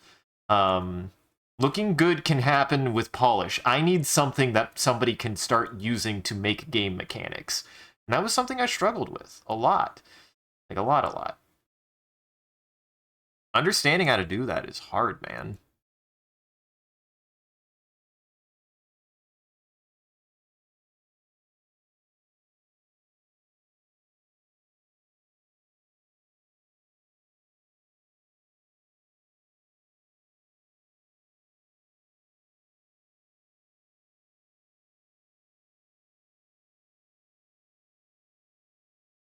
A little bit of flip.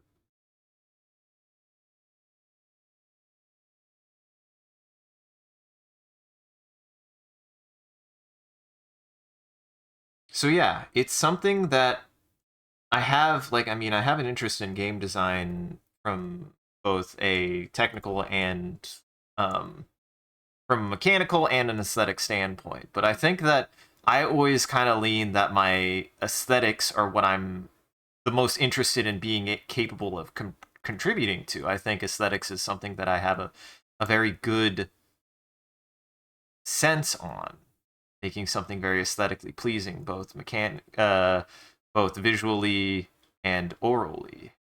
Orally, like as in sound, you freaks. You dirty boys.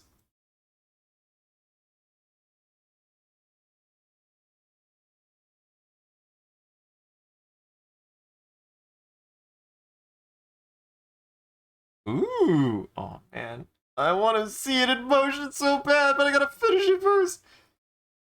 They need to get to 1,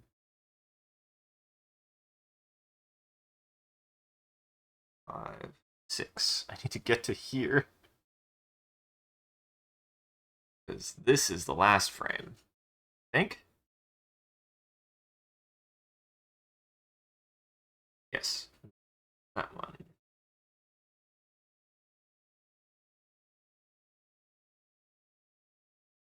Right now. I have man, I have 3 more. I have 3 more frames to draw, guys. We can do it. We can do it. We can do it. We can do it. I'm gonna finish these last 3 frames, I promise. I want to see this finished first. Oh, I gotta know what this is gonna look like.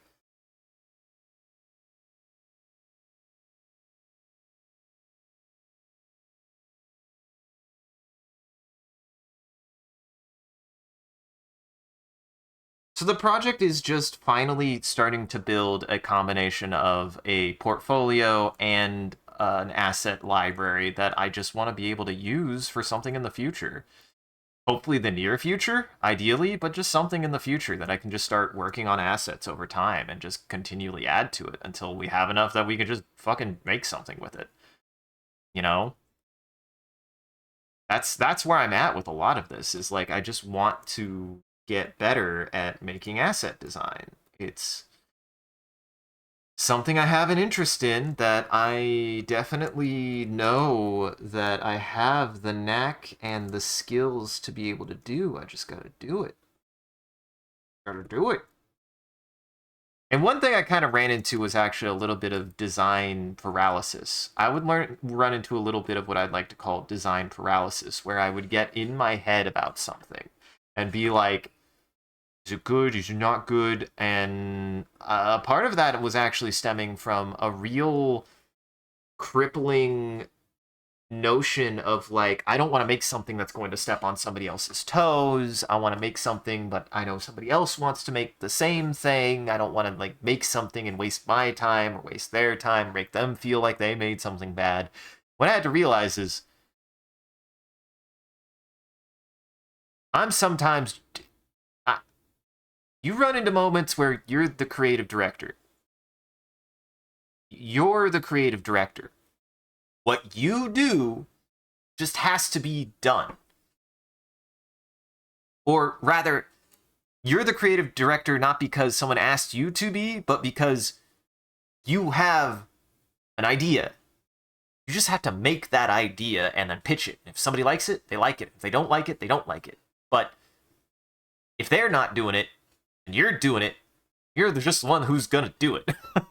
You know, like, and it's not to like, it's not personal. It's not like, uh, it's not about, muscling somebody out. It's just, I have an idea and you just gotta do it.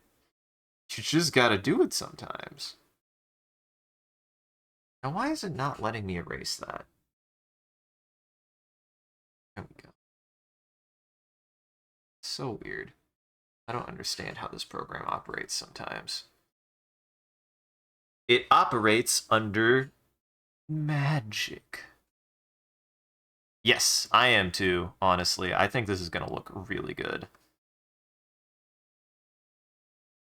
And I'm not drawing it on ones, that's for damn sure. Ones are for, like... Again, I don't think ones are going to be good from an efficiency standpoint for loops. Because loops, you want it to be consistent, you want it to be the same, and if you have to draw ones, you're gonna lose your mind, because that's now so fucking many frames that you're just gonna lose your mind.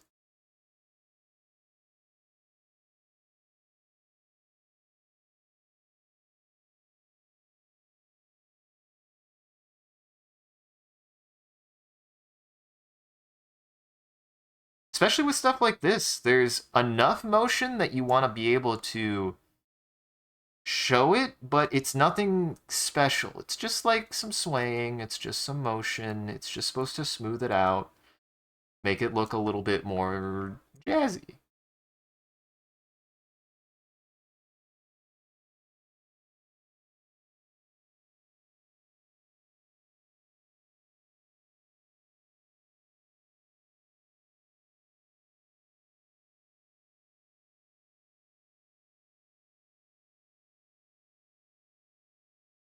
Ooh. Ooh. Sorry. I saw something in there that made me go, ooh. I likey. Bobby likey the way she move.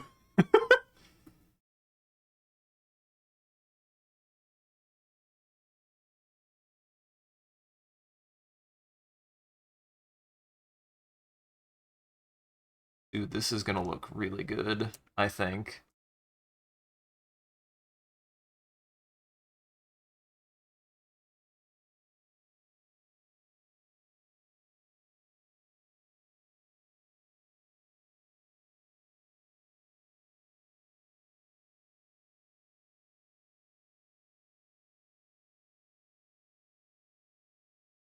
Do something more like that.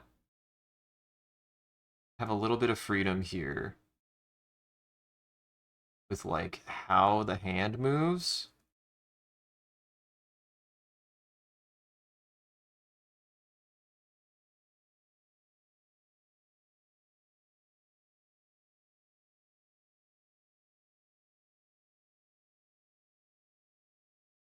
That in between.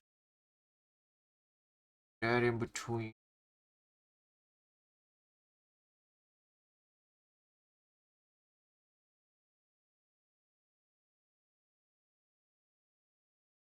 All right. That there. Yeah, I'm excited to see how this turns out because I think it's gonna look real good. She's gonna move really well.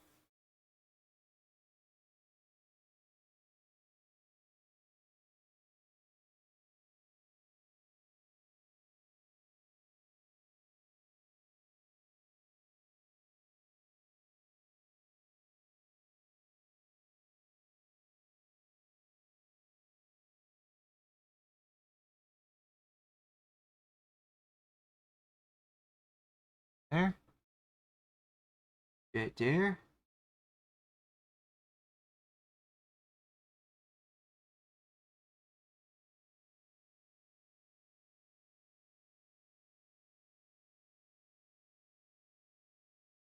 That to be more like right here-ish.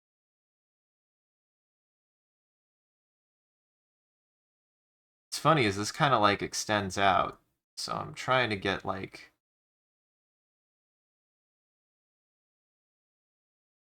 that feeling that, you know, it's also like weirdly growing. That growing, shrink, you want growing, shrinking, stretching, axial movement, ba ba da ba da. It all has to be consistent. If something grows, your in between is what's between the growth. If something moves, your in between is what's between the movement. If something extends, you get longer in between the long and short. You know, just simple animation terms. I don't make them.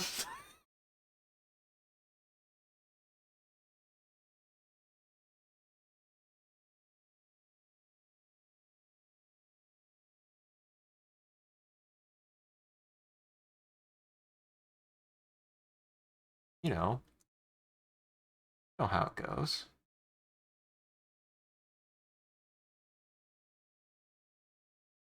This is how animation works.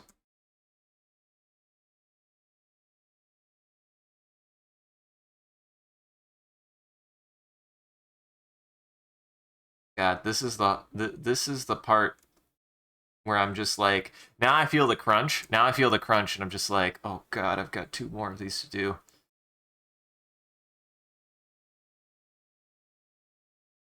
I've got 2 more of these to do. Please, please look good. I don't want to do this all again. Please look good. I don't want to do this all again.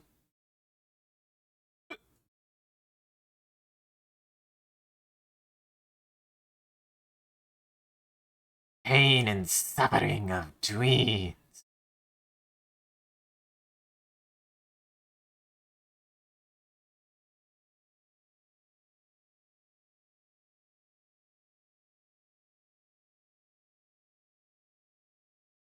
An example of that.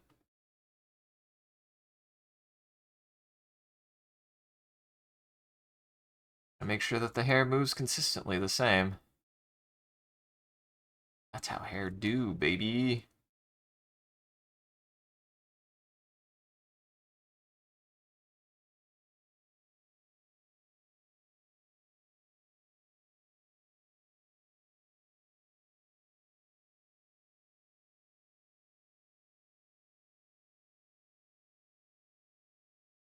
What's nice is being able to give myself like tweens that I'm like, it's fine. It's just like a little detail.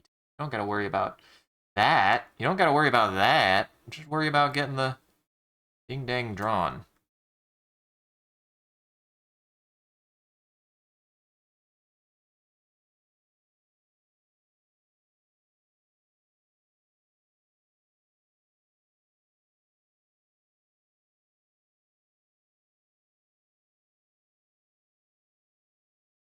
See? Then I do something like that. Show that this is swinging this way a little bit. Something like this. Swinging a little bit.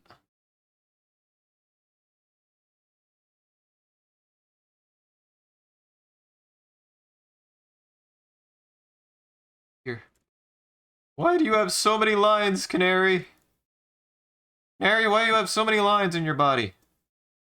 I should have made you with fewer lines. I'm gonna take away your lines if you keep this up. You need fewer lines. If I'm gonna keep working on you, you need fewer lines. Can't work with so many lines. It's too difficult. Oh, look at all the lines I didn't do on the hand. Wait, no, did I?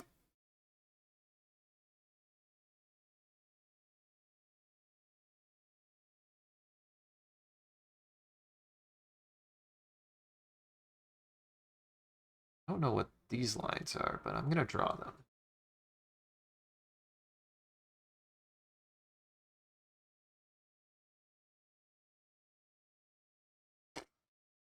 Missed some lines, guys. Guys, we missed some lines. What's funny is because I'm on a much better, like, I'm definitely in a much better mood today than I was the last time I did animation. These tweens are going to be better drawn than the fucking starting animations are, because I just have a much better hand and I'm not frustrated by my pen, and silly. Sometimes that's just how it goes, man. Sometimes that's just how it goes, man. No need to question it.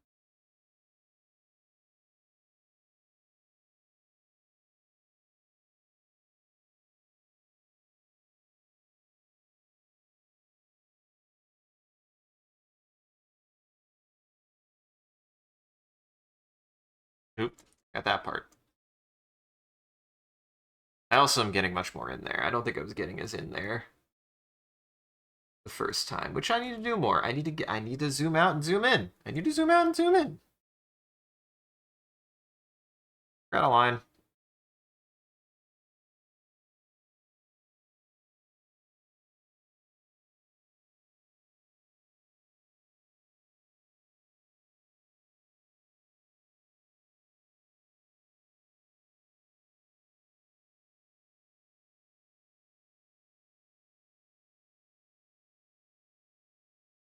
Whoa. Whoa. Sorry. That was an emotional experience.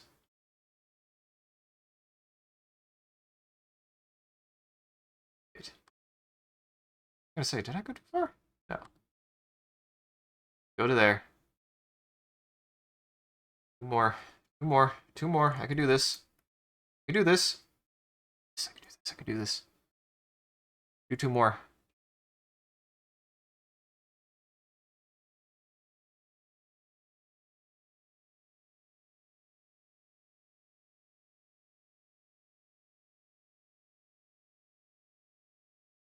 This is why you have an assistant do this for you. You do all the keyframes, and then they do this shit.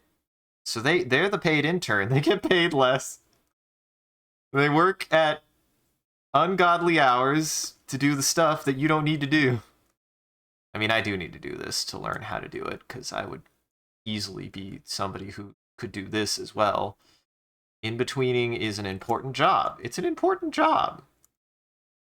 Not a throwaway job.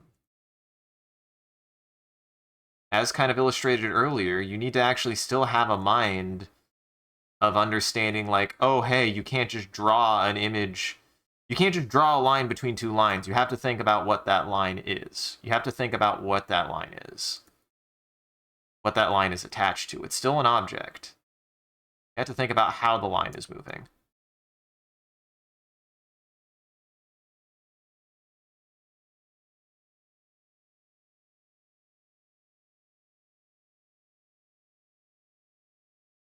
You know?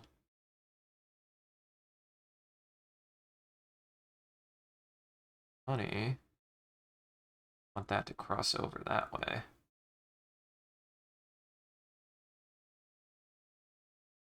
Show that it's like moving between.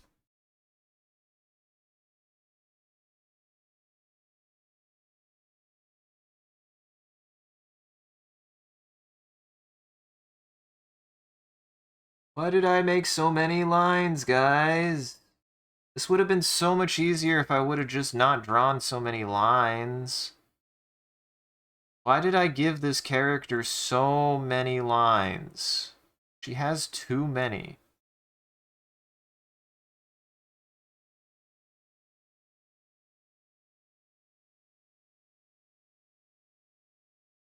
Why did she even need all these lines? Does she need all of these lines? I don't even know if she needs all of these lines. She might not even need all these lines. I could use for fewer lines in my life. I could use for fewer lines in my shapes.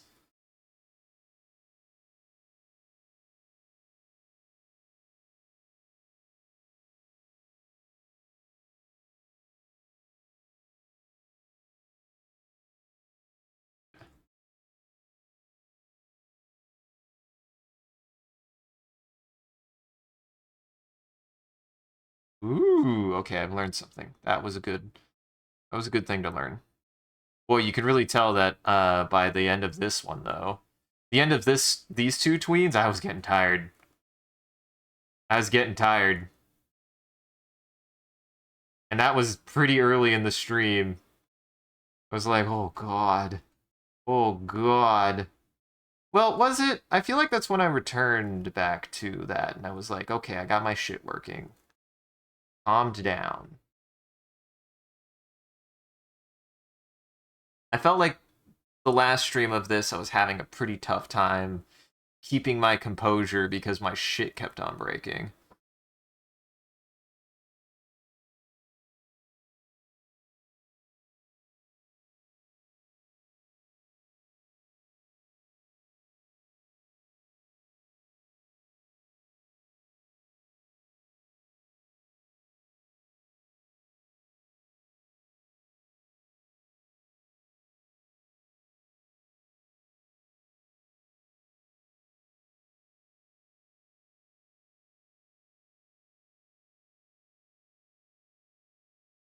Had a little bit in between, so that way there's a little difference.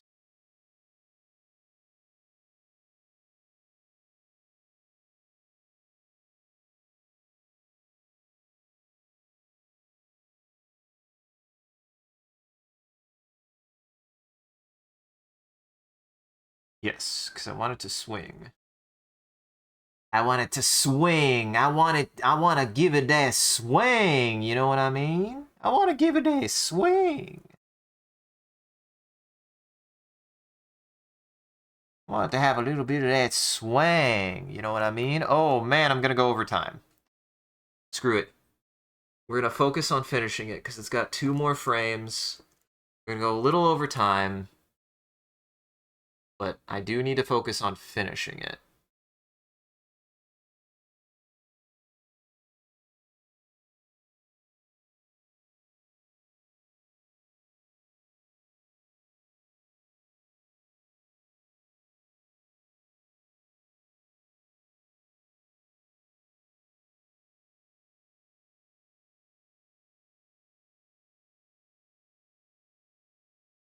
And this is what we like to call crunch. I mean, crunch is a very fascinating thing. I've been crunching like crazy recently, actually. As I mentioned earlier, I'm still working on a video. I'm still working on it. I started it last night. Though I've started a new process. I've always been one for note taking, but I sometimes am like, I don't need to take notes, and I've just kind of learned, guys, fellas, whatever you're doing, take notes. Take notes, take notes, take notes. Take notes on something. If you're working something that, especially if it has like a structure to it, take your notes. The notes are for you and anyone else that you are working with, but the notes are there to make sure that the next time you look at the goddamn thing, you don't fucking forget. That is what the notes are for. The notes are there so that way you can keep doing the thing and not forget whatever the fuck you were working on. The notes are there. The notes are your friend. They're there to make sure that you don't accidentally forget to do something important. I've got one more. Got one more.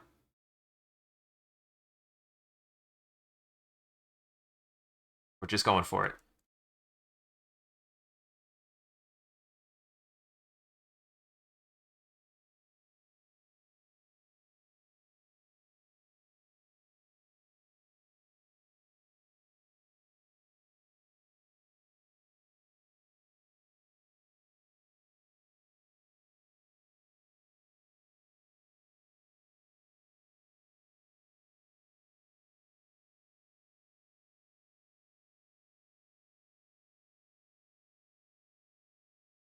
I'm going to be quiet for a second because I really want to focus on finishing this.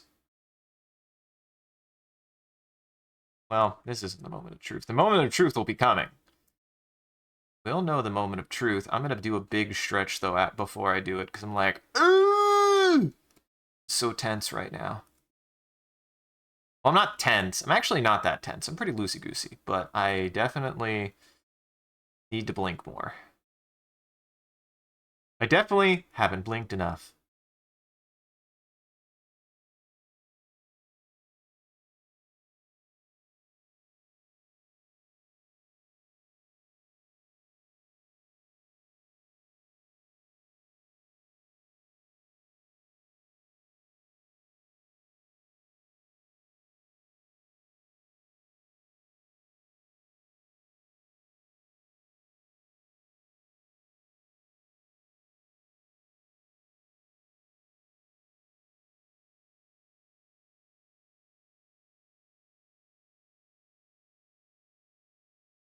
I'm stoked. I hope this comes out good, but I think it will.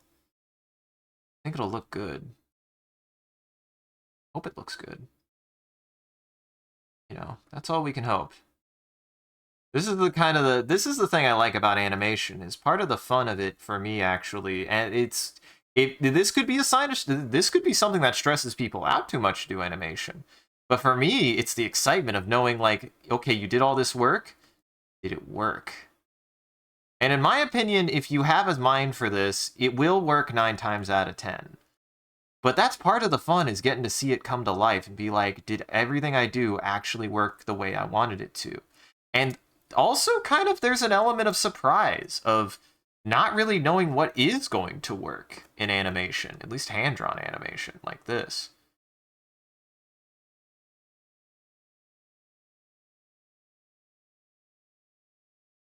You know? There's kind of an element of being like, what is going to work and what doesn't? You don't know what is. You just got to kind of throw it on a piece of paper and then kind of work with it after the fact. That's part of the fun for me, anyways.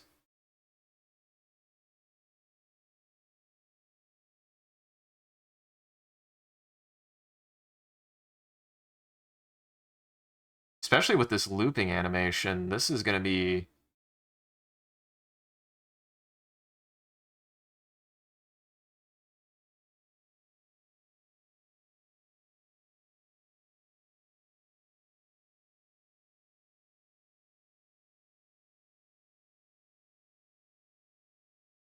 Right.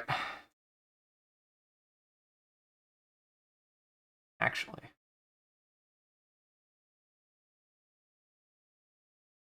It's what it needs to be. Still needs to move behind it. It still needs to move behind it. Boy, this is going to have a lot of motion in it.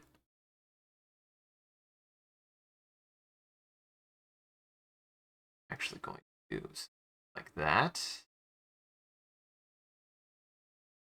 That it's like extending out. Give it some doingle physics, you know? Can I am I allowed to copyright the term doingle physics? I wanna copyright doingle physics. I wanna patent doingle physics. Doingle physics is a primary thing on this stream. My hair operates off of doingle physics. I want to make a physics engine titled Doingle Physics. And all it does is weird hair physics. That's all it does. It doesn't do anything else.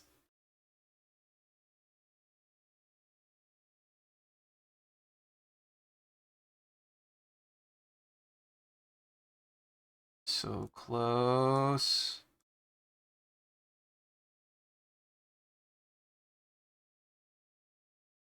And who knows? I think I've kind of, unfortunately, put myself in an awkward spot with something.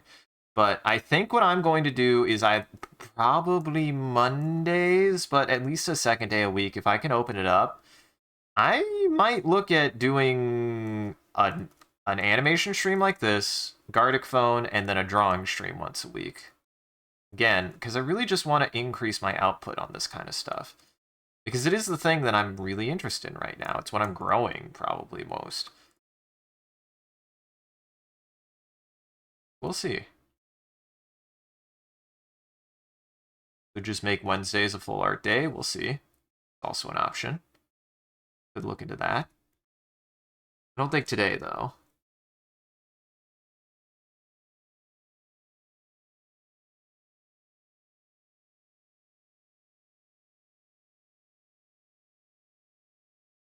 There we go.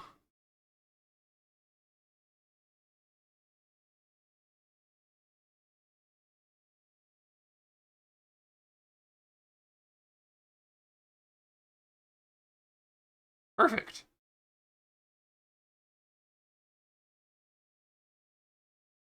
Oh, it's so close, guys. Oh, it's so close. I'm almost done.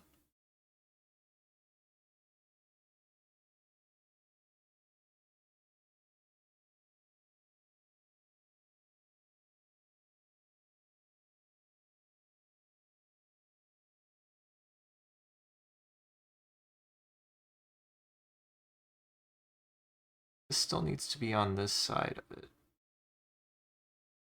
Needs to be flicking that way.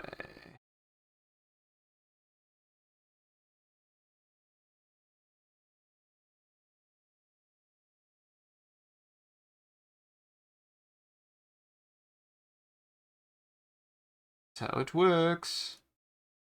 It's how it works.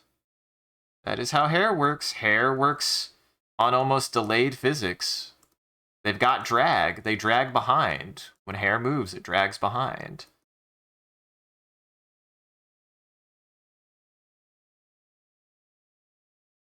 Because again, it would be very easy for the brain to just say in between, right? That's in between. That's in between in almost the literal sense, right? Like we're not when you want to make an in between, you don't want to literally make an in between.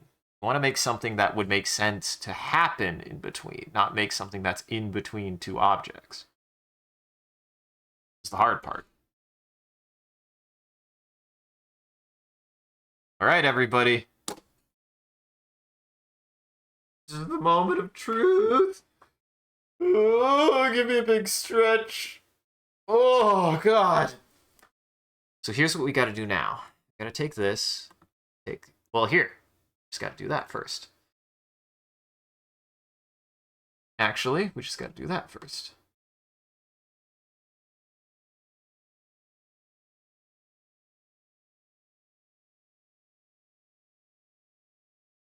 Yeah, that should be that frame. Okay.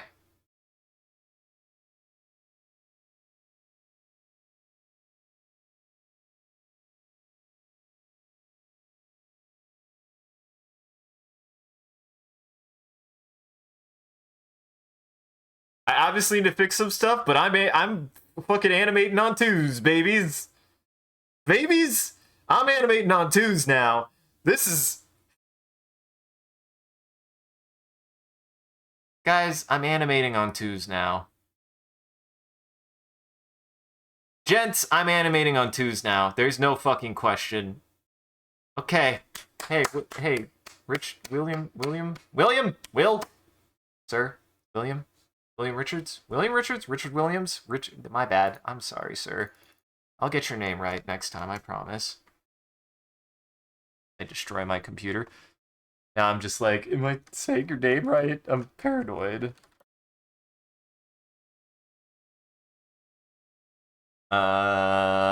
Richard Williams. Richard. Hey, buddy. Yeah, I'm animating on twos now. Hey, I'm animating on twos now. Holy fuck. Though I do still think it's a little bit too fast. So if I was to do any correction, I would probably add one more frame somewhere. But it looks really good. It looks really good.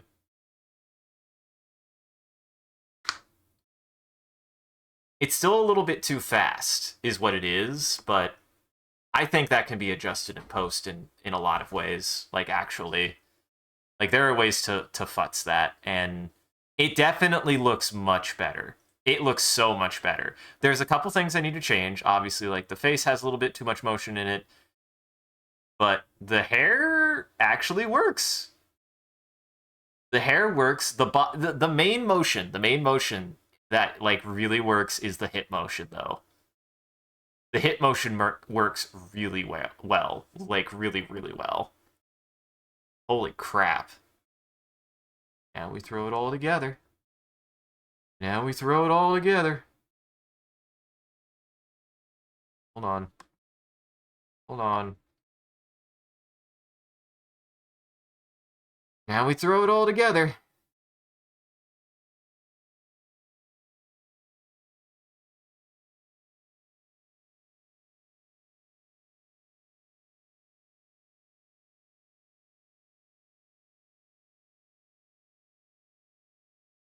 Paste and overwrite. Paste and overwrite. Now paste and overwrite.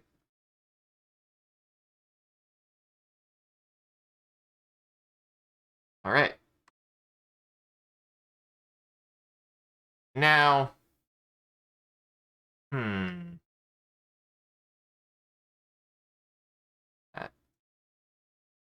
Interesting.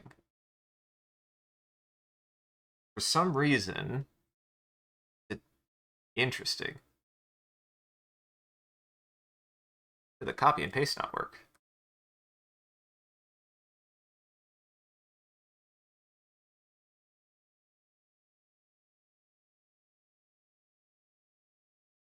Copy.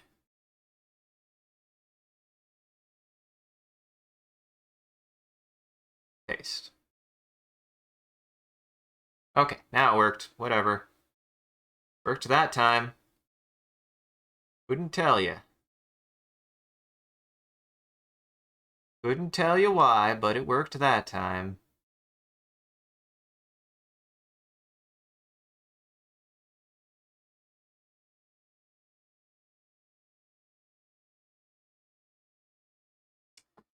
Why are you doing that? Why are you doing that? Why did you do that? Worked?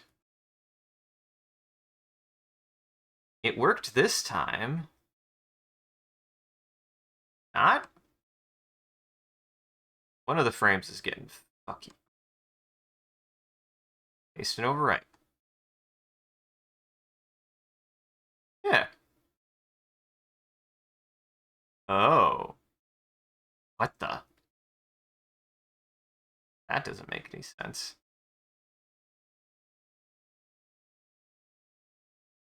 Frame 3 is being weird. Frame 3 being weird. Why is frame 3 being weird?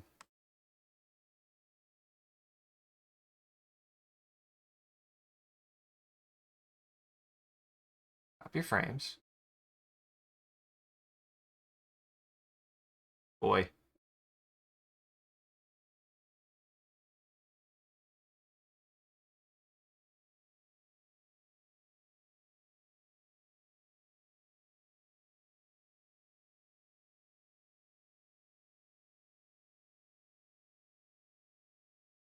Oh, frame 5 is also being weird. What the hell?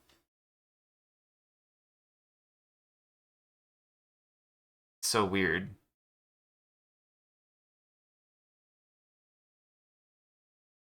Why did it do that? It's unknowable.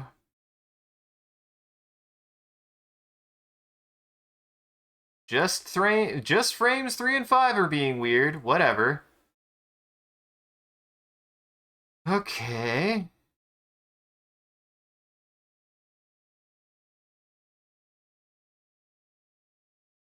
All right. Try this one more time.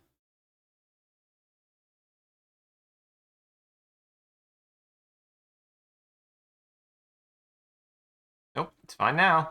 Whatever. We don't question what works, right, everybody? Works, it works. Broken, we don't know why it's broken. We fix it, and it stops being broken. We go, it fixed. We don't care.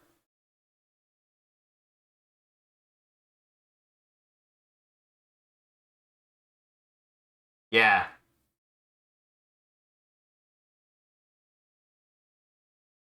Holy shit, that looks good.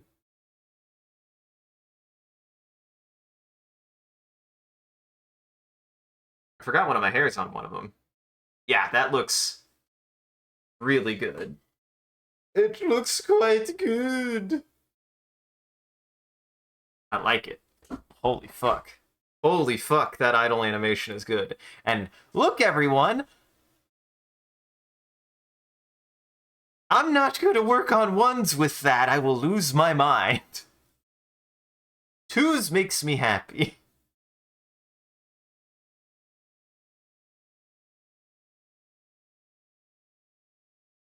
Wow, I didn't even... That was an accident? I kind of got a shoulder roll in there, too. Yeah, I've got... This makes me feel really confident that I just need to clean up certain things in my process, but, like, I've got a good sense of, like, just motion. This wasn't rotoscoped. I want to maintain this. This wasn't rotoscoped.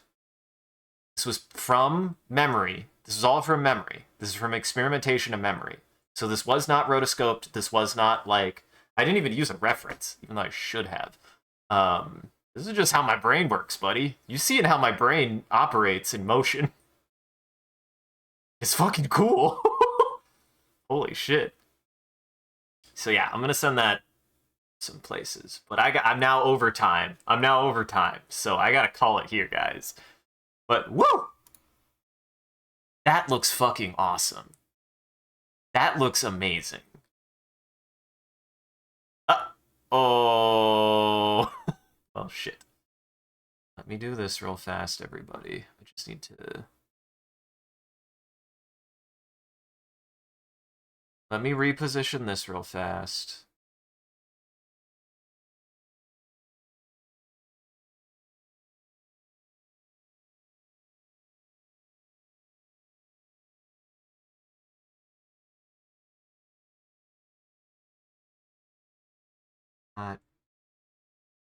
Oh, wait, no. I'm on all four. Okay, I was like, why can't I go to that layer? That's wrong. I wish there was... Because there seems to be no way... And that's fine. It was just positioned different, I think. I think I want the positioning like this, actually. So I don't have to resize anything, at least. Thank God. At least I don't have to resize anything.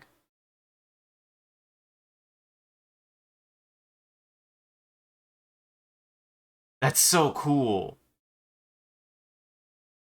God, that's so cool. Holy shit, that's so cool. That is so awesome. I still think they're moving a little bit too fast. So if I was to modify anything, I would like try to find a way to slow down the loop. But that's the thing, is like this just works. This is a proof of concept, is what it is. And then there's ways to modify timings and stuff like that outside of this. So I've got all the frames I want, and then we just go from there. But I gotta call it. I gotta call it here. So first off, everybody out there, thank you for joining. We're gonna do one more thing. If you want to, you don't have to, but chat. If you're still listening, watching, you want to say something, drop me a couple phrases in chat, and we'll create a picture. I always end the stream by creating a picture that everybody gets to see at the very end of the stream. So drop me a couple phrases, and I can give us something to start with if you want some ideas. MCCanary realizing he has animation powers. And just, it could be anything. It could be anything based on that. It could be anything extra. But MCCanary realizing he has animation powers. And then if you want to add anything to that, let me know, chat. I'll give you like 30 seconds. But this was really fun. This was really, really fun.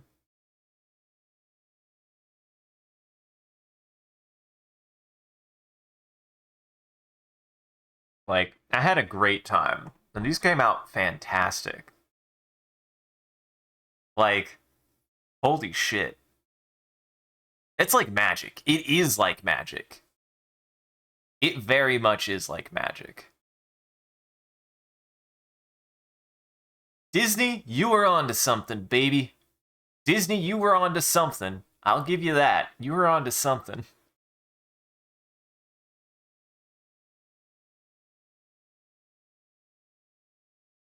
Holy shit. And I look at this and I'm like, oh man, I have so many things I need to fix. I need to fix, like, the face does a weird, like, it like bubbles. There's a couple frames missing one of the doingles. The hair kind of moves in ways it shouldn't. I definitely need to make some changes to some of the hairs. But holy man.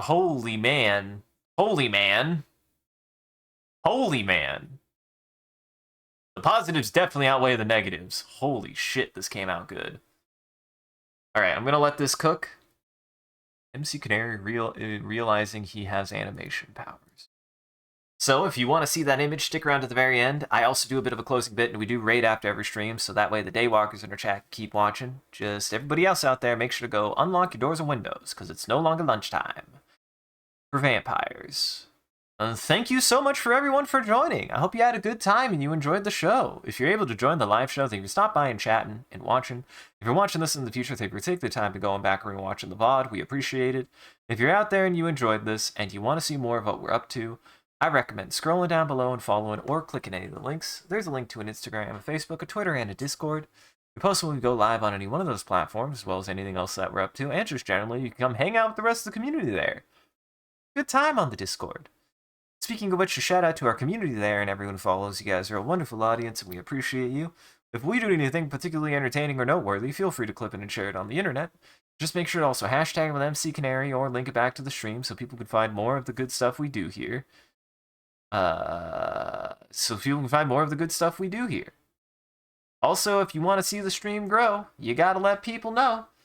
Letting people know, it's always super cool of you to do. I always appreciate it when somebody comes in, they mention that they learned about this stream from somebody else. It's super rad, and it means a lot to me when people are able to do that. It means I'm doing something that you want to share with people, and I appreciate that a lot. So if you want to be a cool guy, and have my appreciation, let people know about the stream. As always, a huge thank you to Mo Shrimp and all of our supporters on Patreon and Twitch. Your generosity allows us to continue to expand the stream, as well as take on more projects, and the stream would not be made possible without viewers like you. So we thank you. If you want to see your name added to this list, as well as a couple other benefits you could get, you could always subscribe directly on Twitch or check out the Patreon page. It'll show you everything that you can get, and any amount is always appreciated. Once again, thank you.